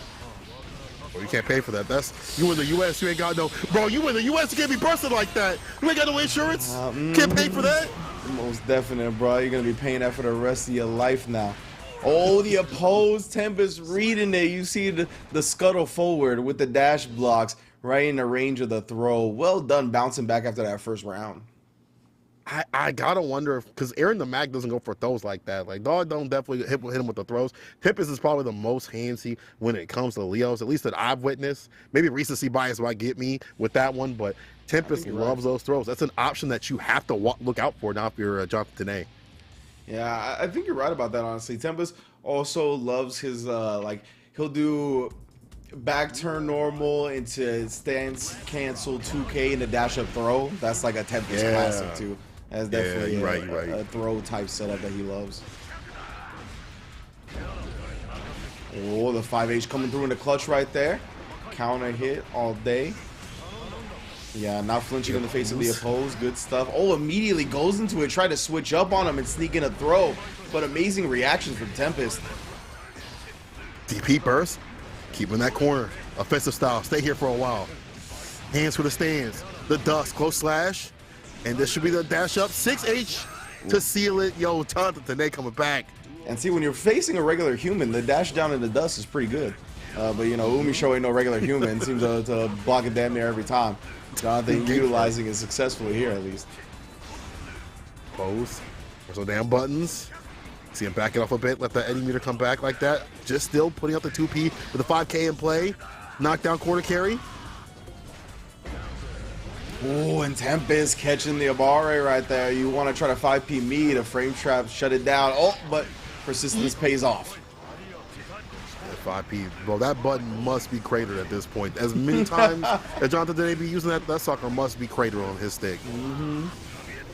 He just has like a little sticker of Zato doing the Yamcha pose on it. It's all concave. Oh, good block on the empty low. All right, Tempest showing his defensive prowess as well. Oh, but he gets the counter because he was maxed out. Didn't expect the 2K to whiff the second time around. I don't know, maybe the micro dash didn't come out. Jonathan holding on to his burst for now. Ooh, big throw. Did that though. A pause to the corner. Leapfrog. You thought, stay sucker free. One more touch on either side. But how is he able to run it back from the break of those last hits? Tempest. Yeah, I think since Jonathan threw the Berserker Slash last time, he wasn't expecting the Tempest to do it again. But we're talking about persistence. Shown it a couple of times in this round. Builds to that next bar, but not going to use it just yet as he backdashed the meaty. Yeah, seeing some backdashes come through from Tempest every so often. This is the guard point to lead some of that off the table. Deletes Eddie off the table too as well. Can fight back a little bit better. The DP, the burst over Jonathan today. Again, try to keep him in the corner as much as possible and get that win in the end. Betting it all to make him fall. Oh, yeah, you see Jonathan go with that burst safe route right there. Delayed before the 5K. Went with the 5K, blocked. Then went with the 5P, blocked. Well done. And we've seen that a couple of times from Tempest, right? Like when he sees that his opponent's gonna have a burst save combo, he just doesn't even do it. He's like, it's all good. Yeah. I respect you. I know you're good. I know you're gonna hit me with a burst save combo. Let's just go to the next match. So 1 up here. Definitely good stuff from both sides. Jonathan Tene making some good adjustments in the neutral, really, not letting Tempest play the game that he played in the first one. I like that Tempest is getting rid of Eddie. Is trying to stay steady, but then you got to fight Jonathan Tene, who on his own has fantastic neutral. He's already activated with those buttons, and now the command grab implemented. Now something you got to worry about. You want to put the grip on me? I got it for you. Yeah, when he's able to do sequences like that, where he can do 2K directly in a command throw, it doesn't have to move with Zato at all. That is super buff. Very difficult to defend against. Good distance. Eddie's still out, but Leapfrog comes through for a little bit of damage. If you're Tempest, this is fine. Tempest is like looking for that like 1 or 2 sequence to put the mix on him. You gotta take a little damage here and there, no big deal, because you can put worse on him. Exactly. And Jonathan playing very safe in the corner right there. And unfortunately, it wasn't safe enough to keep Tempest locked down. Man says broken free. Now he's running rough shot, gets the throw. OTG not enough to kill, but put the mix on him, and the 6K comes through. Maybe thought the FD would push him out of range of that 6K and try to whiff punish, but didn't work out. So Tempest with the hit, the 5K or 6K, as you said. The area right there, the tech though from Jonathan today. Knows about the grip, gets the distance, the push, the command grab. Shark Week. It's time to feast. 2S. In the push of the corner with the leapfrog. Where you going? Don't jump. And it literally is Shark Week this week. I forgot about that. Oh, hell yeah. Good point. Buffs to all Amorphous. Look at this. Please kill. All right, so it apparently doesn't buff. Should definitely get a 10% damage buff during Shark Week. Give me some dice. For sure. That's gonna be doing some goofy stuff with this game, like why not? Okay, North Carolina with the helicopter, finds some Red RC. YRC, take the turn back like that. Jonathan Tene just needs 1 touch and play to put his game around. And that's what's going down, the defensive 5P, 2P from Jonathan Tene on the dash. The long range jabs, thank goodness. Oh yeah, and Tempest actually choosing not to eat the damage right there. He straight up traded the burst to not eat that damage. Going to find the 5K. Nice. Gets a knockdown in the oppose. Great block. Trying to get some off the toes. Oh, but a better bait from Jonathan. Eddie-less combo as well. Doesn't go with the jab mash. I think he recognized that the second jab wasn't going to connect. Or maybe he just wanted this setup. Plots on a command throw. Now the next hit's going to kill with the wall splat damage. Well calculated from Jonathan Tene. When he has the lead and he keeps that lead and he is looking out or Tempest's DPs, the reversal options, that's when he's in his bag. And when he is like not letting those big bets from Tempest come through, where he's making Tempest eat a ton of damage and Tempest is like in 1-shot territory, that is when he's taking the victory right here. Like, because Tempest is betting on just 1 or 2 sequences to get the knockdown back turn where he feels most comfortable. And we see Jonathan Tene preventing that time and time again. Yeah, great stuff from Jonathan, man. Really has found his footing in this matchup. As we said, he knows it very well. He's gotten the better of Tempest usually. It started a little rocky, but he has definitely settled down into the matchup we're used to seeing. Today on game point, try to find something with the fireballs. 5K trying to come through. 6P, 6K I should say. Oh, interruption on the 5K. Now Jonathan Tene actually actively stopping that button that Tempest loves to rely upon. Yeah. Oh, ends up trying to cancel the oppose, and he got stuffed for it. Big throw. Can't let himself get bullied by that berserker slash. All these instant air dash down lows have been blocked, honestly. It's good defense from Tempest for how long? Jonathan Tene can open up the best, put him to rest. DP Red RC to keep things safe and solid. Look at this defense from Jonathan today. Not letting anything come. Aw, man, commentators curse. Now you're going through the worst. Now you're about to leave in a hearse. Yeah. Get back dash. The 5K is there, so quick with it. Oh my goodness, still the double back dash actually interrupts. That's big. Again, Tempest trading that situation. He'll trade the burst even with rounds to spare. So he doesn't have to eat that damage, doesn't have to give Zato the momentum, and the tap does, finishing the round. Staying on set point for a little bit longer. 5K in play against Jonathan Tene's 2P. What a rebuttal. Now gets the overhead. Catch these back dashes. Jonathan Tene has to be careful about utilizing that as a defensive tactic or getting some space up in this place. Yeah, now Jonathan, he has his burst available here, but the wrist guard getting cranked so quickly here. We're already in blood territory. Oh, nice. Able to burst out, put it back into the purple. Eddie sandwich to maximize the damage, and now we'll see the 6P trying to BRC to find a punish. Eddie just able to block it out and stay solid out to Tene. Getting the knockdown off the 2D. Oh, great blocks. Ooh, the jump Asia to the instant low, catching Tempest off guard that time, though. Showed him something he hadn't seen, really. I mean, utilizing the jump S, big throw again, and baits out the flash kick. With the Eddie-less combo with meter available, it's still not going to be enough. Amorphous is going to be close, though. It's going to be on Oki. Going to do with this, get bar back too as well. 2S, center of the corner. FD ain't going to save you, dog. FD ain't going to save you forever, my friend. It might be the end. Dang, went with the full into the opposed because it actually built another bar, but he was too close. Oh! Tempest recognizing and flashing through it, and Jonathan trying to press buttons to steal the round back, gets counter hit. We are going to a game 5. How did he find a DP through that gap, bro? At that distance, too, to get a hit. Found a limb. Found like the tip of a limb to get the DP hard knockdown and get the win. That's Tempest betting it all on just like 1 or 2 sequences to make this dog fall, and now you're game to game. Like, these players, you can see how elite they are, right? It's incredible showing their knowledge and awareness of situations their opponents put them in, right? It's not even like their knowledge of conversions or like offensive spacing. It's the defensive spacing on so many of these players that are clutching out W's. Great stuff from Tempest. They're running it back now. Eddie like that. 6P in play from Jonathan Tene. Trying to fight back on his own. His lonesome. Tempest pushing him to the corner. Ooh. Until. Yeah, Jonathan, he ended up just taking the knockdown setup right there. He could have gotten a back throw, but already committed to an option.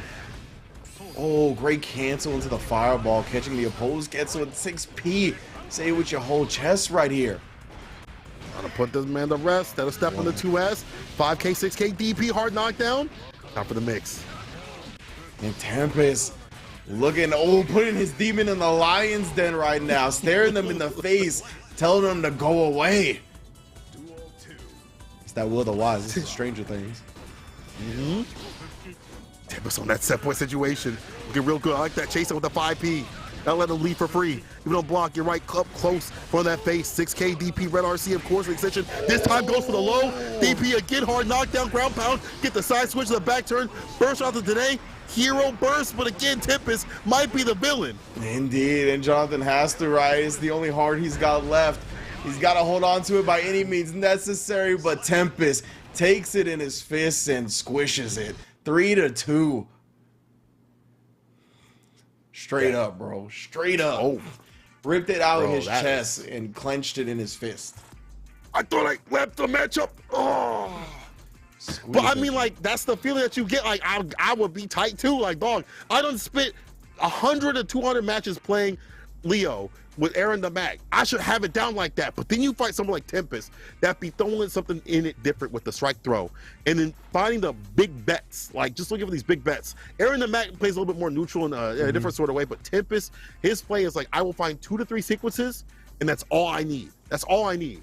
Yeah, but that's all he needed, right? He really made the most of any and every opportunity he got. And again, some clutch defensive choices, some really ballsy decisions at the end, and great recognition, right? We've seen him time and time again. You give them that one gap. These players are so good at playing clean and not giving each other any type of opportunity to fight back. But if you do give them that one, they're getting so good at sniping it out and figuring out the exact answer they need to pull out in those instances. We saw the flash kick on that setup into the corner, summoning the Sun Void again. It really turned the game around, turned the set around. So yeah, man, I mean, Tempest, and that is one of his tournament demons. Jonathan definitely has the upper hand on him when it comes to tournament play. So the fact that he overcame that, that's a huge dub going into EVO. I can't wait to see that run back if they get it like that. But for right now, it's Tempest's win as they move on to the losers finals to fight Hotashi. What a reward. You get to fight. Now you done beat your demon. You're going to fight a bigger demon in a different sort of way. Hotashi has ridiculous play, and you know Hotashi wants that run back like that against Umisho, who's sitting in the winner's side of grand finals. But Tempest, dog, the way you playing, I could definitely feel that you got the heat of trying to get the win at EVO and also trying to put down Leo for good, because like that's why he played Leo. He was like, I hate this character so much. They're too strong. And I guess you didn't finish the job, so now you got to do so at EVO, bro. That's right.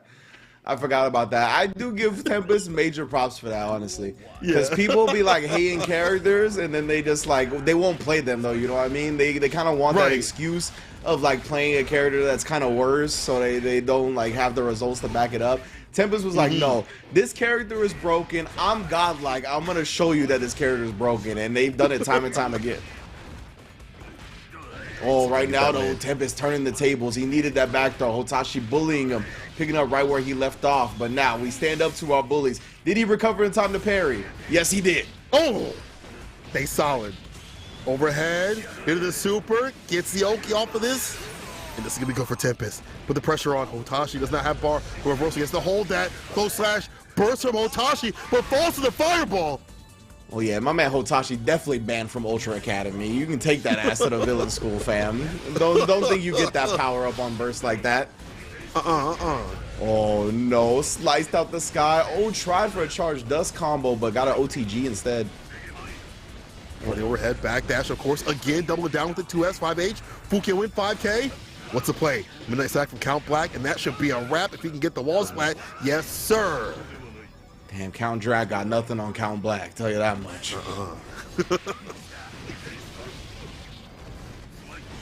Ooh, cross up. Yeah, well aware that he was going to go with that. And actually, Tim is staying on the same side. A lot of the time when he puts himself in the corner, he switches back to the front.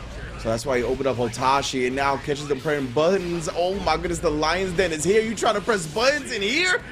I'll tell you what, that is not the way to handle the situation. 1-0 to Tempest off a perfect. Bro, the back turn is where Tempest survives and thrives up his drive, dog. When he gets that back turn, you're afraid of pressing the damn button. He's so good with the parry to stay wary, so you gotta be scary. And then we see this is the overhead over and over again with the mix. Again, Leo is not about just dumping out damage just regularly. He's putting you in these bad situations over and over again in the back to situation. It goes back to neutral with the cancel for the strike throw and stuff like that. Tempest mixes this very well, and Hotashi on the back foot. Yeah, right. Hotashi was super in control of that first winner's semi set. It was definitely 3-1. Oh, the 2S 10 frames, maybe an extended range with the level 2 blood, but another huge backthrow from Tempest. Been a couple of these where he's gotten the backdash beforehand and really turned the tides with it. Ooh, thought Hotashi would stick his hand in the jar after instant blocking, but waits. Ooh, steals the corner for himself as well. Time to open him up. Side switch, 5K in play though from Hotashi, gets a 6H. Get the Fukio in, and he'll get the win at least off that throw though. That's through this season. You have the Fukio right after, get that 6H follow-up, but Hotashi getting the follow-up with the throw and able to seal it. But I do like that Tempest is looking out for the bar at the bottom in terms of the blood meter.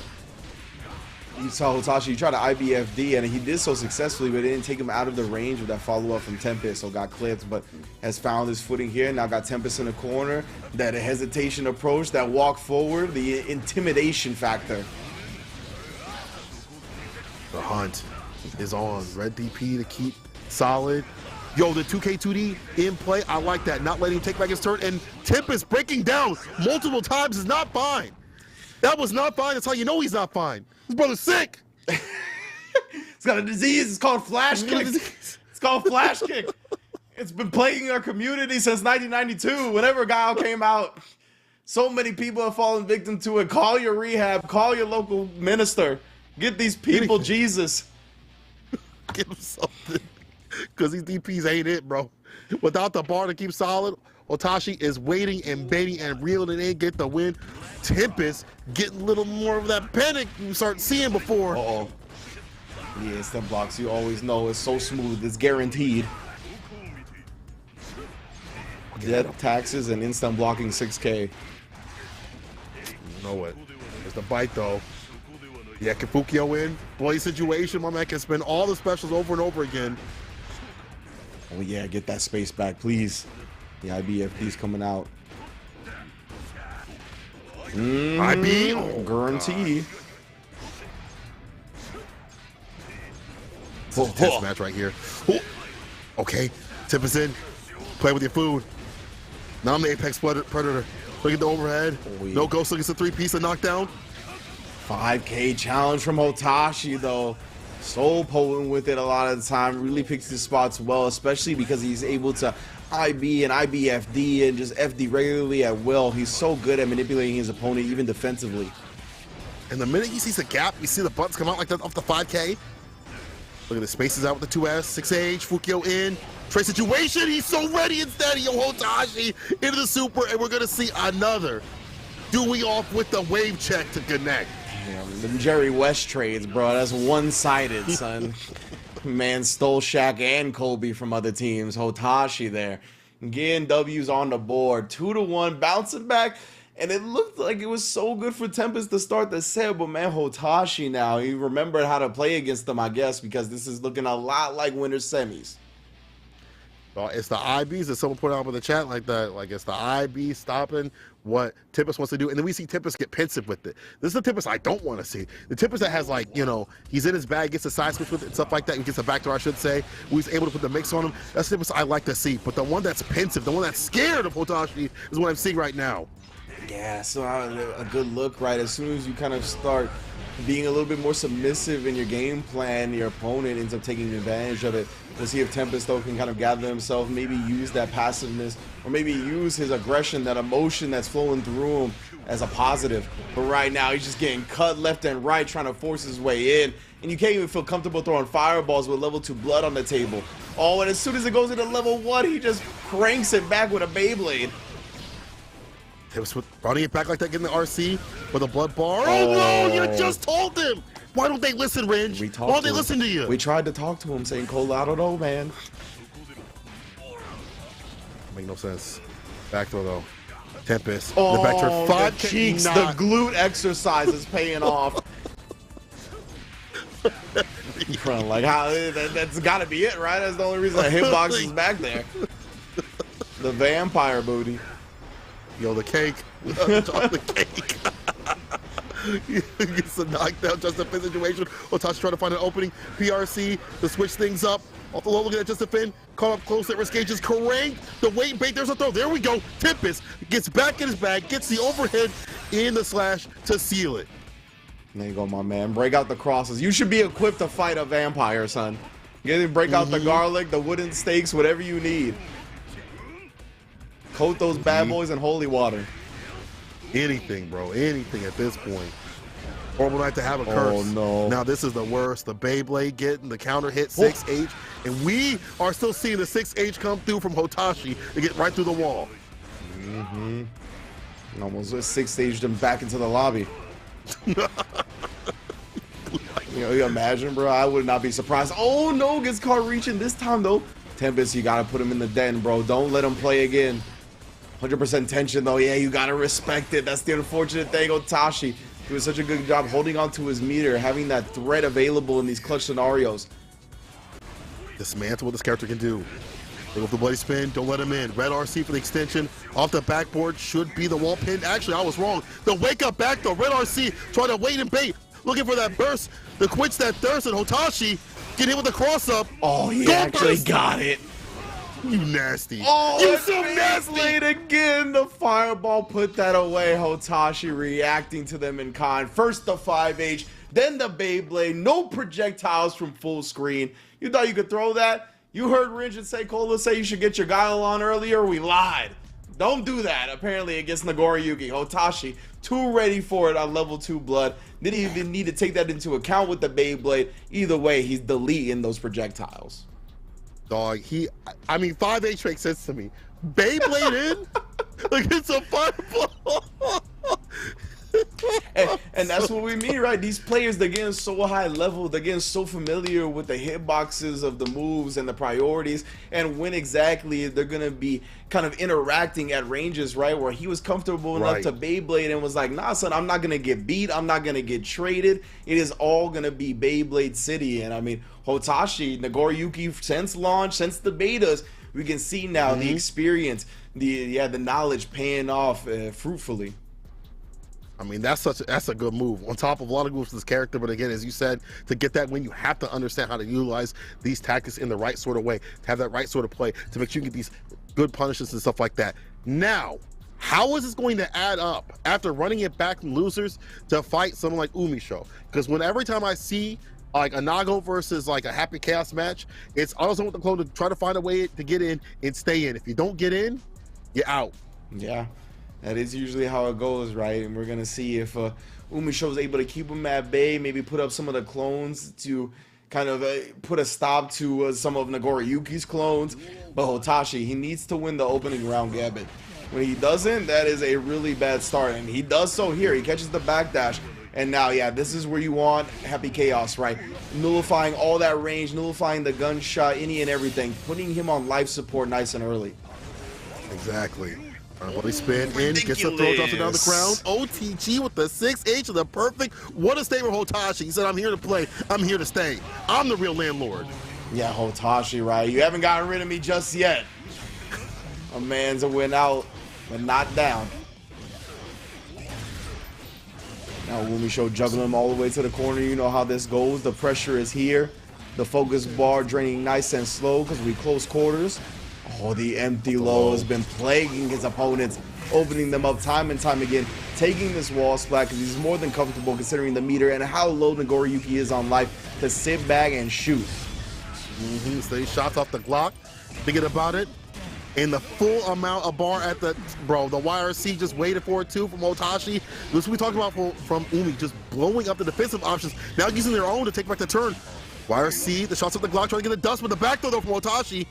Huge throw, honestly, from Hotashi right there. Being able to interrupt that dust is such a potent mix-up, but no, not able to interrupt the rest of the offense. He just got caught, maybe swinging early.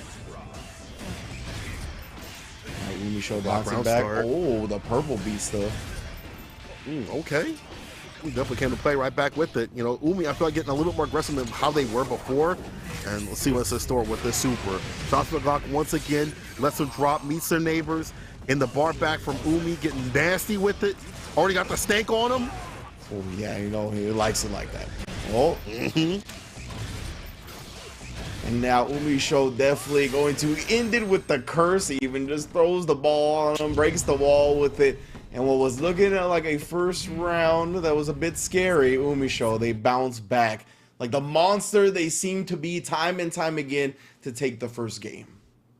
You can't stop him. You can't stop him.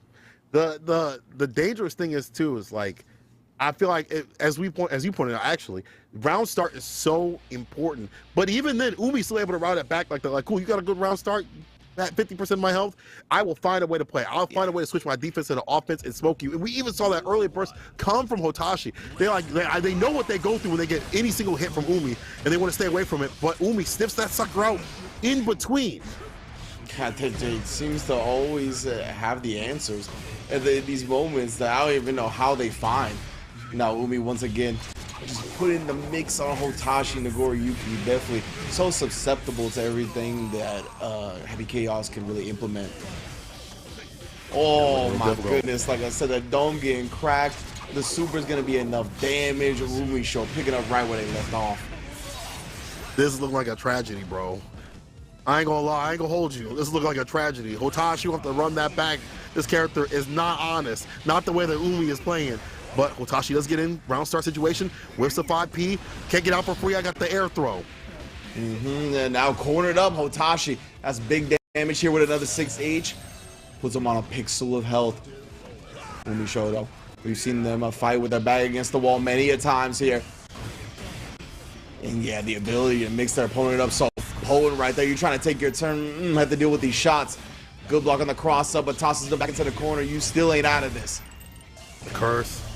The worst. Locked up in the corner, 3 shots off the Glock with a bloody spin to get in. You're looking for these full screen situations.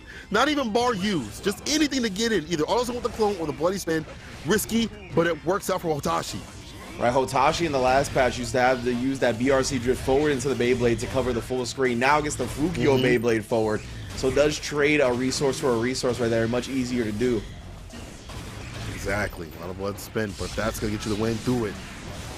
Umi, though, with the concentration at the highest, has 2 pieces in the Glock, letting them rock. Able to reload safe and sound. Yeah. But you can't go down. Don't let them come through. And look at this. Even closing the distance a little bit to make the most out of their shots. Such good management from Umisho at this point.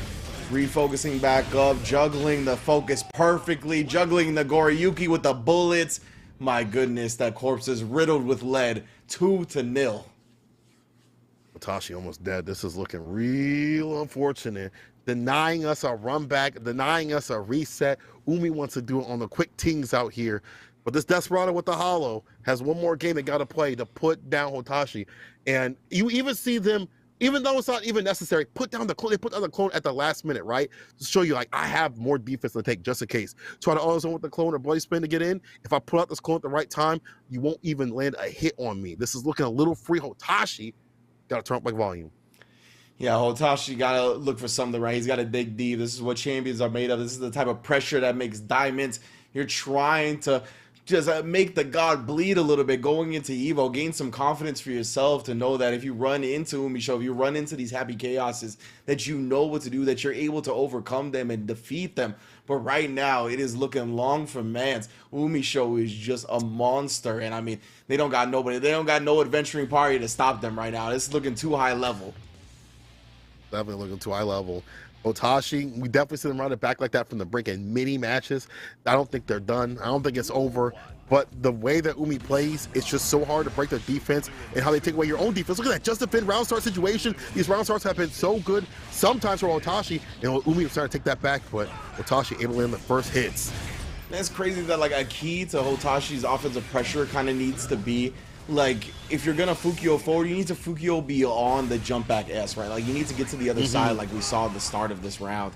And right there, Hotashi trying the super, ended up bursting because Umisho blocking it, but unfortunately still can't turn it into any offense. Cornered up. Ooh, the big jump button, though, is gonna turn the tide. Extension off that blood situation. 2H gets the knockdown. Red RC about to be victory. Mr. One Shot to do it. Oh, yeah. Hotashi coming back. But, I mean, that's the way you got to play. You got to make the most of any of these hits, and now Hotashi finally finding an opening. 2D round start, though, from Umi. I'm not sure. I got to go back and look at the round starts where Umi found that data to start the 2D and getting the counter hit like that. Oh, slump life. You don't want this, bro. Trust me, you don't want this type of life. Not where you want to be, dog. This is looking a little free. Once again, the opening situation off the low. Reloads, and Umi's gonna get bar back, and we've seen how they spin that tension.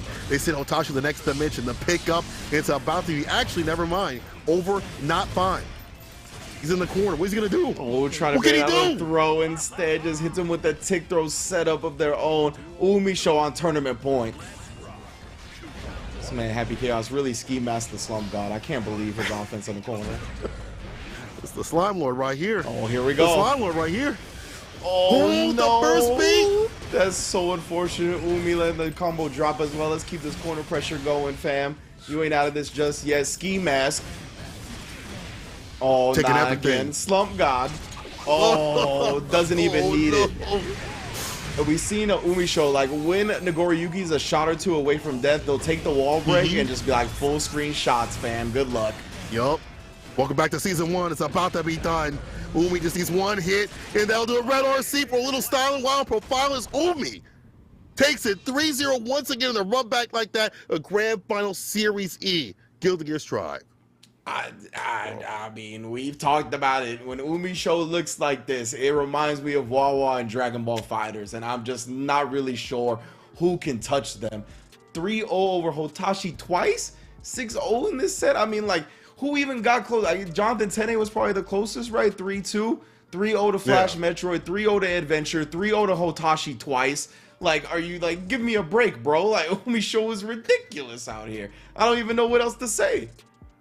I mean, Umi moving different. EVO right around that corner. If Umi moves like this, as you were pointed out, it's a free top 8 either way for me. Free top 8, for sure. Free.